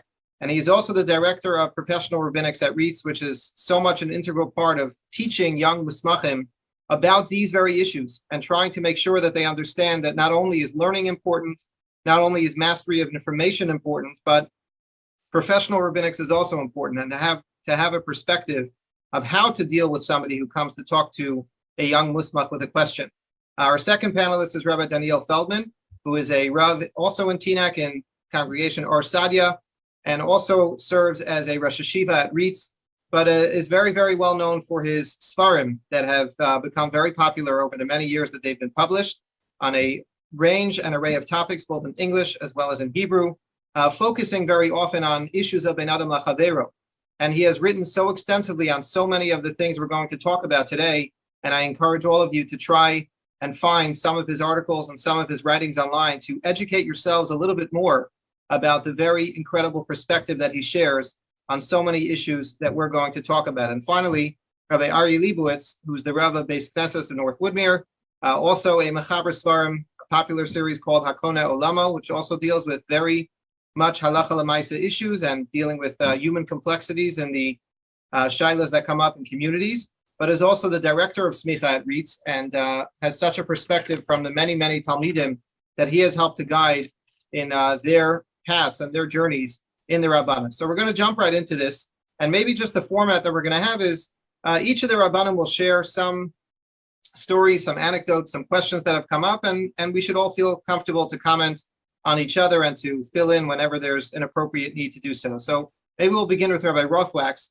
who can share a scenario with us and give us somewhat of a perspective. Okay, thank you very much, Rabbi Schechter, and it's a great personal honor to have the opportunity to participate in this important conversation. My personal goal is to try to stay as much as I can out of the way so we can learn from Rabbi Feldman, Rabbi Leibowitz.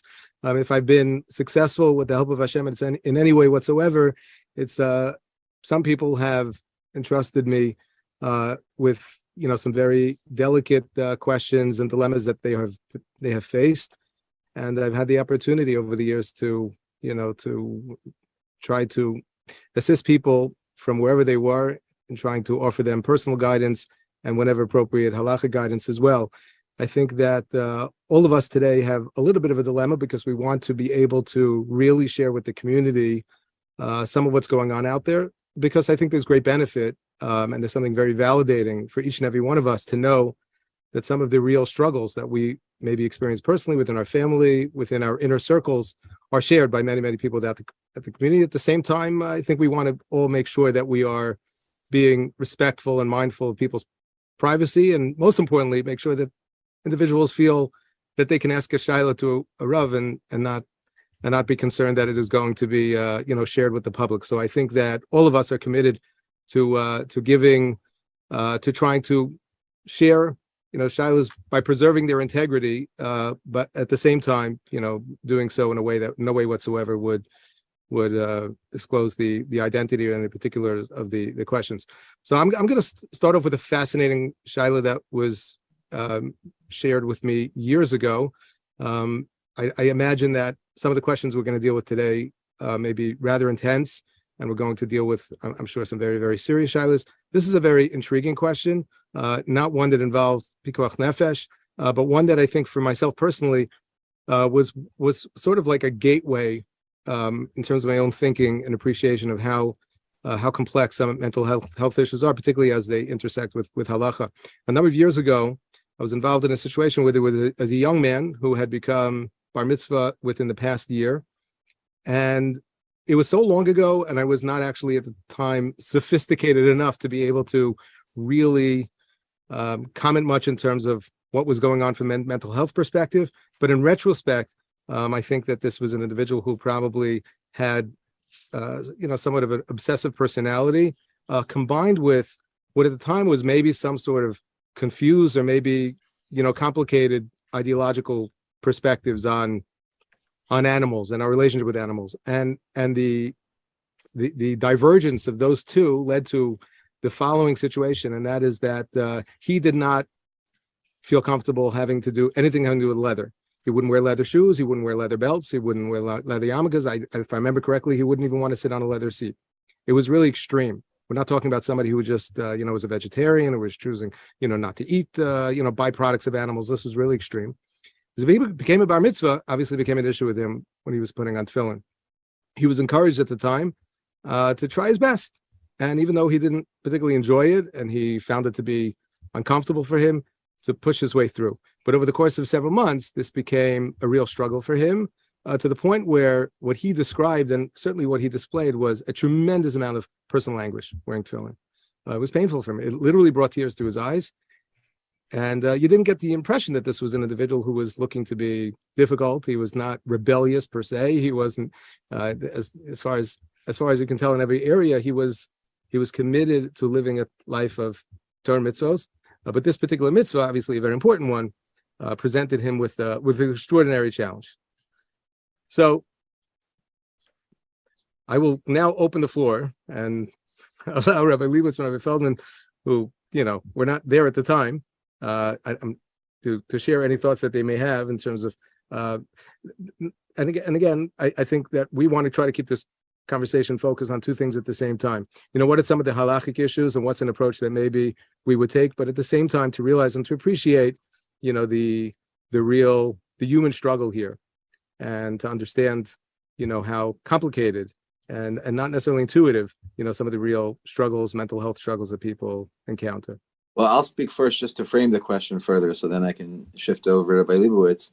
But before even addressing the specifics, although it's very relevant to trying to understand exactly from what direction to come, just to clarify, this is an issue that can come from a mental health perspective, but can also come from a shita, can also come from someone's attitude towards, say, veganism and animal rights. And I've heard the question in that context also. So if the question is being asked by someone who feels philosophically that he has no right to use leather in any form, and therefore that extends to not even wearing tefillin, that would require one kind of level of understanding and approach. While it sounds like from what you're describing that it's not necessarily coming from an intellectual or philosophical place, but rather it's more of an emotional reaction that's not the kind that can be addressed from that type of perspective. Is that an accurate frame? Yeah, that is correct. That was very much my impression at the time. And I think in that regard, it is what makes it somewhat unusual. I think we would more naturally expect that it would be more of a shita. But in this case, I think it was an underlying pathology. And even though I'm not going to try to, offer a clinical diagnosis at the moment, I think it's clear to say that the way he was presenting was something, this was a real struggle for this individual, and not something that he just needed to, try to adjust his thinking in terms of, his worldviews of philosophies. Yeah. When it comes from that perspective, that if one feels an enormous discomfort that they are not able to overcome, so then it probably enters into some of the literature that we know in this group that Rav Asher Weiss has discussed extensively, for example, to parallel the question of dalakosos, where it comes up that sometimes there are impediments to someone being able to perform a mitzvah that are not necessarily life-threatening, but create some kind of a debilitating condition, whether it's physical or mental. And being that we know that they can be of equal difficulty, whether they are physical or mental, so without coming to a conclusion on this point, but there is a literature about that we don't necessarily assume that even when dealing with positive mitzvos, that we have only a dispensation when it's in the category of life or death, but sometimes when something is really incapacitating, so then that opens up another avenue. Where that avenue will go, again,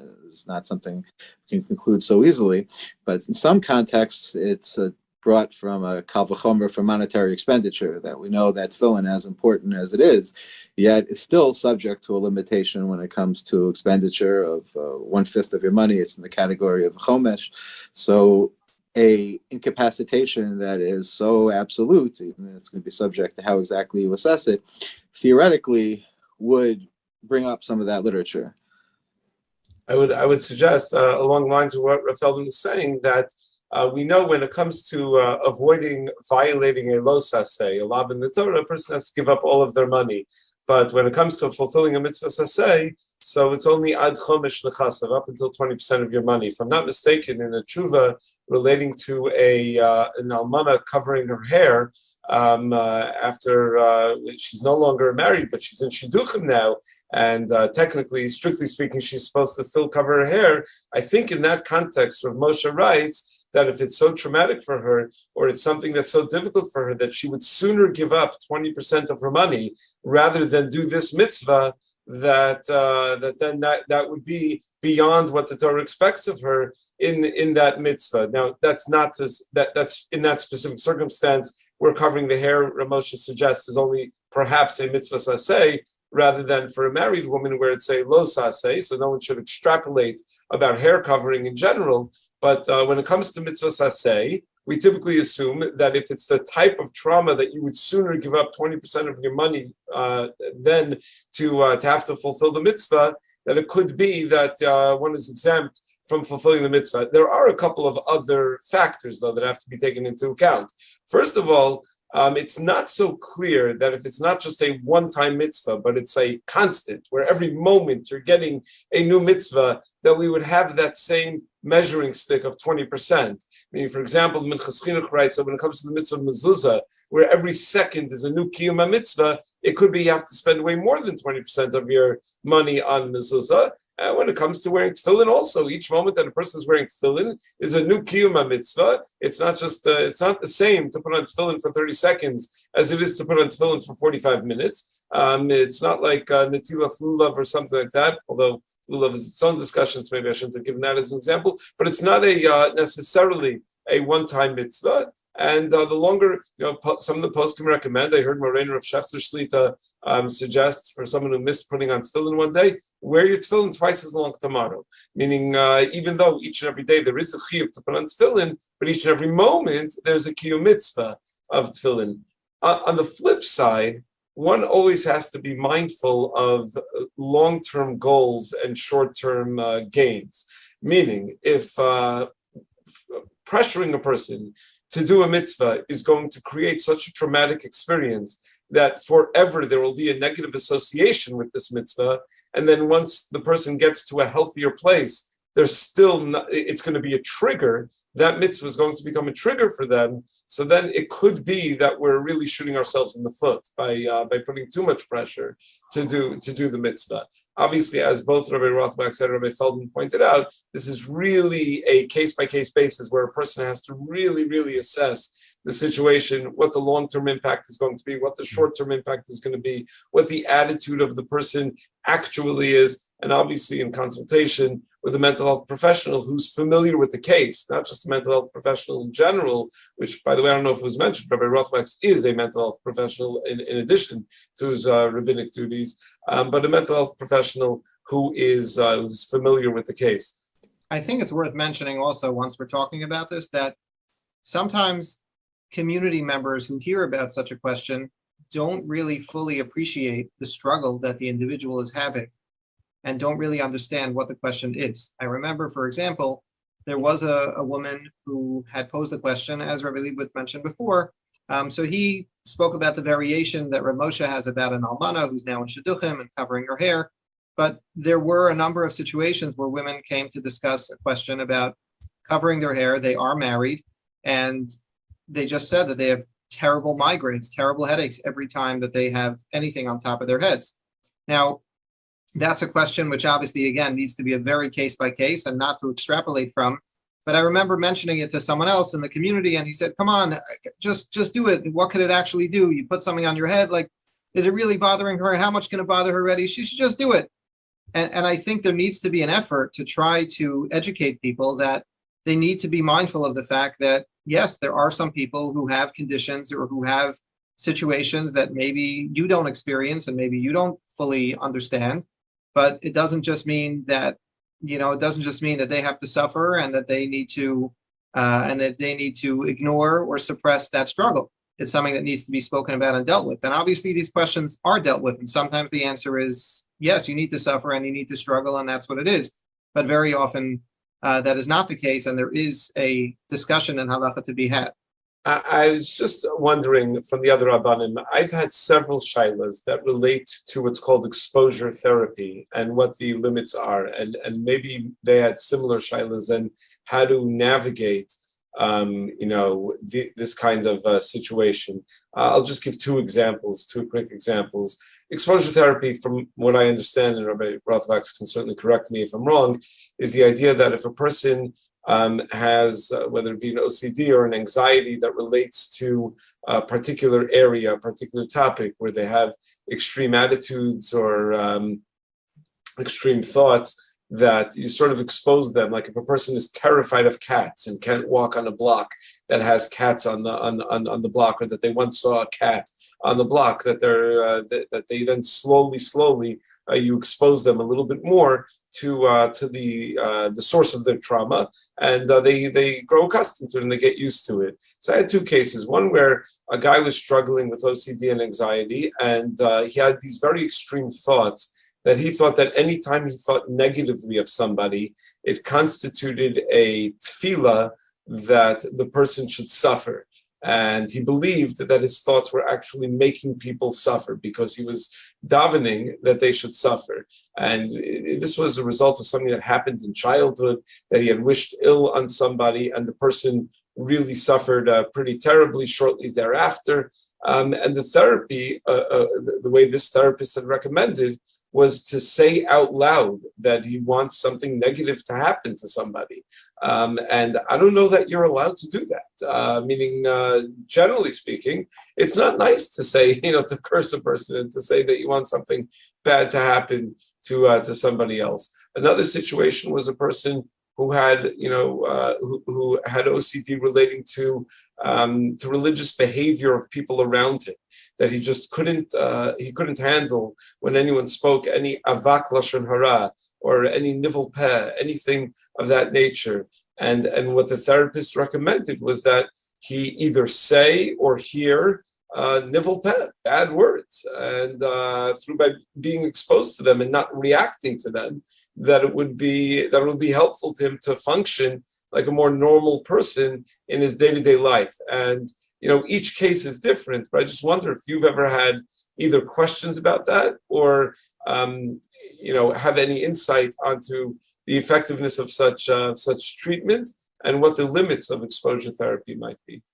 As far as that first point about somebody who feels that what he says is harmful to people, so we know there is a concept of a klala, and we know that there's an isser in the Torah of cursing people, although it was somewhat of a debate as to whether it's because we connect that to any real-world effect. The Rambam didn't think there was any real-world effect, but he did certainly believe there was still a prohibition nonetheless. And in his view, Footner has an essay about this, that it probably connects to the broader goal of V'ahavta l'recha kamocha, and not subtracting from how people are felt and experienced and the love that's supposed to be directed towards them. But also, especially what you're referring to, that somebody feels that they want somebody to suffer. So by definition, that certainly seems to fly in the face of V'ahavta l'recha kamocha. If you love anyone else as yourself, you're not going to want them to suffer. But what's particularly striking about this is that the one who's struggling with this is struggling so much because he doesn't want it to happen, because deep down, the yid inside very much doesn't want there to be any real world effect and doesn't want the person to suffer. So I think that might be an opening point to consider as far as the paths that he needs to take in order to get to that result. Now, what it's very difficult in this case is to understand exactly why speaking it out loud is going to be helpful to him. I just can only speculate as a layman that perhaps being confronted more absolutely with the reality of it is a step towards then actually dismantling it, as opposed to a thought which remains somewhat unaddressed. I don't know if that's the nature of it. But overall, certainly we have a great discomfort with saying that anyone else should suffer, whether it actually constitutes a klala or whether it's a more broader kind of objection.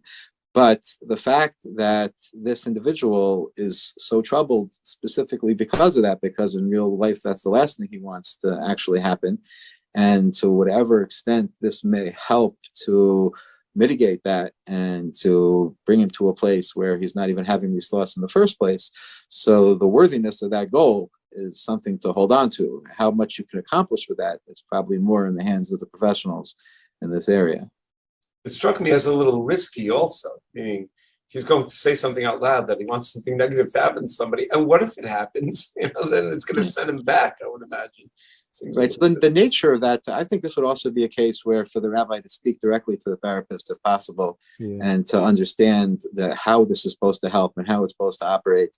And I think we've all had the experience that there are therapists who are more connected to our value system and less connected to our value system, but also some who speak more generally and more specifically. So it's one thing to say, I'm scared of something, so to confront it more directly is going to help me eventually become less scared. It's probably another thing to say that one should be encouraged to say horrible things because they have an aversion to these horrible things, and maybe they should have an aversion to those horrible things. And what exactly is the nature of that aversion, and where do we draw the line between the appropriate aversion and an incapacitating aversion? Yeah, I agree 100%, especially because in these types of situations, we're talking about exposure therapy for anxieties, for phobias. there is a fair degree of flexibility that the therapist has. It's not regulated by, when it comes to medication, for example, while there may be different types of medications to address certain illnesses, generally speaking, the pharmacology is what it is. I mean, there's not all that much flexibility when it comes to designing a protocol to help somebody experience less anxiety and to face some of their fears and challenges. There can be a lot of flexibility, and I think more often than not, as Rabbi Feldman said, a lot more is accomplished when the Rav can interact directly with the therapist, and sometimes there's not even a conflict of values as much as the therapist didn't necessarily understand and appreciate that, that there was some tension there. I remember years ago there was a young woman in the community who was going through a very difficult time in her life, and she spent a lot of time horseback riding. And she was spending almost every day of the week, and she reached a point where she wanted to go horseback riding on Shabbos as well. And she asked me if this was something that she could do. She had been in a very compromised state for a long period of time, and this was, she had reached the point in her recovery where, this was giving her a tremendous amount of chizuk in many ways.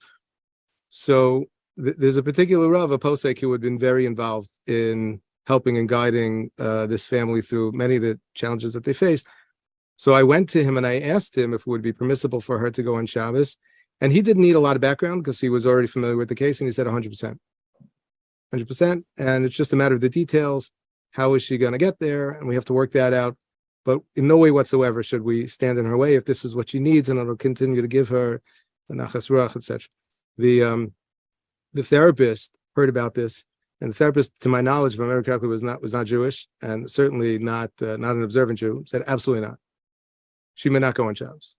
There's nothing to discuss here because from the therapist's perspective, this wasn't necessary. This girl needed to experience a little discomfort of sitting around one day of the week and not being able to do what it was that brought her, tremendous relief. For me personally, that was a fascinating moment where I saw a clash of two worlds, but it was completely flipped in the way we would naturally expect. And bringing rabbis and therapists together can teach us a lot, not only about halacha, but about mental health. And don't assume that the rabbi is always going to be the machmi and the therapist is always going to be pushing this way. Sometimes, everybody just needs to speak to each other, and there can be a lot of benefit on all sides. Just for the record, that case of the obsessive thoughts, it was the therapist that asked the question. It was a frum therapist who was a rabbi also, but asked the question whether he can recommend that as a course of treatment. I don't know if this was the tshuva that was referenced earlier, but I think in the second volume of Rav Asher Weiss's tshuvas, there is a revolutionary tshuva on OCD, and I think there is as well. I don't know if he's speaking about exposure therapy per se, but he does outline certain klalim, basically sort of what was said before: lose the battle, win the war. Sometimes you need to really think big picture over here, and I think, speaks about, Chassam Sofer, who says that if a person is wandering in the desert on Shabbos, we do not impose upon him the requirement to, he's lost in the desert, doesn't know what day it is. So when it comes to the seventh day, he's not bound by the halachos of Tchum Shabbos, because otherwise he's never going to get out of there.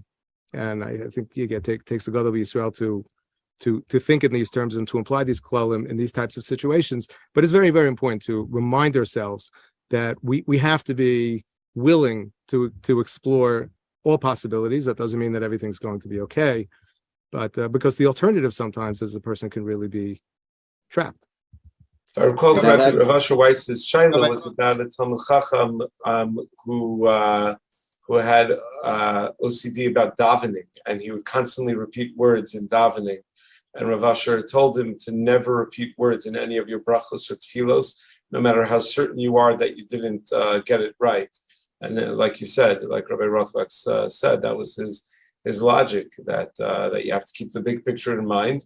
He quoted a Chassam Sofer about a shota that has a chance at a refuah in a mental institution that doesn't serve kosher food, and then he could stay there because atu chayavim lahashiro shota upatim in a mitzvos. Well, you want him to remain a shota his entire life and be patim from mitzvos. You have to keep the long-term goal in mind.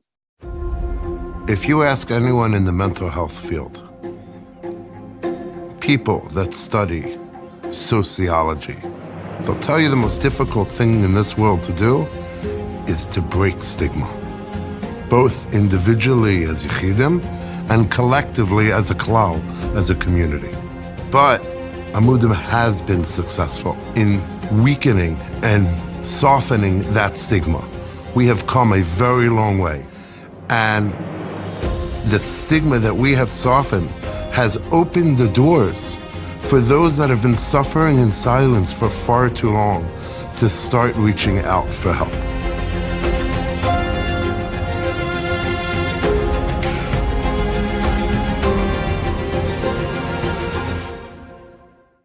So I will say that although that tshuva is printed and it's specifically talking about OCD, we once had a shaila here about exposure therapy in particular, and it was a much more chamor shaila than the ones that were presented. It had to do with inyanei arayos potentially, and it was a very, very serious shaila, and I did present it, and I'm not going to get into the exact particulars of the answer or the case because, again, it's just very personal, but a lot of the logic that was used there was also that same chasam sofer, that if we don't figure out how to use the exposure therapy to think about the long-term goal and the long-term healthy vision that this person can have on their journey moving forward, then they're just going to be debilitated for years to come, and they won't be able to do many other things. I do remember a number of years ago when I introduced Rav Asher Weiss to Dr. Pelkowitz, and they were having a conversation about a particular issue. It was a more general conversation, but then at some point they spoke about a particular issue that was on both of their minds and a certain condition. And Dr. Pelkowitz asked a very compelling question. When I have a patient like this, or when a therapist is faced with a situation where on the one hand, you have to worry about the psychological issue that's going on and the mental health component of it, which is obviously very serious. At the same time, as a result of this condition, this individual is now giving up on religion.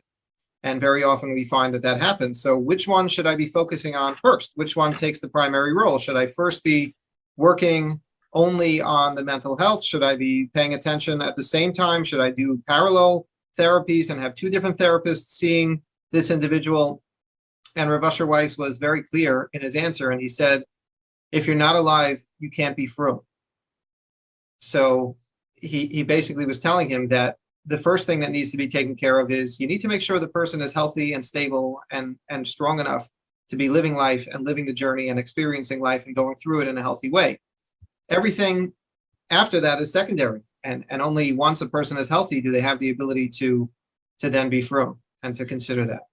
Just to add on the flip side of that, though, we also heard from Rav Asher Weiss once that what makes mental health treatments particularly challenging, more so than physical health treatments, is that typically there's more certainty in the treatment when it comes to physical health, that this is the treatment that will work, no other treatment will work, and this treatment has a track record of working.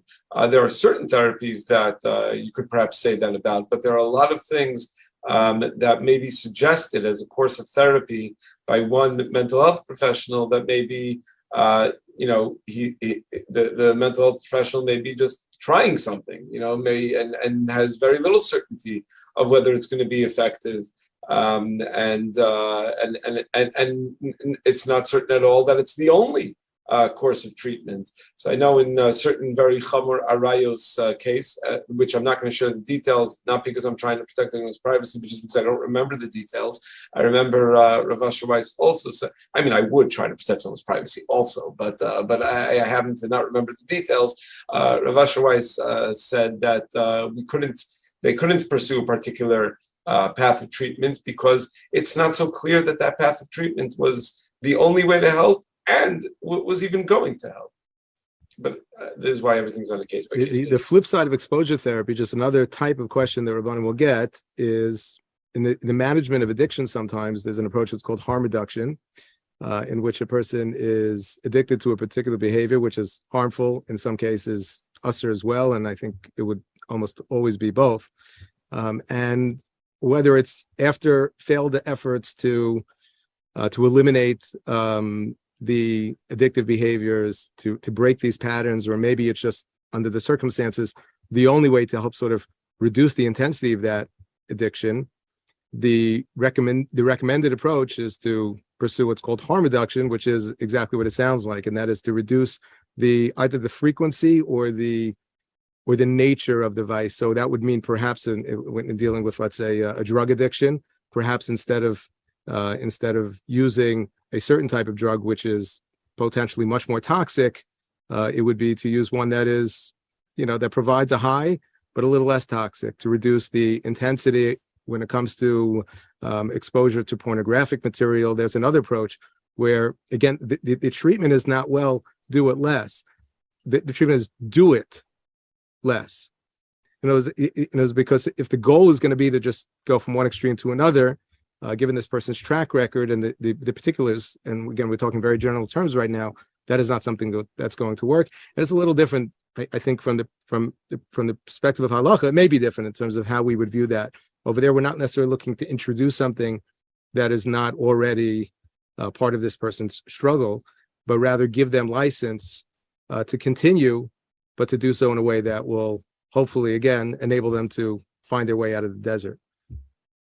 I would just add a few svaras that you can apply or not apply, decide how much they account for. But it's noteworthy that, first of all, the point about the desert that's been mentioned, just to put that in context, the nature of the proof from there is that traveling, if one assumes that we don't know when Shabbos is, so any day is a suffix Shabbos, so if we're going to be machmer on other things, that's one thing. To be machmer on traveling means that right now it's not pikuach nefesh. Okay, you can sit in one place for a day, but the result is going to be that there's no svara to ever be more makel than any other day unless you look at it as the whole picture. You're never going to be able to get out of there, and therefore the cumulative effect of everything, of being machmer on every single case, is going to end up being unlivable. And that's a part of what plays a role in some of these questions. But there are also other gemaras that also contribute to being able to have some leeway, and the question of the sugya of chatei kadesh yizke chavercha kadesh yizke atzmacha, which is somewhat of an unresolved issue, and it draws on a lot of complicated factors, but we sometimes do find that we're able to draw on some kind of a relative assessment. And it's also interesting to consider, especially as Rabbanim, and I think there's a big difference between what we're specifically allowing or instructing or what we get in the way of. And when there's room just not to get in the way, that's something we should really pursue sometimes, especially because even when we are asked a question directly, so a lot of the consideration is that of lifnei iver, lo sitein michshol. We don't want to give advice that is harmful. We don't want to be a part of somebody else's avera. But it's also very possible that the whole chakira and lifnei iver and how exactly to relate to it, but certainly it comes out from a tshuva, widely quoted tshuva of Shlomo Zalman Auerbach, that it goes to the goal of what's actually happening. So if somebody is going to fall, were you making them fall harder or making them fall less? So there is much more license to take a result-based approach, especially when you're the one guiding or advising or choosing not to interfere, especially to say that I can look at what's going to be the end result of this process, and will there be more of a nefila if I get involved or more of a nefila if I don't get involved, and to allow that to be a part of it. So we've all dealt with varying degrees of addictions and different kinds of variations of that. I'm just curious, Rabbi Rothwax, I know the question comes up, many, many times in communities. What do you do when you have an alcoholic who's really been working hard on themselves and really been to therapy and really doing very well, and then they're confronted with Pesach, and they're sitting around the table with people who are all drinking al pi halacha, not doing anything that's uncomfortable, but for that person it could be extremely damaging. Well, what would you say? What's the suggestion for that individual? Yeah. So first of all, before we get to the Pesach Seder, there's every other day of the year, and I'll take this opportunity to just remind anybody who's listening how sensitive we need to be. It goes without saying we need to be sensitive to individuals who we know are in various stages of recovery, but we also have to be extra sensitive in considering the fact that there are people who are either in the throes of an addiction or in early or late stages of recovery. You can never truly be truly recovered. That's another important point to mention. And we wouldn't necessarily know that. I distinctly recall once being present at the Shalom Zachar. I'm sure this happens often, but I just recall there was an individual who was walking around offering everybody drinks. He meant well. He wasn't the balabas. It doesn't matter. Can I give you l'chaim? And if anybody said no, so he said again, come on, a little. And he went over to one individual who said no. He says, "Come on, little guy." Said no. And the third time, the person, he turned red in the face, and he said, "I can't have alcohol. Can you please stop asking me?" And I don't want to over dramatize the event. I don't think the entire room heard, but I saw it. And I've seen since these sort of encounters, very, very innocent. So I think we should be very careful. We're not going to get into conversations around now policies, alcohol policies in schools and shuls. Shuls, I don't know there are alcohol policies in schools, but it is important to recognize that we should not be offering and serving people drinks. If and when it is appropriate for people and they feel that they're able and that they would like to go ahead and to have a drink, let's leave it up to them. Otherwise, I think we should assume that, and this is assumption based on statistics, and Amudim could provide the numbers. I don't know what they are, but there's a significant number of people in our community who are struggling, and we would never want to, in any way whatsoever, contribute to that. And then, as you've asked, there are times of the year that we completely cannot avoid the train wreck at all. I think most people can easily manage a Shabbos table, and certainly a Purim Suda, which is a conversation for another time. But the Pesach Seder, you almost can't avoid the question. Now, it's true, this is Machlokas Poskim about using grape juice for the purpose of Dalet Kosas, which may be, one solution. But what if that's not enough for this individual? And I think of Rabbi Schechter's, if I understood your question correctly, the question was not whether this recovering alcoholic should be drinking wine for Dalet Kosas. It goes without saying that that's something that is not an option. But what if he finds it to be very challenging to be sitting there at the table? So there's two possibilities. One possibility is, well, he'll just have a Seder by himself or go elsewhere. Or can we consider the possibility that everyone at that table, well, they'll have, like, we'll call a dry Seder. I mean, I'm gonna pause now and open that as a question. But again, I think that the power to this conversation is in the questions more than the answers. I think that if anybody's listening right now and that question just makes you feel very uncomfortable, I think it's a moment to just reflect for a moment, to understand and appreciate that it could be a very lonely place to begin with, to be in that stage of your life, whatever, and recovering from an addiction, to tell such a person, listen, this is the way we do it. And if it's not comfortable for you, we understand, but this is the way we do it. It's, either way, the question should weigh on us. My wife was once, we had guests on Shabbos and she was serving chicken, and one of our guests complimented on it. She goes, "Hey, it's a new recipe." So the guy says, what's the secret ingredient? And she said, beer. And he spit out the chicken right away. And we didn't know how to react. And he said, "I'm sorry, I apologize." He said, "I've been in recovery for, I don't know," he said, like 25 years. And I can't touch alcohol. So we were obviously stunned and afraid that maybe we just set him back 25 years. Thankfully, he didn't. The alcohol evaporate in the oven? Isn't that a thing? Well, that's the thing. He listen. I guess he was he was in recovery, Mahadran. He was not going to take any risks. But again, it was just a moment of you just don't know. You just don't know. This was a person that we thought we knew well, and we obviously know much, much better now than we did before. And he was actually very comfortable with the disclosure. It hadn't come up before, but it took, and this was not a Pesach Seder or a Purim Suda. This was just, a Shabbos meal, and one of the ingredients was beer.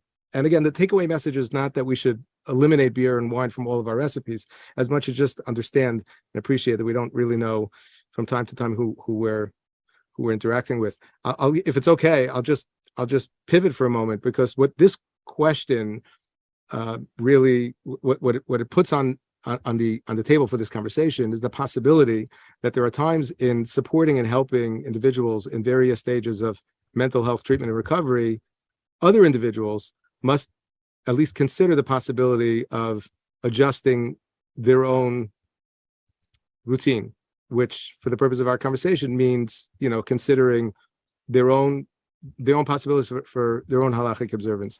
It's a very unusual type of shaila to ask, but is it permissible for an individual to do an isser which would directly benefit another individual? But I'll share a question that I had years ago, and actually sort of resurfaced very recently, right after Yom Tif, that there was a woman, it was a girl, a young girl, teenage girl, who was in a residential program for an eating disorder. In treatment of eating disorders, I mean, particularly on a residential level, there are different stages. And once the individual who is sort of graduating from one level to the next, they try to get her or him, whatever the case may be, to a point where they could have supervised meals together with members of their family. So in a residential center, they're usually not living with their family, obviously, but the parents will come in. If it's from out of town, they'll come in for a few days and they'll have supervised meals. So the situation was like this. The girl was in a program and they told her going in that the food is kosher. The truth of the matter is, most of the food probably was kosher, but it wasn't up to their standards. They told her that it's not going to be necessary to serve basar b'chalav, which never it is. They weren't going to make her have, bacon, but were all the cheeses and all the yogurts necessarily, with an OU? Probably not. And this particular facility was not interested in accommodating that. And I do want to point out that in my experience, it is what it is, some of the eating disorder facilities that are less accommodating in this regard tend to provide a much better type of treatment, because they just run a very, very tight ship and they're just very much on top of things. It's not they're not looking to be difficult, and they're not against halacha, religious observance. They're just trying to they have a much bigger consideration. So this girl had been there for months and under the impression that everything that she was eating was kosher. And her parents came in for a supervised meal, and the parents were told, "Don't worry, we're going to have special food for you." And the parents came into the room, and they were sitting at a table, and discovered, lo and behold, that those accommodations were not offered to them. So this was a question, thankfully, that came my way after the fact. They couldn't do anything in the moment, and they were right then and there. And I guess the shayla that they had in the moment is, what do? Do we sort of keep this lie going? It's hard to. I find it hard to speak this shayla through without feeling the intensity and the emotion at the time. What do? We've made it this far. She's doing well. Do we just sort of keep the lie going, or do we hesitate and say to the lady, I can't have this. I can't have this cheese. Do you have anything else? I'm just curious, what do the Rabbanim feel about mental health? How does that fit into the picture of Shabbos? We have very clear guidelines regarding pikuach nefesh on Shabbos when it's somebody's life. We have guidelines with regards to shmad on Shabbos, as the Shulchan Aruch writes. But what about when you have somebody? What about when you have somebody who has a mental health issue and that collides with Shabbos? How do you approach that? I think, I'm going to jump in here because for the most part, I'm standing on the side when Rabbi Feldman and Rabbi Leibowitz can weigh in on halachic issues. But correct me if I'm wrong. Would we not look at every mental health issue as we would any health issue and try to figure out, how to classify the level of illness? Is it mechash ba'alma? Is it cholish she'ein bo sakana, she'yesh bo sakana? The chiddush being, of course, that mental health issues can in fact create a situation where a person is a genuine chola. I think that we would not necessarily have had that same understanding, appreciation, sensitivity a couple of generations ago. But now that we are where we are, not all mental health issues are created equal, and depending on the diagnosis, the prognosis, the situation, the treatment, we would have to apply whatever rules when it comes to a physical illness. But tell me if I'm wrong. I would certainly think so. I would certainly think there's all kinds of different levels. There are conditions which certainly pose an immediate risk to life, which should have that realization and that consequence. There are those which pose a cumulative risk to life, and that I think we've addressed a little bit and seen that there's recognition of that impact as well.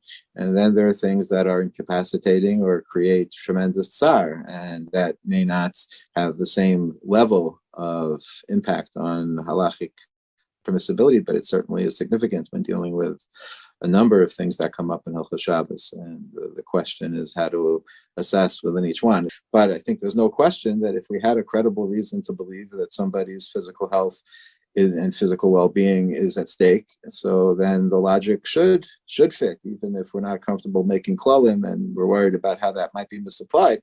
But the svara is certainly there, and it's there in very early sources, and to appreciate what that might mean.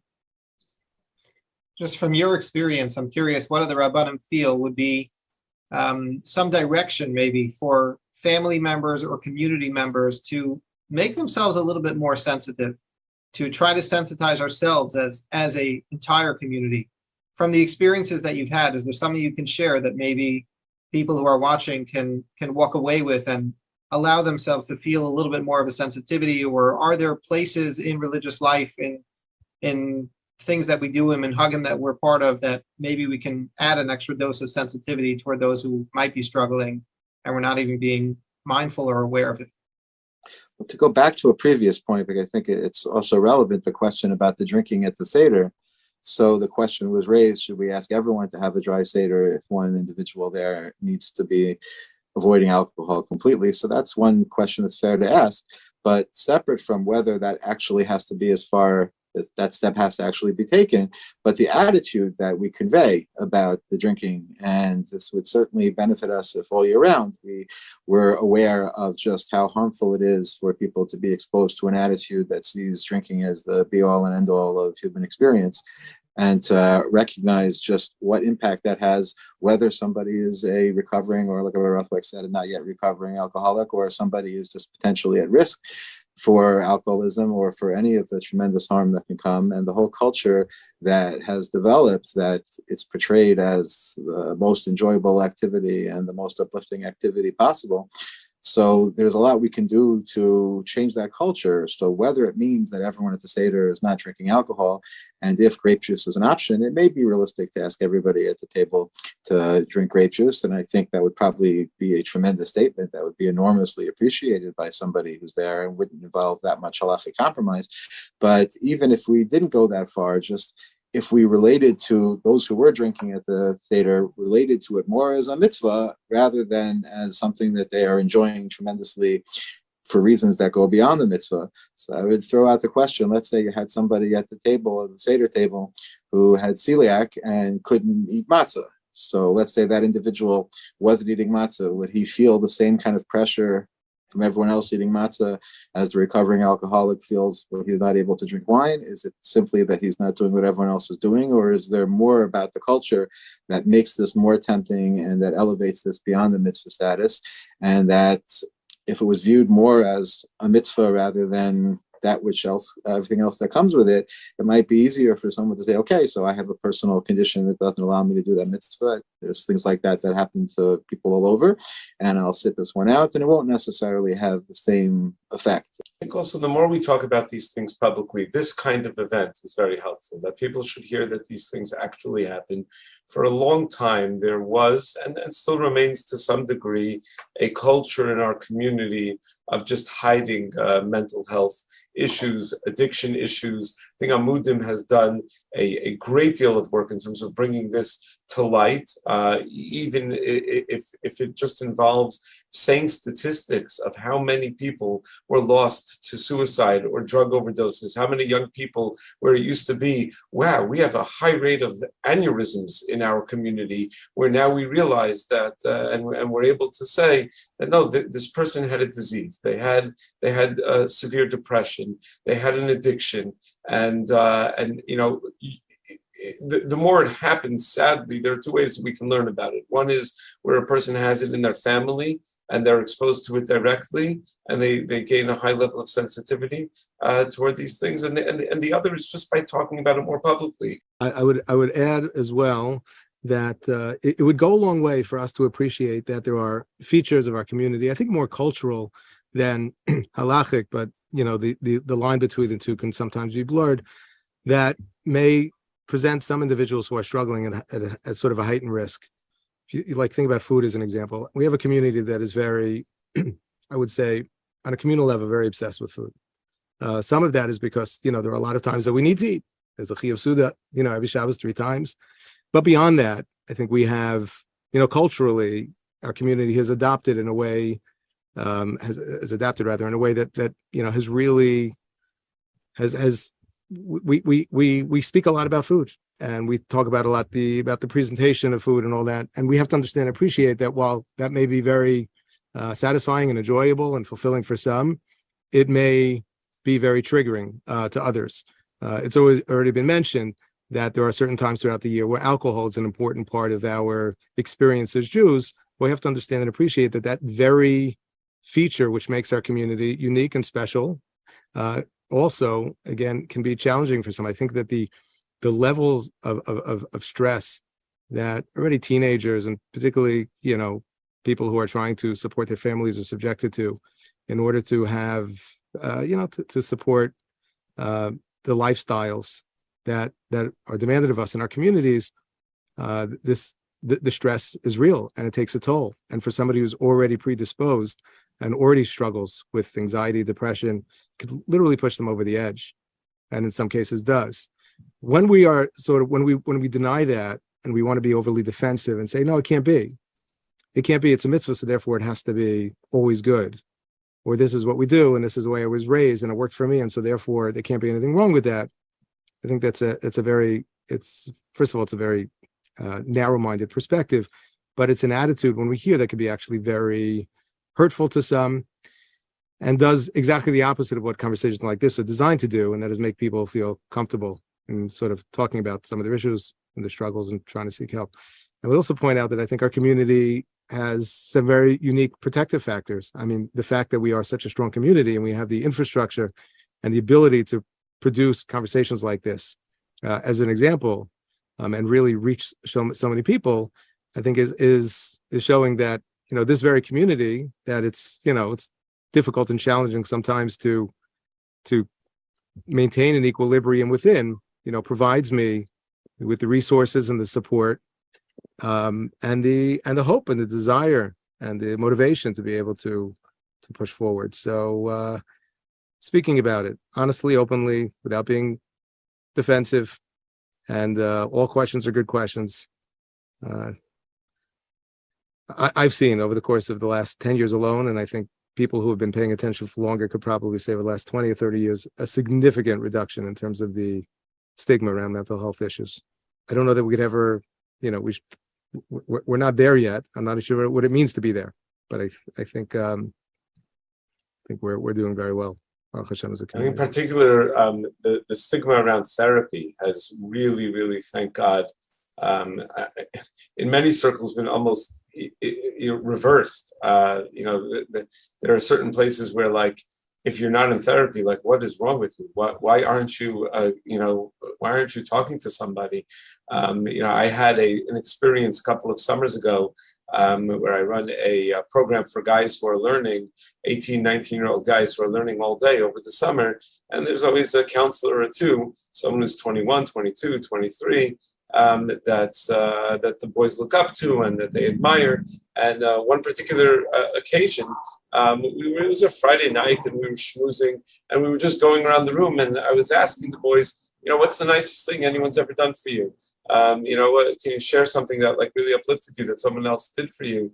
And, you know, most of the boys were saying, my parents did this, my Rebbe did this. And the counselor, the one who they all looked up to as the coolest guy in the room, as the one that he said, well, my therapist, I never would have been able to date or get married if not for my therapist, in front of all of these kids that were looking up to him. And I was thinking, 10 years ago, would that have ever happened? Would that, you know, it was even surprising to me now, but I think we're making great progress.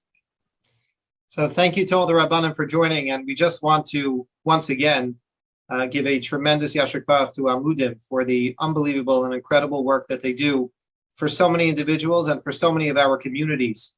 And you are a indispensable resource for the work that the community needs and for the help that so many individuals require.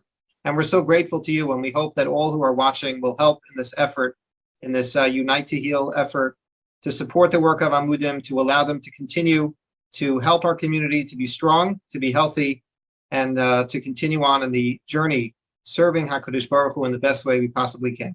Thank you. Thank you.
welcome everybody. It's time for Holy Yid Squares, presented by Amudim and powered by our friends at Charity Biz. My name is Nachum Siegel. We have an array of great celebrities, as you heard during the introductions. We have two fabulous contestants, and we are ready to start this brand new round of Holy Yid Squares. To my right is the founder and the leader of Amudim, Rabbi Tzvi Gluck, and he's in the X podium. And to my left, the circle podium, is the king, the legend. Wouldn't you agree, Rabbi Tzvi Gluck? And that's, of course, the Rabbi Gluck, who was so instrumental in so many things, too many, countless to mention in this short introduction when it comes to being an Askin, when it comes to being a real community leader, which he has been doing for the last, what should we say, 70 years? About 60 years? More than 60. More than 60 years, somewhere in there. About 65. Rabbi Gluck, a pleasure to welcome you to the show. I hope you're excited about the game. Definitely. There we go. You're an expert at this game, right? I'm an expert at every game. Yeah, okay, just making sure. Let's have fun and let's help the people that need it.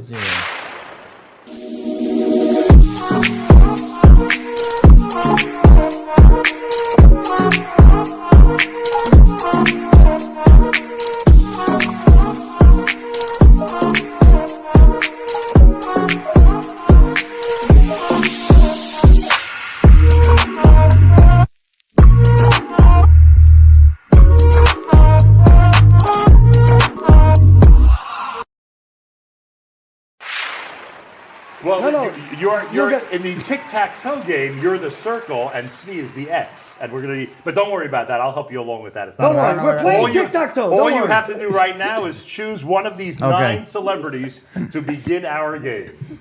Which one do you want? Shlomo Levinger. Here we go, Shlomo, in the bottom left. Welcome to the show. Are you all set? Thanks for having me. I believe so. Yes. All right. We'll start with this one. The world's oldest living dog is this breed of dog. The world's oldest living dog is what breed? Okay. Do I get multiple choice, or I have to just answer the question? You're not getting multiple choice on this one. I mean, come on, it's such an easy question. I do think I know the answer. But I just wanted the multiple choice to see if I was right. But I do believe I'm right. It's actually funny. I was doing, I'm a magician, I don't know if you guys are familiar with that, but I was doing a show the other day, literally like 2.5 weeks ago. Someone asked me, somehow dogs came up, this person had a pet, and actually this was part of the answer. So I actually do know this. The answer is Dalmatian. That is the oldest.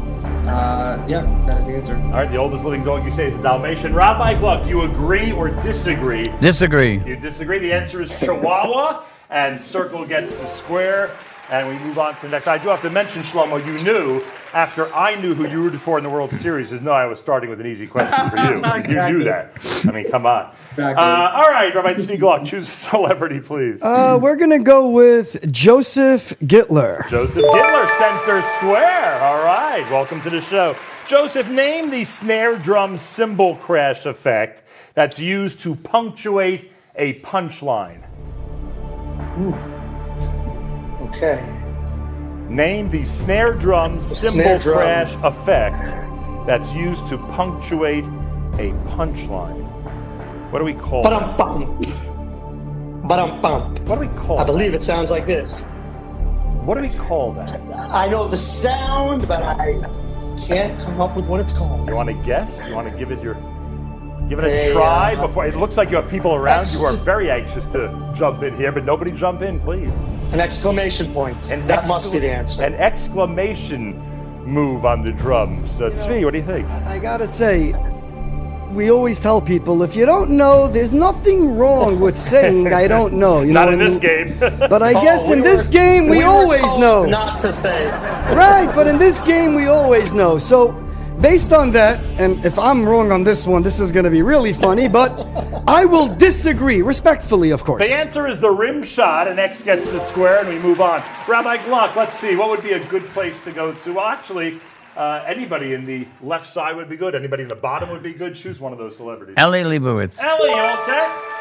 Yeah, I think a comedian would have known the last one. I would hope so. I would hope you've heard of plenty of those in your life.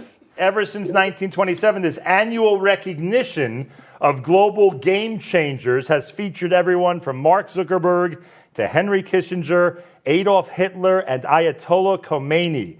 this annual recognition since 1927. What's it called? See, it's interesting because every time this is so polarizing, especially these days, half the names on the list, I would be like, oh, that's probably not something they should have gotten in hindsight. But I'm going to go with Time's Man of the Year or Person of the Year. Rabbi Gluck, do you think he's correct or No, incorrect. The answer is Time Man of the Year, and X gets the square. And now Rabbi Tzvi Gluck has himself in an amazing strategic position. I would agree, except the person who I must call upon now has got to have my back on this one, if for no other reason, because I love his father. So I am going to call on the illustrious Harav Herschel Schechter Shlita's son, Harav Hagayin Yummy Schechter, to help me with the win. Does Rabbi Schechter know he has a son who's a Rav Hagayin? Does he know that? I'm just curious. Okay, so in short, we're going to Yummy for the win. And Yummy... And I hope Tzvi Gluck knows that Rabbi Schechter's son doesn't know as much as his father knows. Would you like to choose someone else? Here, let me prove it. Ta, do I think I know more than you? Definitely. Okay, There at we least go. we can admit it. Nice Open. setup. It took a while to get there, but a good setup, I must say. All right, Yummy, we've got a question for you. And don't worry, Yummy, I'm using the proper list for this question. All right, the question is, when a German talk show host asked this United States comedy superstar why Germany didn't have anyone as funny as him, his response was, well, of course not. You killed them all. This is one of my favorite stories of all time. And actually, I hate name dropping, but I was at lunch with Dave Chappelle, and Judah Michelle's going to laugh right now. And it's very hard to tell a guy in comedy a joke or a story that they never heard, especially about one of the comedy greats.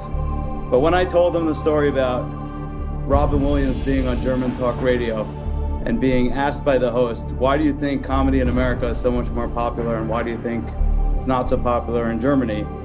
I believe his response was, you ever think that you killed them all?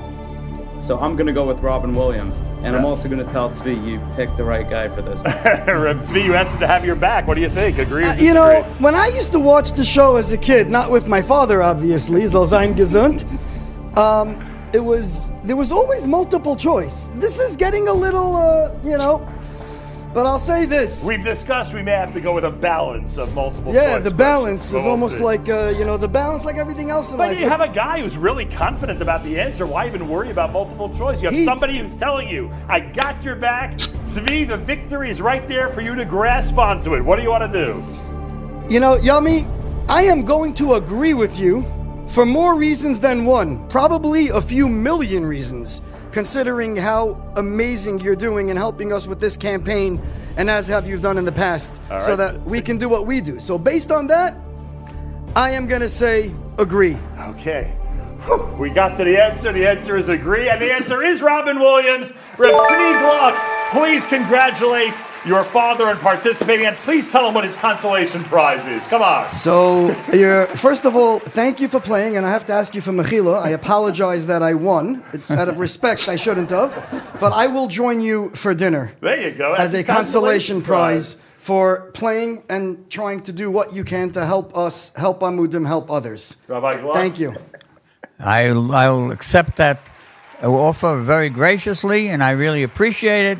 And Tzvi, keep on the good work. Sei gesund. Bye. Thank you so much, Rabbi Gluck. Always a pleasure, to say the least. And thanks to you as well, Rabbi Tzvi Gluck. More Holy and Squares coming up. Round 2 is coming up, and then Tzvi will take on the winner of that round in our championship. Just keep it right here on Holy Yid Squares.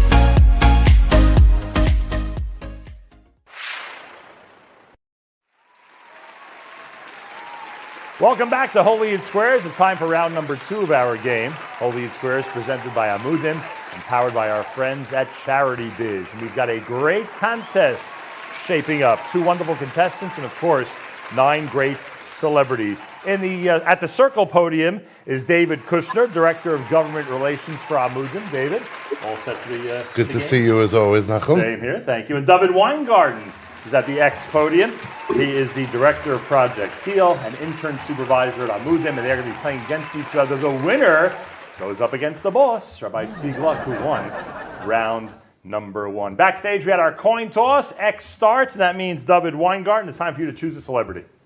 I'll start with Mayor K, straight in the middle. Mayor K! All right. Welcome to the game, sir. Great choice. I think everybody thinks that. We'll start with this one. In Aish.com's roundup of the 25 funniest Jews in history, who describes the difference between comedy and tragedy as follows? Tragedy is when I cut my finger. Comedy is when you fall into an open sewer. That's a very, very great question. As you guys know, I'm in the entertainment business for quite some time, and though I do crack some jokes here and there, I wouldn't consider myself a comedian per se, but I'm very well versed in this world. I mean, Ellie Leibowitz is here, a good friend, and others. But to answer your question, that's a fantastic lead up to a great start up to this show. And I would say to answer this properly would be the one and only Marx Brothers. Okay, the Marx Brothers. David Weingarten, what do you think? Wow. I love comedy, but this is a tough one. I should have picked a comedian for this one. That would have been great. Okay, I'm actually going to disagree. The answer is Mel Brooks, and the center square becomes an X, and we move on to David Kushner. Who are you choosing? I would have chosen Mayor K because I was looking to get a haircut out of this in the middle of the street. But I guess I'll go to our good friend Yisrael Abasur. All right, Yisrael, welcome to the show. Thank you for having me. The question is, this comedy legend, lots about comedy. I guess everyone thinks that you guys are very funny. This comedy legend likes to describe Yiddish as German with phlegm. Who is it? Oh, I'm going to go straight with Woody Allen. It's one of his classics. David, what do you think? Unfortunately, Yisrael, I have to disagree with you. I know that's rare, but in this case, I have to disagree with you. And the answer is Billy Crystal, and circle gets the square. We move on to David. David, who are you choosing? I'm going to go with Judah. Judah Michelle, welcome to the show. Let's do it. Baruch Hashem, nice to see you, even in this forum. Another comedy question, my gosh, we're on such a roll. Why not stay with it? A 1998 Aish Torah Learnathon at UCLA resulted in a sit-down between Rabbi Daniel Mechanic and this very Jewish comedy genius. He asked Rabbi Mechanic to prove the existence of God. Who is that comedian?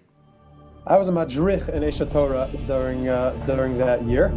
It was a Jerusalem Fellowship winter, and the answer is Larry David. All right, David Weingarten, agree or disagree? Another Aish question and a comedy question. I'm going to agree. I'm going to go with Larry David, because going with Larry David, when has that ever gotten anybody wrong? The answer is Larry David. X gets the square. David Kushner, where are we heading to? Well, we got to try to block David Weingarten from winning this. So I'm forced to go with, and not unhappily forced, but I have every confidence in our good friend Shlomo Levinger. You know he's best friends with Demetrius Asper, the enemy. You know that, right? Listen, you already beat the Phillies. You can't beat me. Can't beat us twice in 1 week. I hear that. All right, here we go, Shlomo. Your question is, what is the most expensive publicly traded stock in the world? What's the most expensive publicly traded stock in the world? Okay, so this is probably a great question for Yummy, because this is probably up his alley. But I would have to say, I actually have stock in this myself. I'm going to have to go with Apple. The answer is Apple. Do you agree or disagree? The answer is absolutely Apple.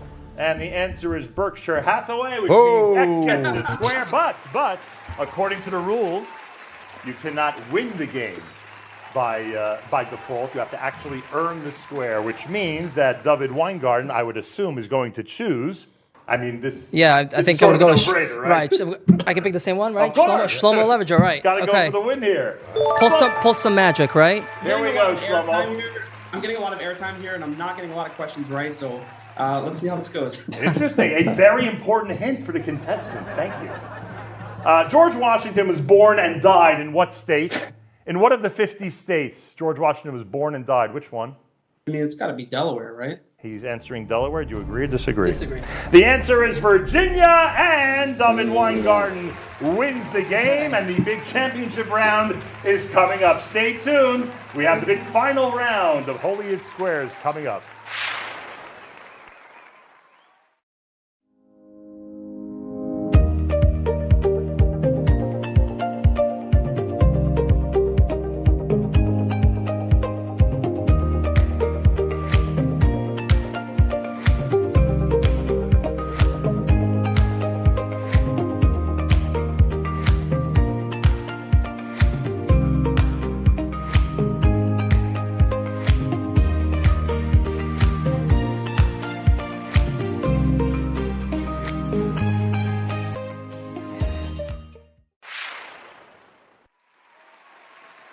Welcome back to Holy It Squares, presented by Amudim and powered by our friends at Charity Biz. My name is Nachum Siegel. It's time for our championship round. David Weingarten, you remember him. He's in the X podium and the circle podium, the leader of Amudim, Rabbi Tzvi Gluck. I hope it's not a problem in case you beat the boss. Have to see him at work tomorrow, so You this know, is going to be a lot of it's my fun. greatest nachas when the employees do better. You know, right. We want to see them grow. That's good to know in advance. David Weingarten, please choose a celebrity.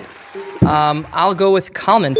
Kalman Samuels, welcome to the show. And best regards you, to our Nachum. friends at Shalva. I hope everybody's doing well. All is good, Nachum. Thank God. The British call them solicitors. Here in the United States, we know them as what? Lawyers. Agree or disagree? He said lawyers. I agree. He agrees. X gets the square. We're off to a great start. We go Not to Mishalachim? All right, good thing you didn't ask me. I was going to say, in the field of nonprofit, solicitors is fundraisers, and that's what we're here for today. So, I don't know.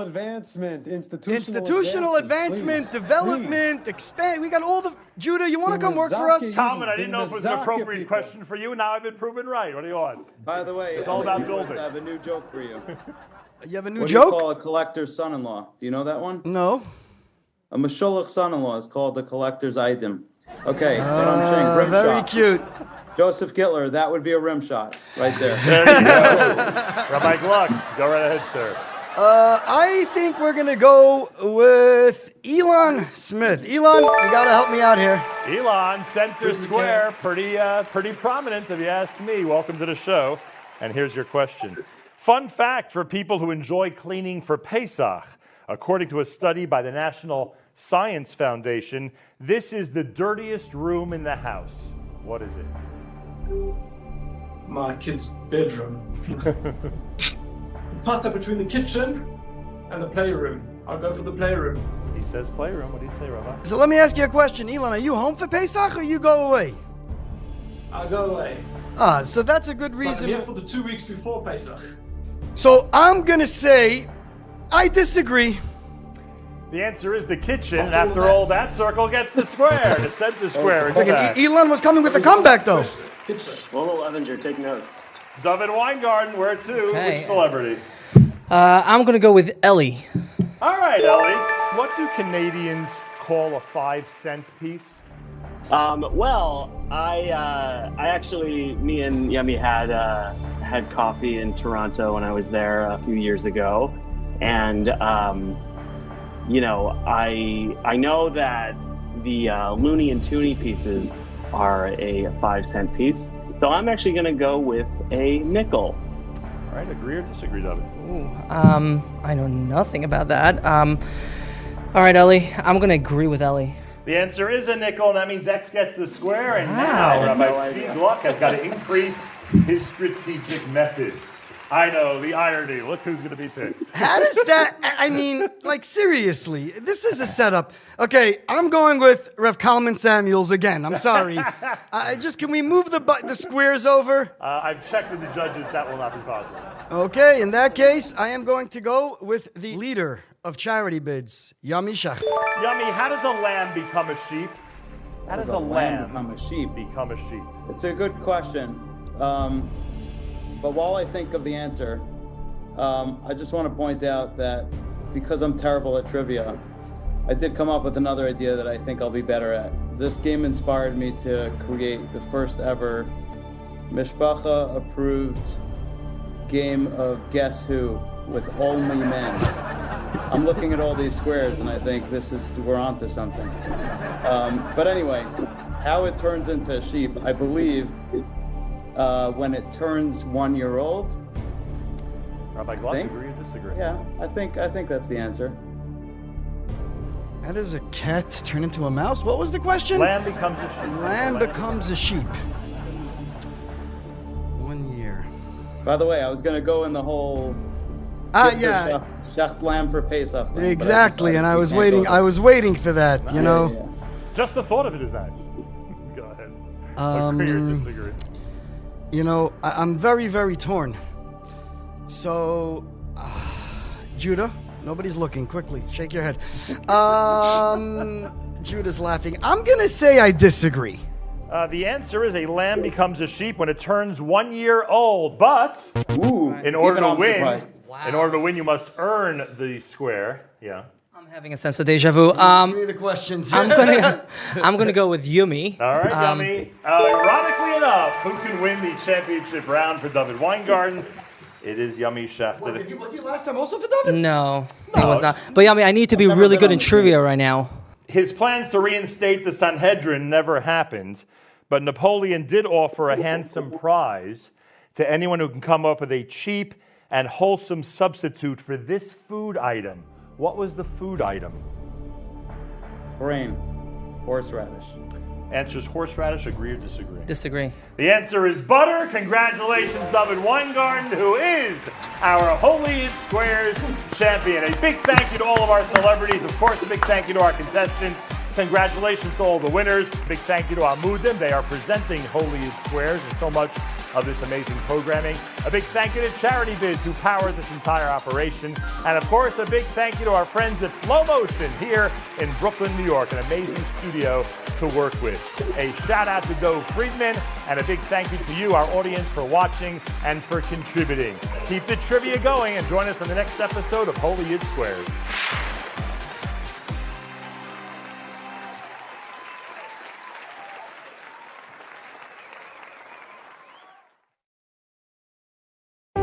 Amudim may be based out of New York, but they help Jews wherever they are. We in South Florida have benefited enormously. My dear friend Zvi Gluck and his incredible staff at Amudim never turn anyone away. No matter what help is needed, nothing is too big, nothing is too small to step in, to intervene, to support, to help, to enrich, to empower a Jew wherever they are. Thank you for all that you do, and thank you, the supporters of Amudim.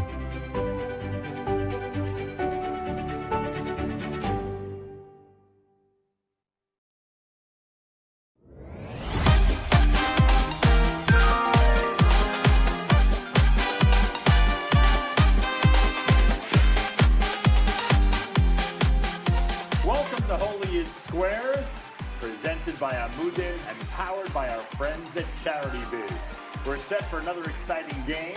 We have our celebrities all set. They've been introduced.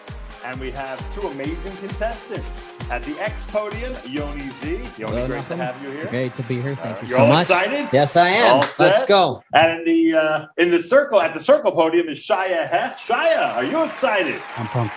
Great to have you here. We're all set for a fantastic game. It's a simple game of tic-tac-toe. That's how it works.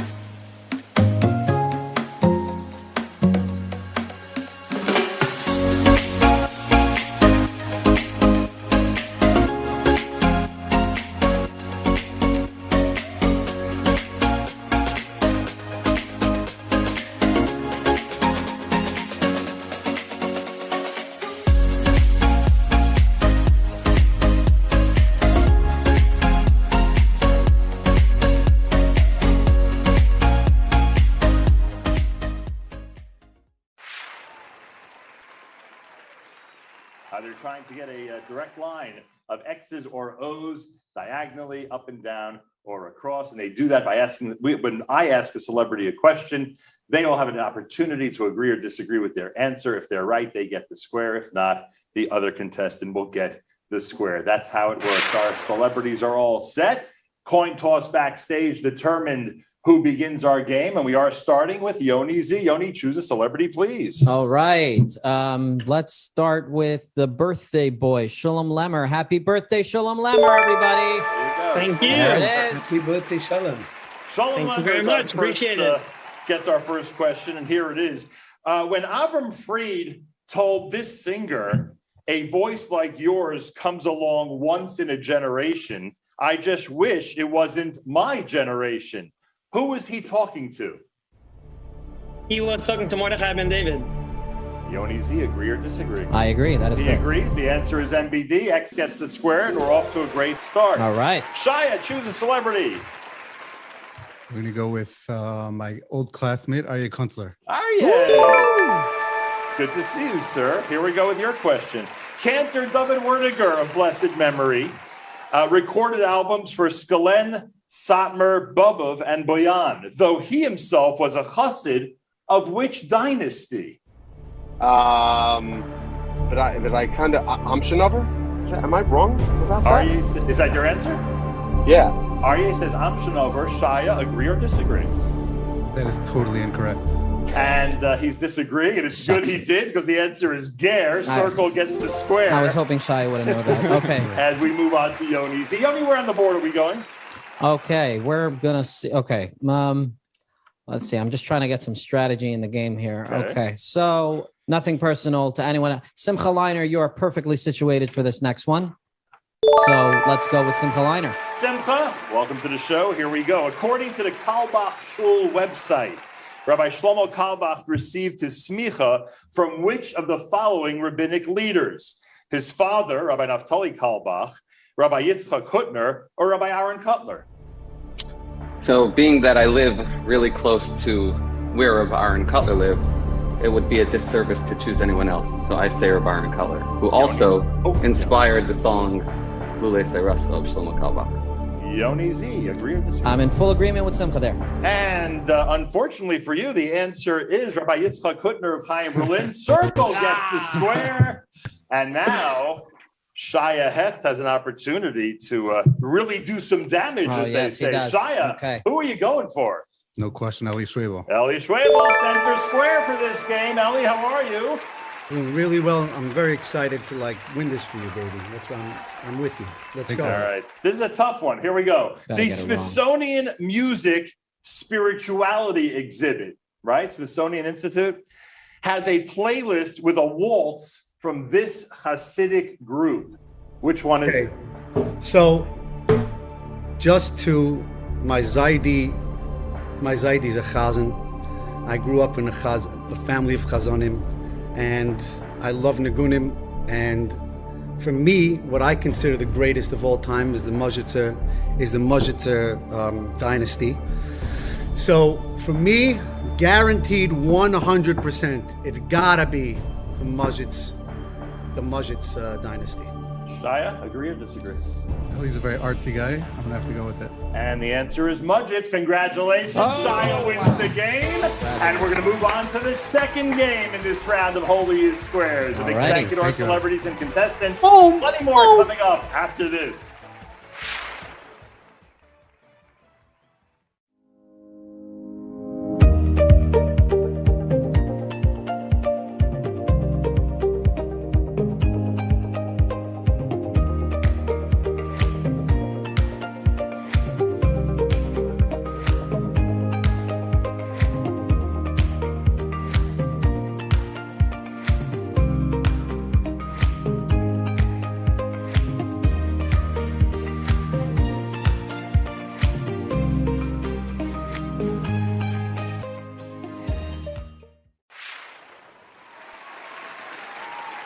Welcome to round two of Holy Squares, presented by Amudim and powered by our friends at Charity Bids. Congratulations to Shia Hecht. He's the winner of round one, and he will play the winner of this round. We have at the X podium Aviva Gluck. Welcome. I will note you are a sort of returning champion. You've won at this game before. And Rabbi Moshe Meyerfeld is here. Rabbi Meyerfeld, you're at the Circle podium. Welcome to the show.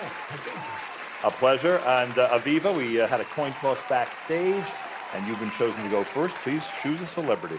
I'm going to start with Benny Friedman, please. Benny, all set? Name the Prime Minister of Israel who has a Milwaukee public school named after them. Well, being from the Midwest, I'm a very strong aficionado on all things Milwaukee, and the only problem is that I don't know anything about Israeli prime ministers. But this particular answer I happen to know, and it is the answer called Golda Meir. Aviva, agree or disagree? I'm going to go out on a limb and I'm going to agree with Benny. And the answer is Golda Meir. And X gets the square. Nice job there, Benny and Aviva. And Rabbi Meyerfeld, where do we go on the board? Okay, I'm going to go smack in the middle with Shulam Lemmer. Shulam, he's got the center square. Shulam Lemmer, we have the following question for you. This city was the first city in America to have an Eruv. Well, it's kind of obvious. People that are the most against the Eruv probably had it the longest. Do we use the Eruv Shulam or do we not use the... It's enough time to become, is it good, is it not good? And finally, there's so many sides. So I would say, I'm not going to say Brooklyn. I'm actually going to say Manhattan, the Lower East. You know what? Probably in the Bronx. Is that your answer? Shulam says the Bronx. Right, Meyerfeld, agree or disagree? Shulam, although I love you, I'm going to have to disagree with you. The answer is St. Louis, and Circle gets the center square. And Aviva, you choose the next celebrity. I am going to go with Shlomo Simcha, please. Shlomo Simcha, the question is, if you won the Uber Cup, which sport are you best at? If I won the Uber Cup, I'm not really a sports buff, but being that I grew up in England, and soccer really was, even if you didn't watch any media, just living near Wembley Stadium, you really got to know why is the traffic today? It's the Uber Cup. So I'm going to have to go with soccer. Aviva, agree or disagree? Honestly, I have no idea what the Uber Cup is, but because Shlomo Simcha is from England, I'm going to agree with him. And the answer is badminton, and Circle gets the square. And Rabbi Meyerfeld finds himself in a very interesting position. Rabbi, who are we going to? I'm going to go with my dear friend from Manchester, England, Sruli Portnoy. All right, Sruli Portnoy, welcome. Here we go. Here's your question. Which of these singers did not get their start with the Miami Boys Choir? Ooh. Which of these singers did not get their start with the Miami Boys Choir? Mordechai Shapiro, Maishi Tischler, Yaakov Shweki, and Shlomi Dax. I am going to go with Yaakov Shweki. He says Yaakov Shweki. Agree or disagree, Rabbi? I am going to agree, Sruli. And the answer is Maishi Tischler, and X gets the square, and now Aviva has a chance to move ahead and move on to the next round. Aviva, what are we doing here? I am going with Shlomi Kaufman. Shlomi Kaufman, you're all set? Let's do it. Let's do it. Come on, let's get you a win. 36 years ago, Shia Menlowitz, one of the founding producers of the Haas concert, wanted to add a Sephardic spice to the already unprecedented lineup of Mordechai Ben David and Avram Fried. Who did he choose? Well, since I was a hearty age of single digits back then, I was listening to music all day and I couldn't wait for a Sephardi singer in the market. So I'm going to go with Sandy Shmueli. He answers Sandy Shmueli. Aviva, agree or disagree? I'm going to disagree. The answer is Yoel Sharabi, and Aviva Gluck is the winner. Yeah. Thank you very much, Rabbi. Thank you. Aviva goes up against Shia in the final of this round of this game, I should say, of Holy and Squares. Coming up, get ready, everybody. The final is going to be great.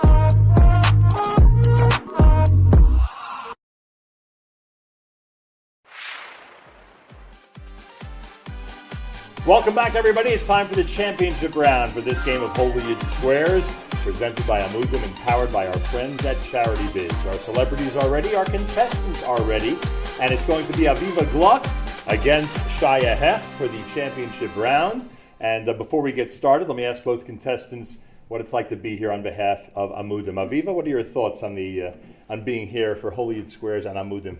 Well, I really can honestly say that out of all the people involved in this production, I probably give the most time of my life to Amudim since I'm married to Tzvi Gluck. And it is a pleasure to be supporting my husband as the wife behind the man. All right, fantastic. Shaya Hef, what do you say about being here on behalf of Amudim? It's my pleasure to be here. As a therapist in the firm community, I have very much utilized myself the services of Amudim and many of my clients. So when they asked me to be here, I cleared the day, and with my pleasure, I'm here. And you both find yourselves in the championship round. All right, here we go, everybody. A coin toss backstage determined that the circle podium is going to begin the championship game. That means, Shaya, you need to choose a celebrity. Ooh. Benny. Benny Friedman. All right, here we go. Center Square, as he's known. While its official name is Congregation Kehilath Yaakov, most people know this Manhattan shul as what? I just read that book. It's called the 85th Street Synagogue. 85th Street Synagogue. Shaya, agree or disagree? I'm going to go with it. He agrees. The answer is the Kalbach Shul, and X gets the center square. Aviva, time for you to choose. I'm going to go with Levi Falkowitz, please. All right, Levi, all set? Welcome to the show. What is Rabbi Jacob Snowman's relationship to the royal family of England? Rabbi Jacob Snowman, what's his relationship to the royal family of England? Wasn't he the guy that gave the idea to Tzvi Gluck to open Amudim? That might be, but while he was in England, he may have been involved in something else. He liked the Buckingham Palace. Say it again? He enjoyed visiting the Buckingham Palace. He was a visitor. Was he a well-known visitor? Was he a visitor with a purpose? What can you tell us about the rabbi? Are you going to go with that? Yes. All right, a visitor to Buckingham Palace. Aviva, agree or disagree? I think I should have gone with Shlomo Simcha for this question. I'm going to disagree. Sorry, the Levi. answer is he was the Moel for King Charles, and X gets the square. Shaya Hef, it's time for you to choose a celebrity. Where are we going? We're going with Ellie Schwabel. Ellie, help me out again. Ellie Schwabel for the block, as we say in the Hollywood Squares lingo. Benson, Armin, Eden were all first names of what? Benson, Armin, Eden are all first names of? Benson, Armin, Eden. All first names of opera singers. Opera singers. In the 50s, those are the first names of the opera singers. I forgot their last names, but I know for a fact, I remember this, the three tenors. Shaya. That's who it was, 100%. Shaya, agree or disagree? Got it. Ellie, can you sing me one of their songs? Sure. It goes, Nessun dorma. Yeah, no, it's definitely not. No. You disagree? Disagree. The answer is they are the first names of kosher wedding halls. Benson Chateau, Armin Terrace, and Eden Palace. And Circle gets the square on that one, and we move on. You saw what I did over there. You saw what I did. Oh, I saw it all right. I experienced it, Ellie. Aviva, where are we going? Which I'm gonna go with Simcha Leiner, please. Simcha Leiner. In November of 1973, Rebbitzin Esther Jungreis made history with the group Hineni, selling out Madison Square Garden, and it inspired the title track of Hineni by the one and only Mordechai Ben David. Who wrote the lyrics to that song? Oh, that's a great question. My sister-in-law is actually Rebbitzin Jungreis' granddaughter. Ooh. So for that reason, I should know the answer, but I actually don't. I will assume that it was written Irisa Gross. Say it again. Irisa Gross. Interesting. Aviva, agree or disagree? I apologize, Simcha, but I'm going to disagree with you. And the answer is Rabbi Nassim Sherman, and X gets the square. And we move on to Shaya Hef. Shaya? It's like I'm double trapped. Ooh, this is going to be interesting. Where does he go? What is the strategy is the question. All right, we got to go with Sruli. All righty, Surly Portnoy, you're all set for the question. Which singer's music did Matisyahu describe by saying the following? I don't think you could pull one of his songs that didn't have quotes from the Torah or Old Testament. Which singer's music was he describing when he said that? Well, I think that Bob Marley was probably one of his earliest influences, and Bob Marley also was very big into quoting some very good stuff. So I am going to go with Bob Marley. Shia Heft, what do you think? I'm going to agree. The answer is Bob Marley, and the circle gets the square. But Aviva's left with an opportunity here. Aviva?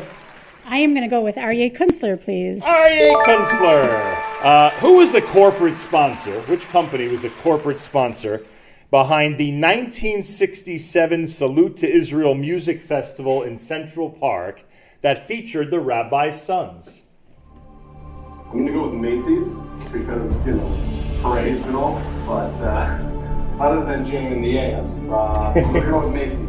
I can tell you it wasn't JM in the AM. All right, Aviva, agree or disagree with Aryeh? I am going to disagree. The answer is Rheingold beer, and that means that Aviva is our champion in this game of Holy Yid Squares. A big thank you to all of our celebrities. Thanks to our contestants, and of course, a big thank you to Amudim and our friends at Charity Bids. Keep on watching, everybody. Plenty more Holy Yid Squares is coming up.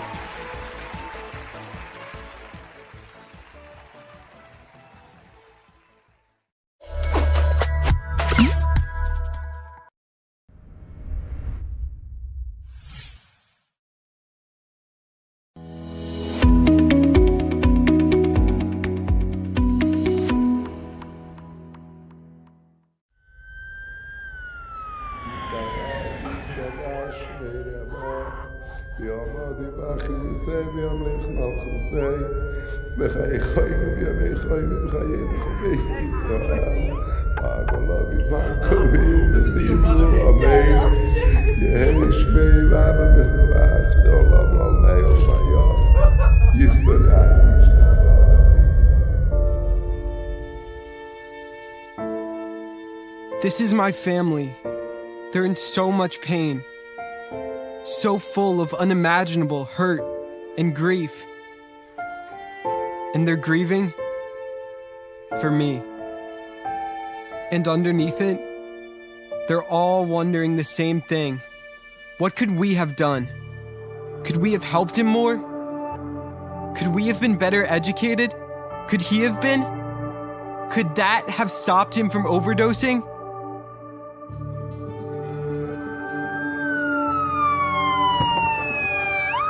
Are they wondering about that night? The night I died?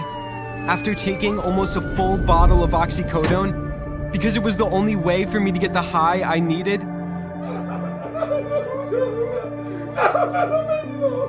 Could Narcan training have saved me? What if they could have counteracted my overdose and restored my breathing so I could have gotten life-saving medical care?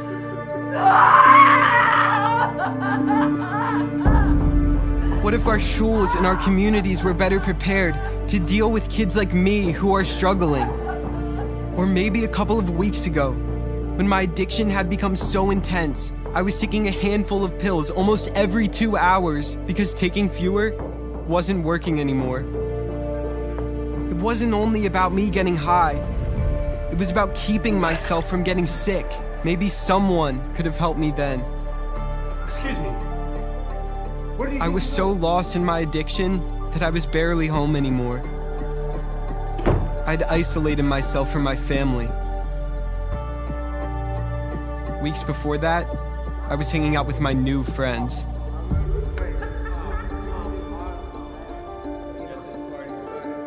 Yes, I passed out, but at that moment, Their acceptance was exactly what I needed.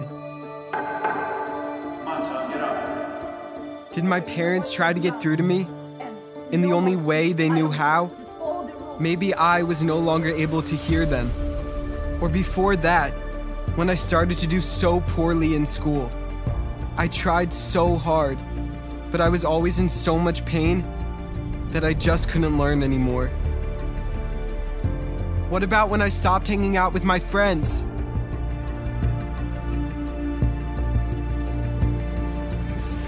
Or when I bought my first batch of pills online from an illegal pharmacy? Or when I acted erratically and we were talking. This is her in class, you guys. And would have highs this is her every day. And lows. Did you know what would happen next? Is anyone wondering about that? Or when I began stealing pills from family and friends because I had gotten addicted?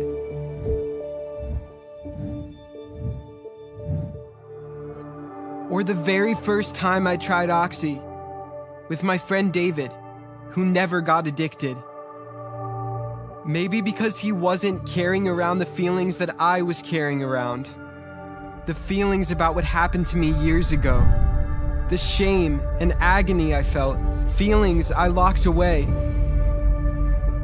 I felt like I was the only one in pain. Was I?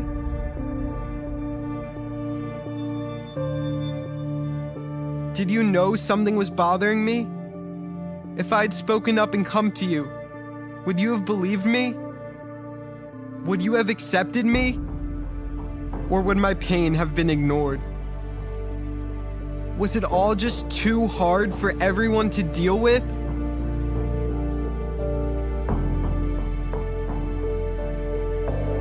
What could I have done?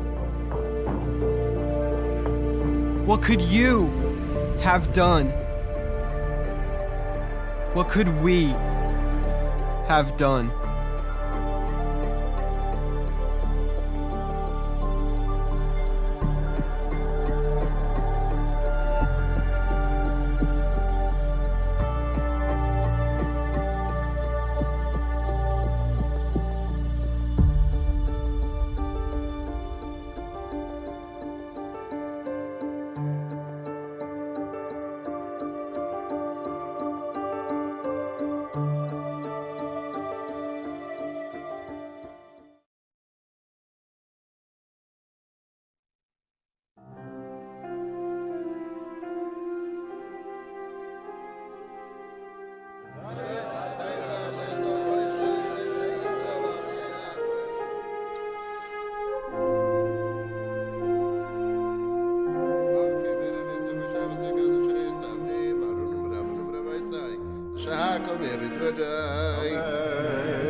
Where have you been? Hours like this is not okay. We're not finding you.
are you sleeping in my butt?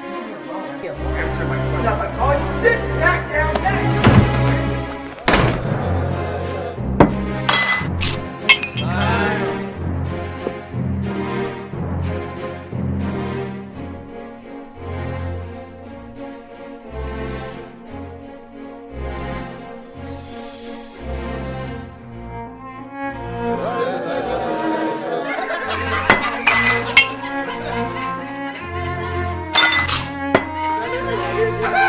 Let's do it.